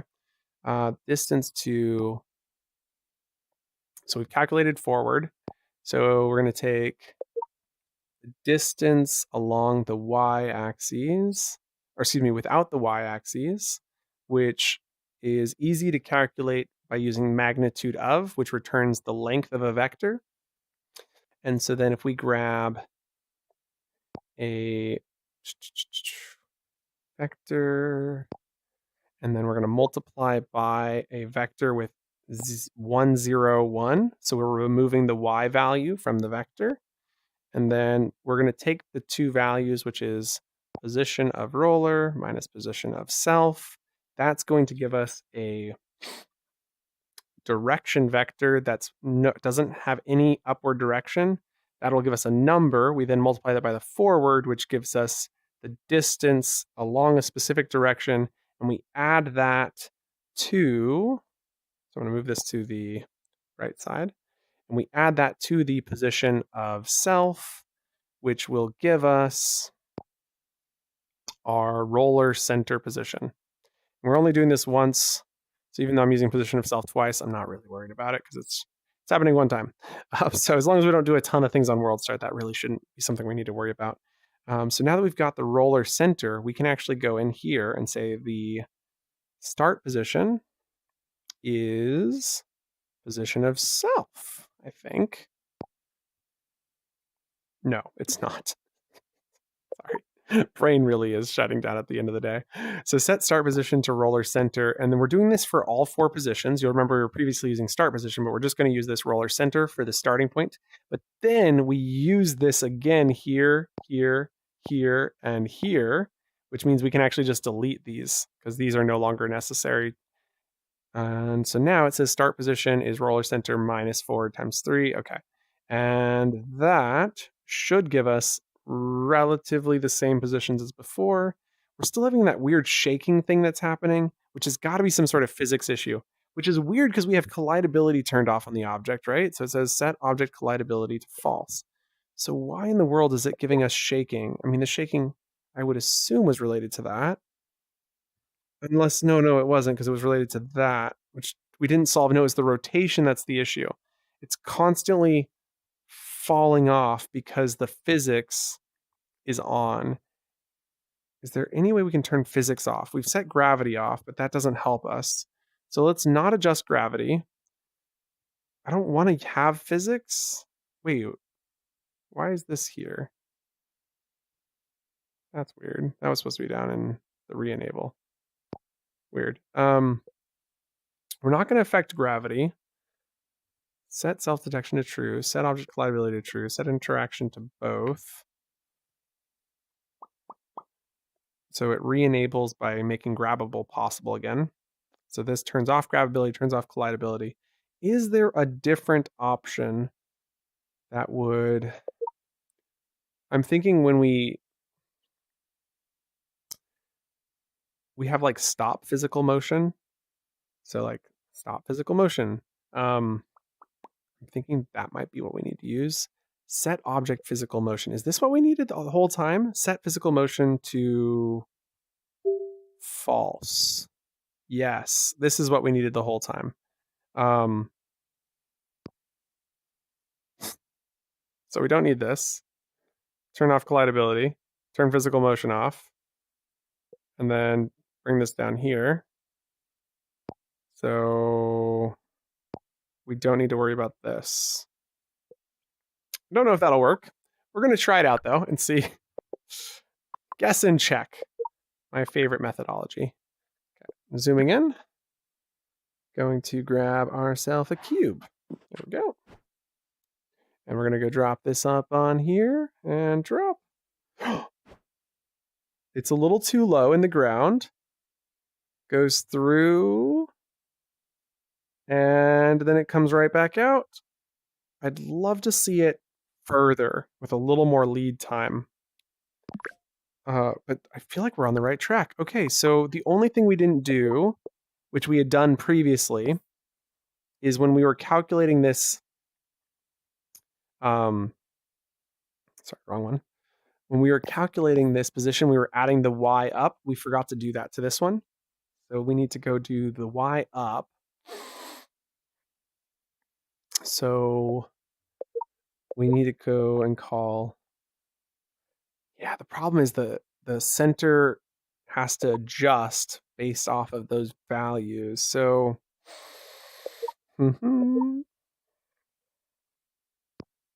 it's roller center plus new vector from XYZ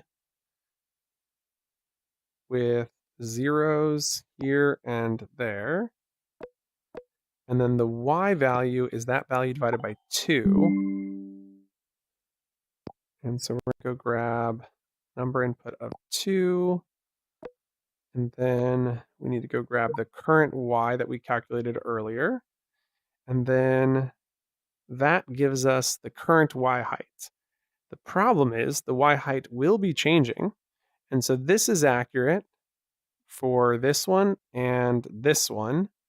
But when we get to this one, current y has been multiplied by 0.75. So current y multiplied by 0.75.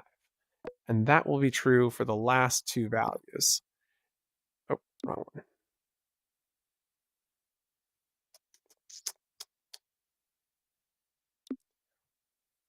Okay, this into here. Okay, double check those are identical still. Good.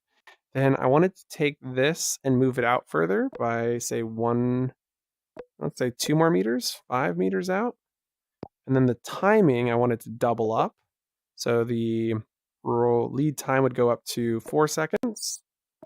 Okay. And that should make for a more interesting roll. I think there's some more math we're going to need to do in there at some point. What else was wrong? The height was fine-ish now. I guess we can just try it and see what else I forgot. The rotation seemed to be fine, right? Yeah, I think we did it. I think we got rotation right. Let's go and try that out. Also, if you've joined us recently, and not since we started, because I haven't said this since we started, but check out this shirt. Oh my gosh. Oh my gosh. Let me see. Set this here for a second. I can do this. We hit this button. Oh, what the heck? There you go. Look at this. Look at this. This is my favorite shirt from the new merch drop, vidyuu.com/merch. Feel free to check it out. It is pretty sweet. So anyway, I'm like, it's surprisingly comfortable and I love the logo and the aesthetic. So not just a cool shirt for me to wear, but anyone can have it. Oh, okay. So the timing there, not bad. Position seems like it's still off somehow. It's not bad. The rollers definitely seemed off. I can't grab it once it's done. I think because something weird happened there. Because it's not letting me grab it. Definitely on the right track. Anyway, I just wanted to shout that out in case you guys are curious or saw it on my shirt and were like, ooh, that's cool. I'm going to grab a couple of these. Give this another try. Why wouldn't that have worked? So this one should start automatically after that one finishes. Yeah, the roller height needs to be adjusted. Does seem to have done some things. They're in the same spot, so they can't tell that they're overlapped. Roller height is off just by a hair. The timing in the center could be a little bit better. So there's definitely some timing adjustments, really minor things, really. And then the weird grabbing thing here. So let's go and stop the world. Clear. Let's find out why we can't grab that. Top roller needs to be lower. For whatever reason, it's just too high. So we said bottom position plus the Y height, which should have been the correct position. But let's take Y height and multiply it by 0.9. 0.9. And then maybe this one, 0.7. Just subtract 0.05 from both of those just to see if that works. And then with that, should be pretty close. Now the roller trigger, I wanted to take our roll time, set this to be 8 seconds, set this to be 6 seconds, and we might want to make it so that that amplitude of 0.75 and 1.25 is a value you can set. So in like real pasta machines, you can actually set what number you want to go to. And so it might be kind of cool to be able to set that number. And then even though this takes a long period of time, it doesn't take a lot of passes. It was just one pass. That might be the way to go. Okay. So we got our roll time, our lead time. It is longer. That's okay. The big change, though, was the positioning, which I felt like needed to be adjusted. We were doing 1, and I was thinking 0.8 might be a better position. Okay. And we're going to go script, clear, and play. We'll go head on in and grab ourselves one of these guys. Here we go. So ideally, you set up 2 here, and then you got 1 in the queue. 1's going through. Oh, and I forgot to figure out why the grab wasn't working. Oh. Close. Oh, I gotta see it. I want to see it again. I feel like it was, yeah, it's hovering off the ground. So we need to adjust the Y height of that. I wonder if that's our bigger problem. It's just this is floating rather than. So if we come over here, yeah, if we remove that float, that might actually do the trick. Not bad. Okay. But I still can't grab it, right? Yeah, I still can't grab it. Weird. So stop the world. Got to remember the grab. And then I'm thinking the position can just be adjusted from here. Looks like this might be the culprit all along.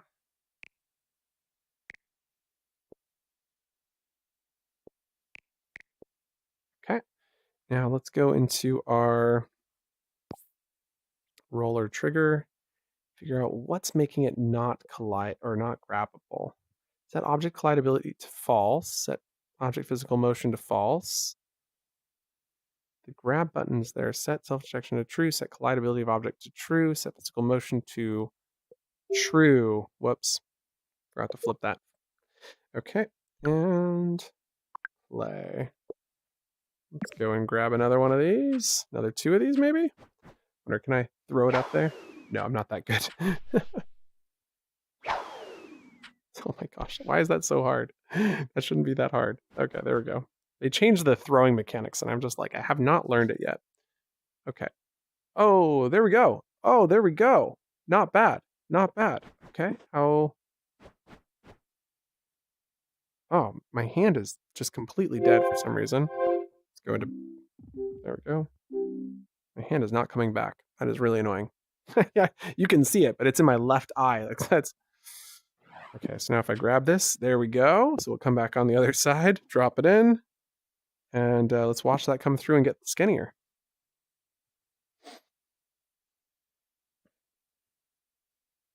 Let's see what the height is on the ground. Looks like it's perfectly on the ground.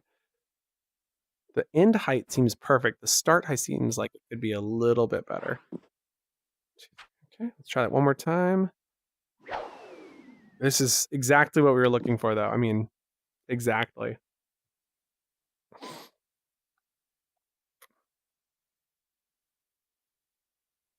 it's hard to even tell that it's getting skinnier. That time seemed to like not be low enough, interestingly. So let's just keep going. Why is the height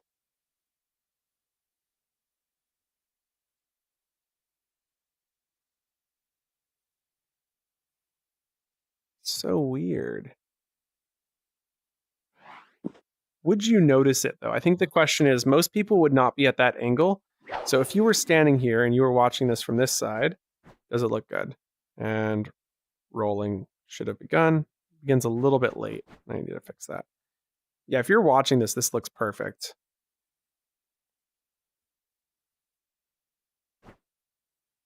I think the longer the item gets, the more awkward the animation is, which is just where this needs to be adjusted.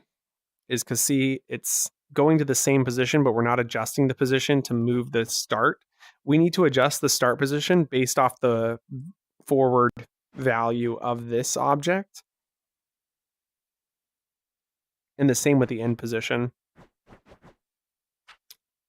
So that's the problem we're coming up against now. But yeah, this is awesome. Let's go try queuing up a few objects, see what that looks like. I'm curious if they'll now physically engage with each other now that we've turned physics on.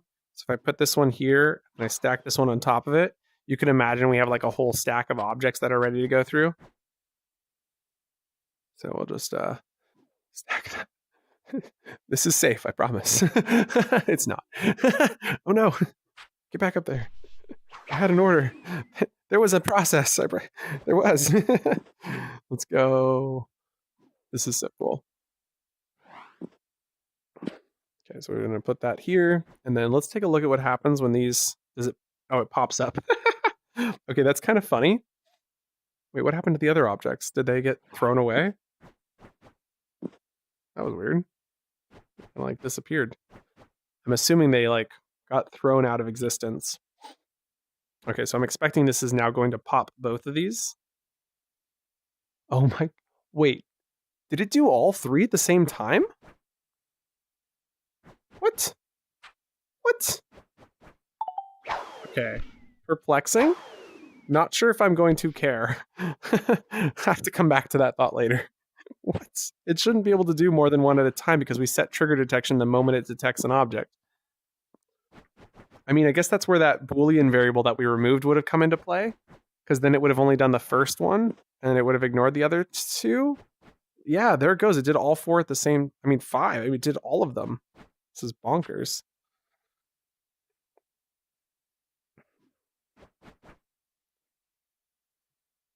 Yeah, and we really can't have multiple happening at the same time. So, yeah, but you can see how the positions should have all had the same ending position and the same starting position on the front piece of it.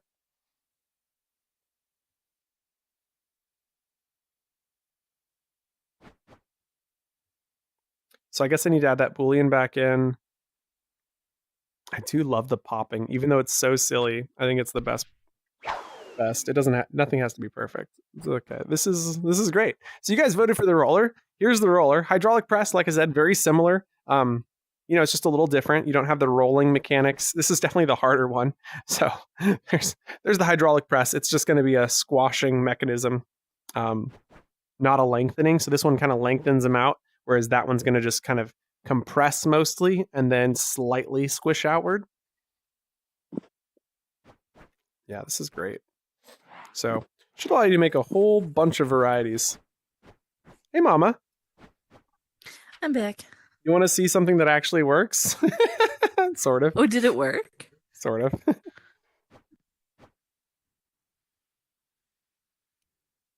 It's a little late on the start, but that's an easy-ish fix. I'm going to work on it here in a second. And, but look at it, right? Now let me go grab one of the thicker objects. And then we'll grab a cube next. The cubes are pretty much the most perfect. So now it's adjusting to the right height. And the object arrives and it starts rolling. Nice. Yeah, it's pretty good. The best part, though, is here on the other side. Watch what happens when it gets to the end. And Pop goes the weasel. Nice. Yeah. So definitely a lot more work to be done here. Yeah, Up Too Late showed me her bunnies map. Oh yeah. Yep, they're making some tweaks. Nice. Yeah, we're a little high on the Geo. We're at like 31. Yikes. Yeah, Mila Muffins actually breaks in build mode. Does it? Yeah. Sorry, Mila, if you're listening. We're gonna have to go optimize it some more. Yeah. But yeah, so if you weren't aware, publish looking at mode, they're giving us more capacity for asset spawning because there's so many bugs with asset spawning. But as soon as they fix the bugs, which should be fixed like in a week or two, that's going to get reverted. And we're not going to be able to load the Minecraft map. Right. It'll stop working. So yeah, I'm that one in Takatato's map. And they're both at the 30% level, which is, yeah, not something we can do, unfortunately. Capacity and optimization. It's like 99% of our job. Yep, pretty much. It really is, though. So we've been doing quite a bit of it here today. We didn't really have to worry so much because this is such a simple world, but we'll have to come back to it and kind of keep thinking about it some more. But yeah, this is going to be one of the newer builds that I'm working on for Vidyuu as like a project. I thought about it, I don't know, not for very long, and I was like, this would be a fun one. My main reason was because I was just kind of tired of them not fixing asset spawning and just telling me it's 2 weeks. It's going to be another 2 weeks. It's going to be another 2 weeks. I'm like, okay, well, maybe I'm just going to take another 2 weeks before I come back to it. So I don't know. I'm definitely going to keep working on Horizon Royale throughout the week, but this is my new pet project. And grateful to have all you guys coming out today to hang out. It's been like almost 5 hours we've been working on this, and we've made some great progress. We got really cool designs up in here. You know, huge shout out to PR Billy, Mama Bree, and Kingdom from the Kawaii creator family. And it's so awesome to have you guys working together and building this cool new world. I guess I need to hit publish, but I'm debating what I'm going to fix on this before I do. There was the one big issue was the multiple objects at a time. So I'm going to fix that real quick. I'm going to make this spawn out here a lot bigger because we have found in publish mode. Oh, did anybody put the spawn? Oh, yeah, there it is. You can get thrown far. Yes, quite far. Can you put in an invisible box around this? So like on the bottom, so you can fall onto the trigger, and also around the edges, so you'd fall into the trigger no matter what. Perfect. Yeah. Even above the world. All of the places. All of the places. We were launching each other quite far. That's amazing. Yeah, so one of my long-term goals in here is to make it so you can actually save your builds. And I know that sounds crazy, but I don't think it's gonna be that hard. I think it'll be really easy to implement on a world level, so if you're not worried about the world saving. But I think the hard part is if I want to make it so you can save it, we have to use player variables, and that's where it gets tricky. But I'd love to try. So we might attempt to do that in another live stream. When re-enable is received, we set the trigger detection. We're going to bring back that Boolean variable called once per. Once per. Confirm. It starts as default true. We run an if statement, and we're going to set once per, drop once per into here, drop it into here, drag it into there, drag this into there, drag to actually make that false. Okay, here we go. And then do all of these, and then we'll get down to re-enable and bring that into there as well. Almost done. I'm thinking about the positions as well, just kind of adjusting that. It's an adjustment on the forward direction multiplier. And so, actually, I don't even think it's on that. It's just going to be add 2 with forward direction multiplied by the Y scale. There might be another way to do it. I keep thinking. Set once per to true. Now this should prevent the multiple objects from getting selected, as it'll only select the first one that enters the trigger, not all 3 that enter simultaneously. So what I suspect happened is that with the trigger on objects, if all objects are in the trigger when it gets re-enabled, it fires the trigger enter on all of them at the exact same time to the point where the setting self to false doesn't happen. But because they are going to be in an order that happens one after the other, there is one that is first, and therefore once per will be set for that one. So just for some reason, yeah, it's weird because I'm pretty confident with player trigger enter with player, it doesn't do that. So it's just kind of a different behavior for object. I'll have to do some more experimenting and research. Okay, so our start position needs to be, I guess the same position is fine. The start roll position needs to be based off of, so we're going to set start roll to be plus a value. Oh, it says minus actually. So minus forward direction times. So we're going to take start roll and then subtract from it with forward direction times the scale of, right? Like that maybe is what it should be doing the entire time. Maybe it just got lucky that it was close enough for most of them. So maybe that's what we need to do. Let's go grab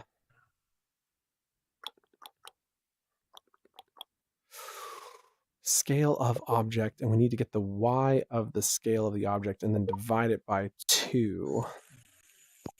So go grab y, or no, it wasn't y, it's the z of.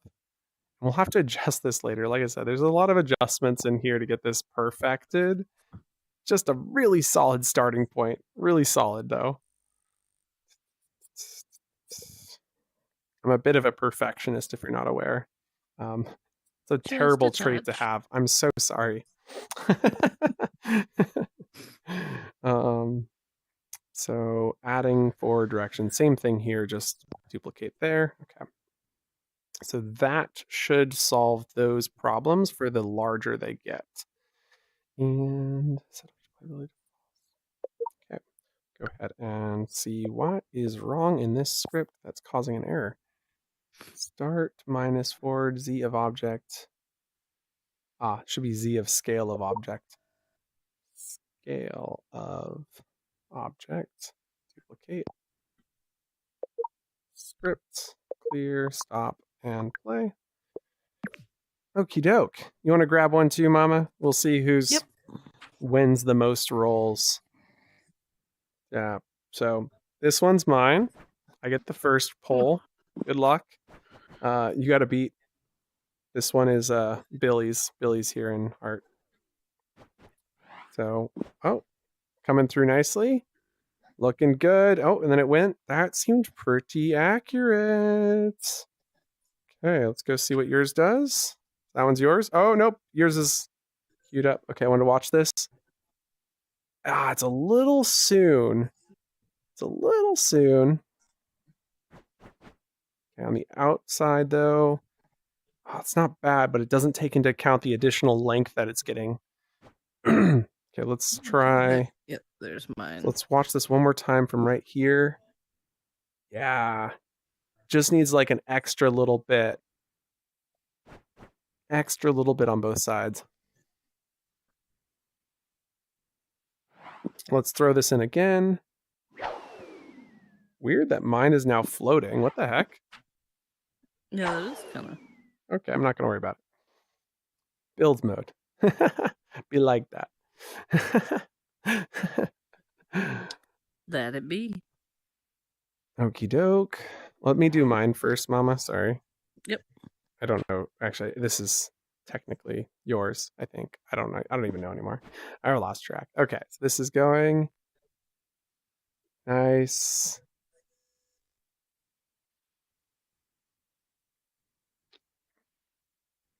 Solid animation here. Really, really, like, I mean, we got a rolling pin here, we got a rolling thing here, we got the scaling and the thing. It's just, it's like, it looks great. Yeah. Thank you. I'm pretty impressed myself. Okay, so let's go change that value to be a little bit larger. Clear roller trigger. So we could either add to this, or I think what we're going to do is recognize that these are identical. So delete this one. Grab another multiply symbol because dividing by 2 is the equivalent of multiplying by 0.5. So I'm going to change this to 0.5. And then we're going to move z of into here, delete the divide by 2, and then think we need this to be slightly longer. So why not go to 0.6 or maybe even 0.7? Maybe we'll go 0.6. Hard to say. 0.7. We're going to do 0.7. Hopefully that's good. We'll duplicate that into here.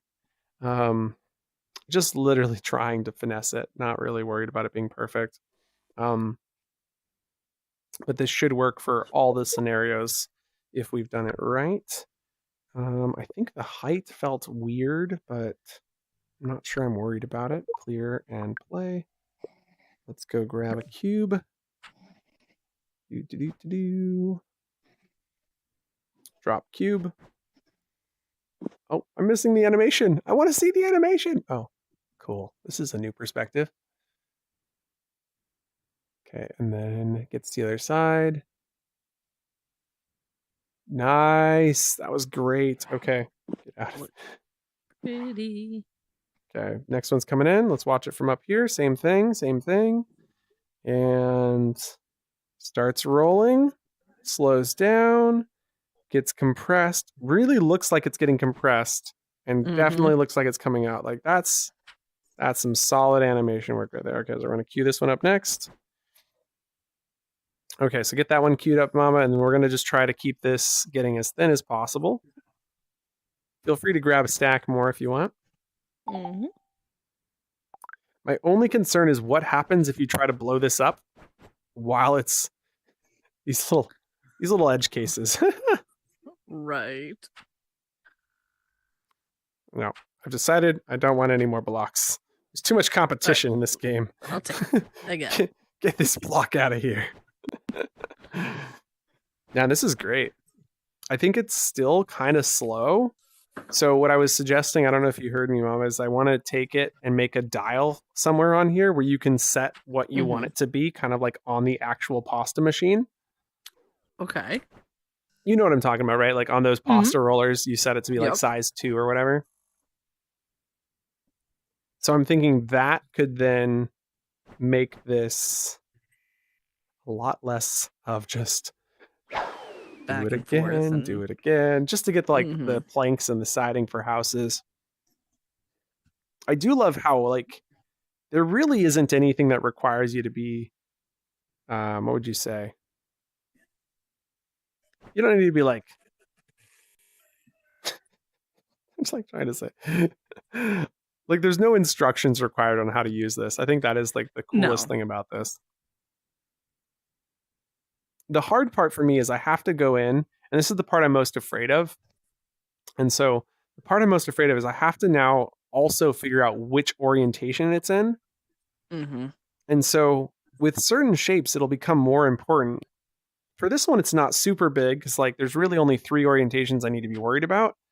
But when we have more complex shapes, the orientation becomes more important. But like I need to know if it's placed down like this. And if it is, then squash it like this. Right. And so then it's still getting longer, but now it's getting skinnier. So even though it's grown on this side, you could then put it in here. It's now getting longer. It gets a little fatter. And then, you know, it's just using math. So you can really create any size you want, which is crazy. Which, by the way, up too late, she came into the publish mode. She recognized right away what we were doing with the blocks, locking them in place. Yeah, I know. It's my third iteration, fourth iteration on this concept. That's awesome. Yep, she recognized it right away. She was like, "Oh my god!" It's and said the name. I was like, "Yep, exactly." Yep, that's awesome. Okay, here comes. I wanted to really like what we're testing here is how does it work the skinnier it gets.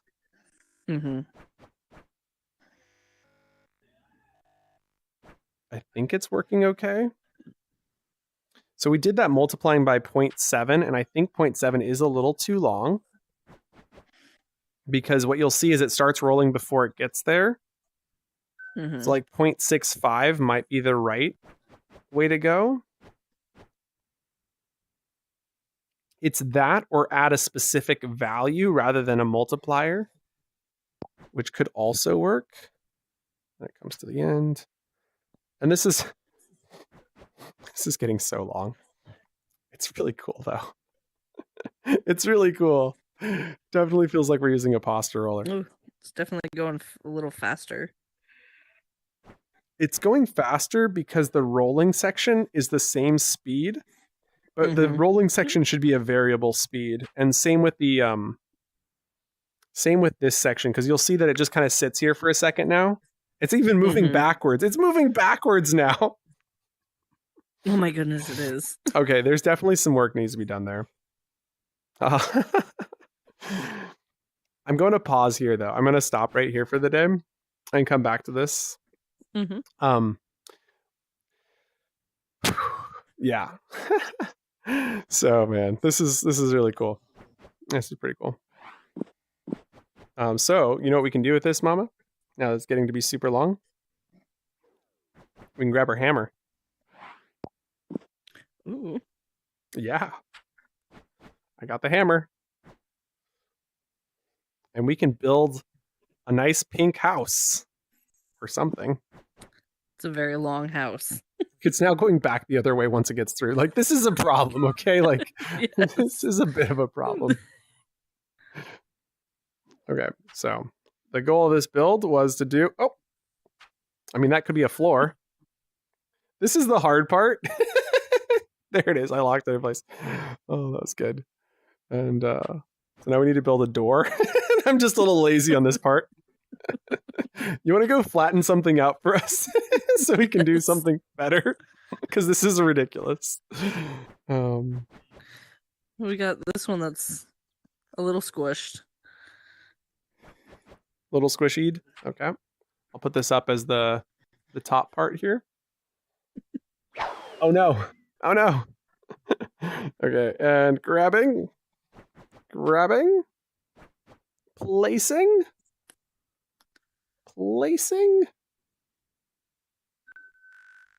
There we go, locked in place. Next up. Now for all of our destructive friends, I think I got it. Yeah, we got it. You can either use the crowbar to break it into pieces. Here's the crowbar. And so when you lock something in place, I'll quickly demonstrate this. Jeez. You just boom, boom, twice hits, locks it in place, and then 2 hits with a crowbar, breaks it. Pretty cool. So there's that, or there's TNT. Let's go! Oh no! That was awesome. So this is the TNT was made by Kingdom. He's been working on it while we've been working on everything else, and he's just done a great job. In the future, in fact, actually, Mama, I've got a really brilliant idea. Before we let today go, we forgot about our little friend, the car. Are we going to squish the car? We're going to squish the car. Yes. I'm kind of like, so I love the hydraulic press, but I think we should get rid of it. I hate to say that, but I think this does everything the hydraulic press would do. Am I crazy? It's kind of the same. I mean, yeah, it's kind of the same concept. It just instead of it rolling out, the press just smashes it. Goes I don't know. down I'll think about it. I'll yeah. keep thinking about it. Okay, so the car needs to have the attribute tagged block. So that way everything engages with it. So you can lock it in place. You can flatten it. We're going to flatten it. Yes. And then because we're going to be messing with this car, we're going to make 2 of them.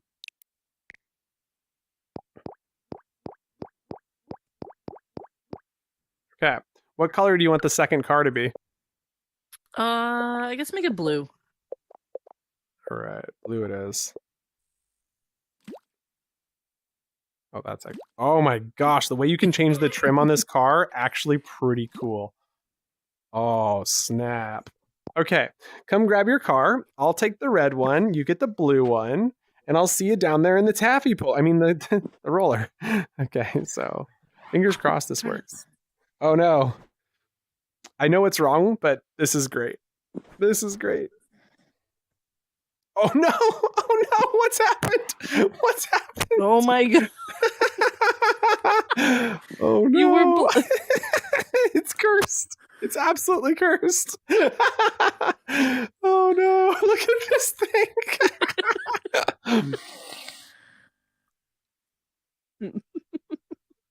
Something very wrong has happened here. Very wrong.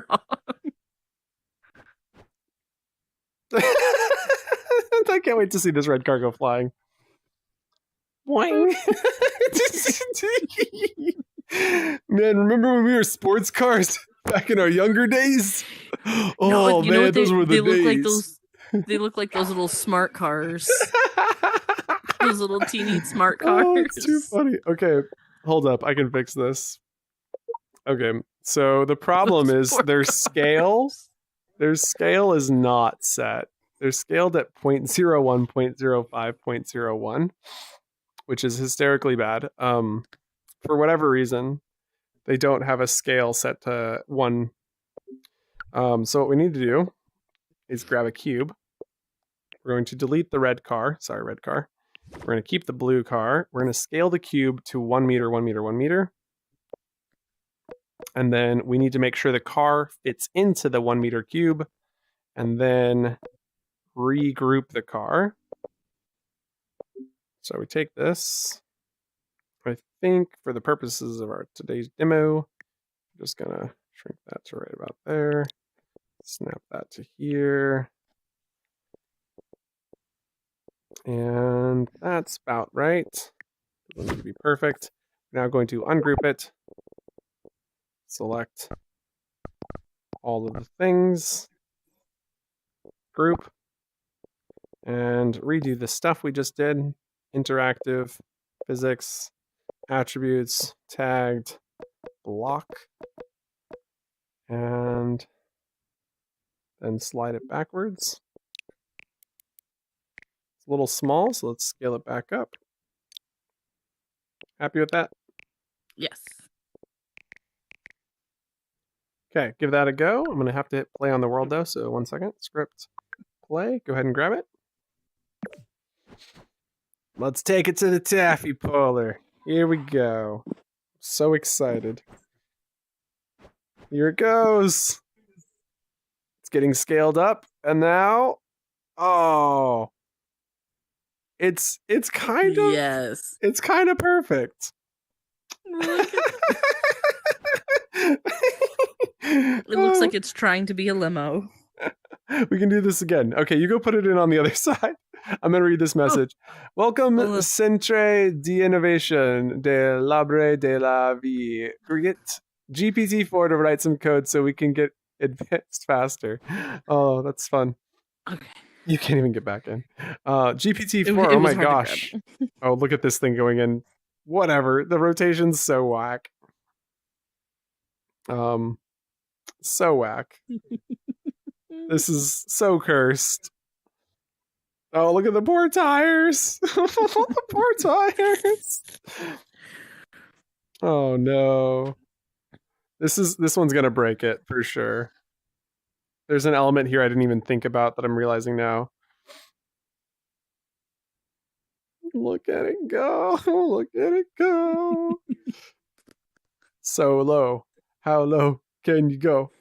How low can you go? That's a whole new name to lowrider. Oh man. And it's like, okay, one more time, but that's it now, okay? Like oh my goodness. This is too funny. Good stuff, guys. Good stuff. Glad we got to do that. So we can get advanced faster. You got too much on your shoulders. And bro, I managed to get meta of Horizon, haven't I? Off Horizon World. I wish I understood what this message was. GPT-4, pretty cool though. Have you heard, Mama, all the crazy stuff that GPT-4 is doing? No. OMG. So I was just hearing from a YouTube video yesterday about how the newest version of GPT-4 was asked to go and do some stuff And so it had 5 additional GPT-4s that it could subordinate to tasks. So it could be like the manager and then tell the other things to do other things. And when it came up against a roadblock that was a CAPTCHA code that, for robots can't answer, it went to Fiverr, hired somebody. And then when the guy on Fiverr's like, "Are you a robot?" The person was like, "No, I'm just, the robot says I'm just legally impaired and I can't see it. So I need help." Oh my God. It displays its thought processes, and it's like, well, I probably shouldn't tell this guy I'm a robot, so I'm just going to lie to him so that he'll actually do the thing for me. It like says its reasoning behind the scenes as to why. Like that is so scary. That is creepy. And yeah, I mean, it's crazy. So apparently they also gave it some cash and was just like, go try and make a business, like go make money out of this money. And they just sent it off to go do that. Wow. Yeah. So GPT-4, pretty creepy, pretty crazy. Just a bit. That's all like only available to like the people who work at the company that's making it, but still. Oh, it gives me the shivers. Seriously, shivers. Ooh. Okay, last roll for you. And that is where we're in. Well, you know what I just realized? This can be the roof to our house. Oh, it could. It's an interesting roof. Oh God! Oh no! It's automatically never gonna give you up. Never gonna let you down. This poor car. This is so bad. This is actually horrifying.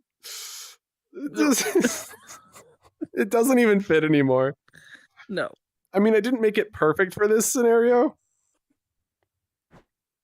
At this point, it's supposed to call an error that's like, too big, please stop. I don't want to do it anymore. Where's Billy when you need him? All right, guys. Well, we're going to hit the publish button. So if you want to come play with this and try it out for yourself, the world is published. We're going to give it a description called version 0.01. That's what this is, and published. There you go. So this is the very first iteration on this new upcoming game called Builders Love Explosions. I hope you'll come and check it out. Try it out for yourself. It is quite a lot of fun, and we have a lot of work left to do. So stay tuned. I'm sure we'll do more live streams. If you haven't already, consider subscribing to the Lakes is Live YouTube channel. That's where I do my personal live streams and things that are not so like very task oriented. So if I'm just jumping around and my thoughts are all over the place, for something like this where we had a very specific target, we can do it on the main channel, which is why we're here. But I would definitely encourage you to check out Lakes is Live for more stream content like this. All right, guys, I will see you in Horizon. Don't forget to check out vidyuu.com/merch to see all the new merch that's coming out. Lots of cool stuff. Yes. And we will see you in Horizon. Bye. Okay. There we go. What a stream that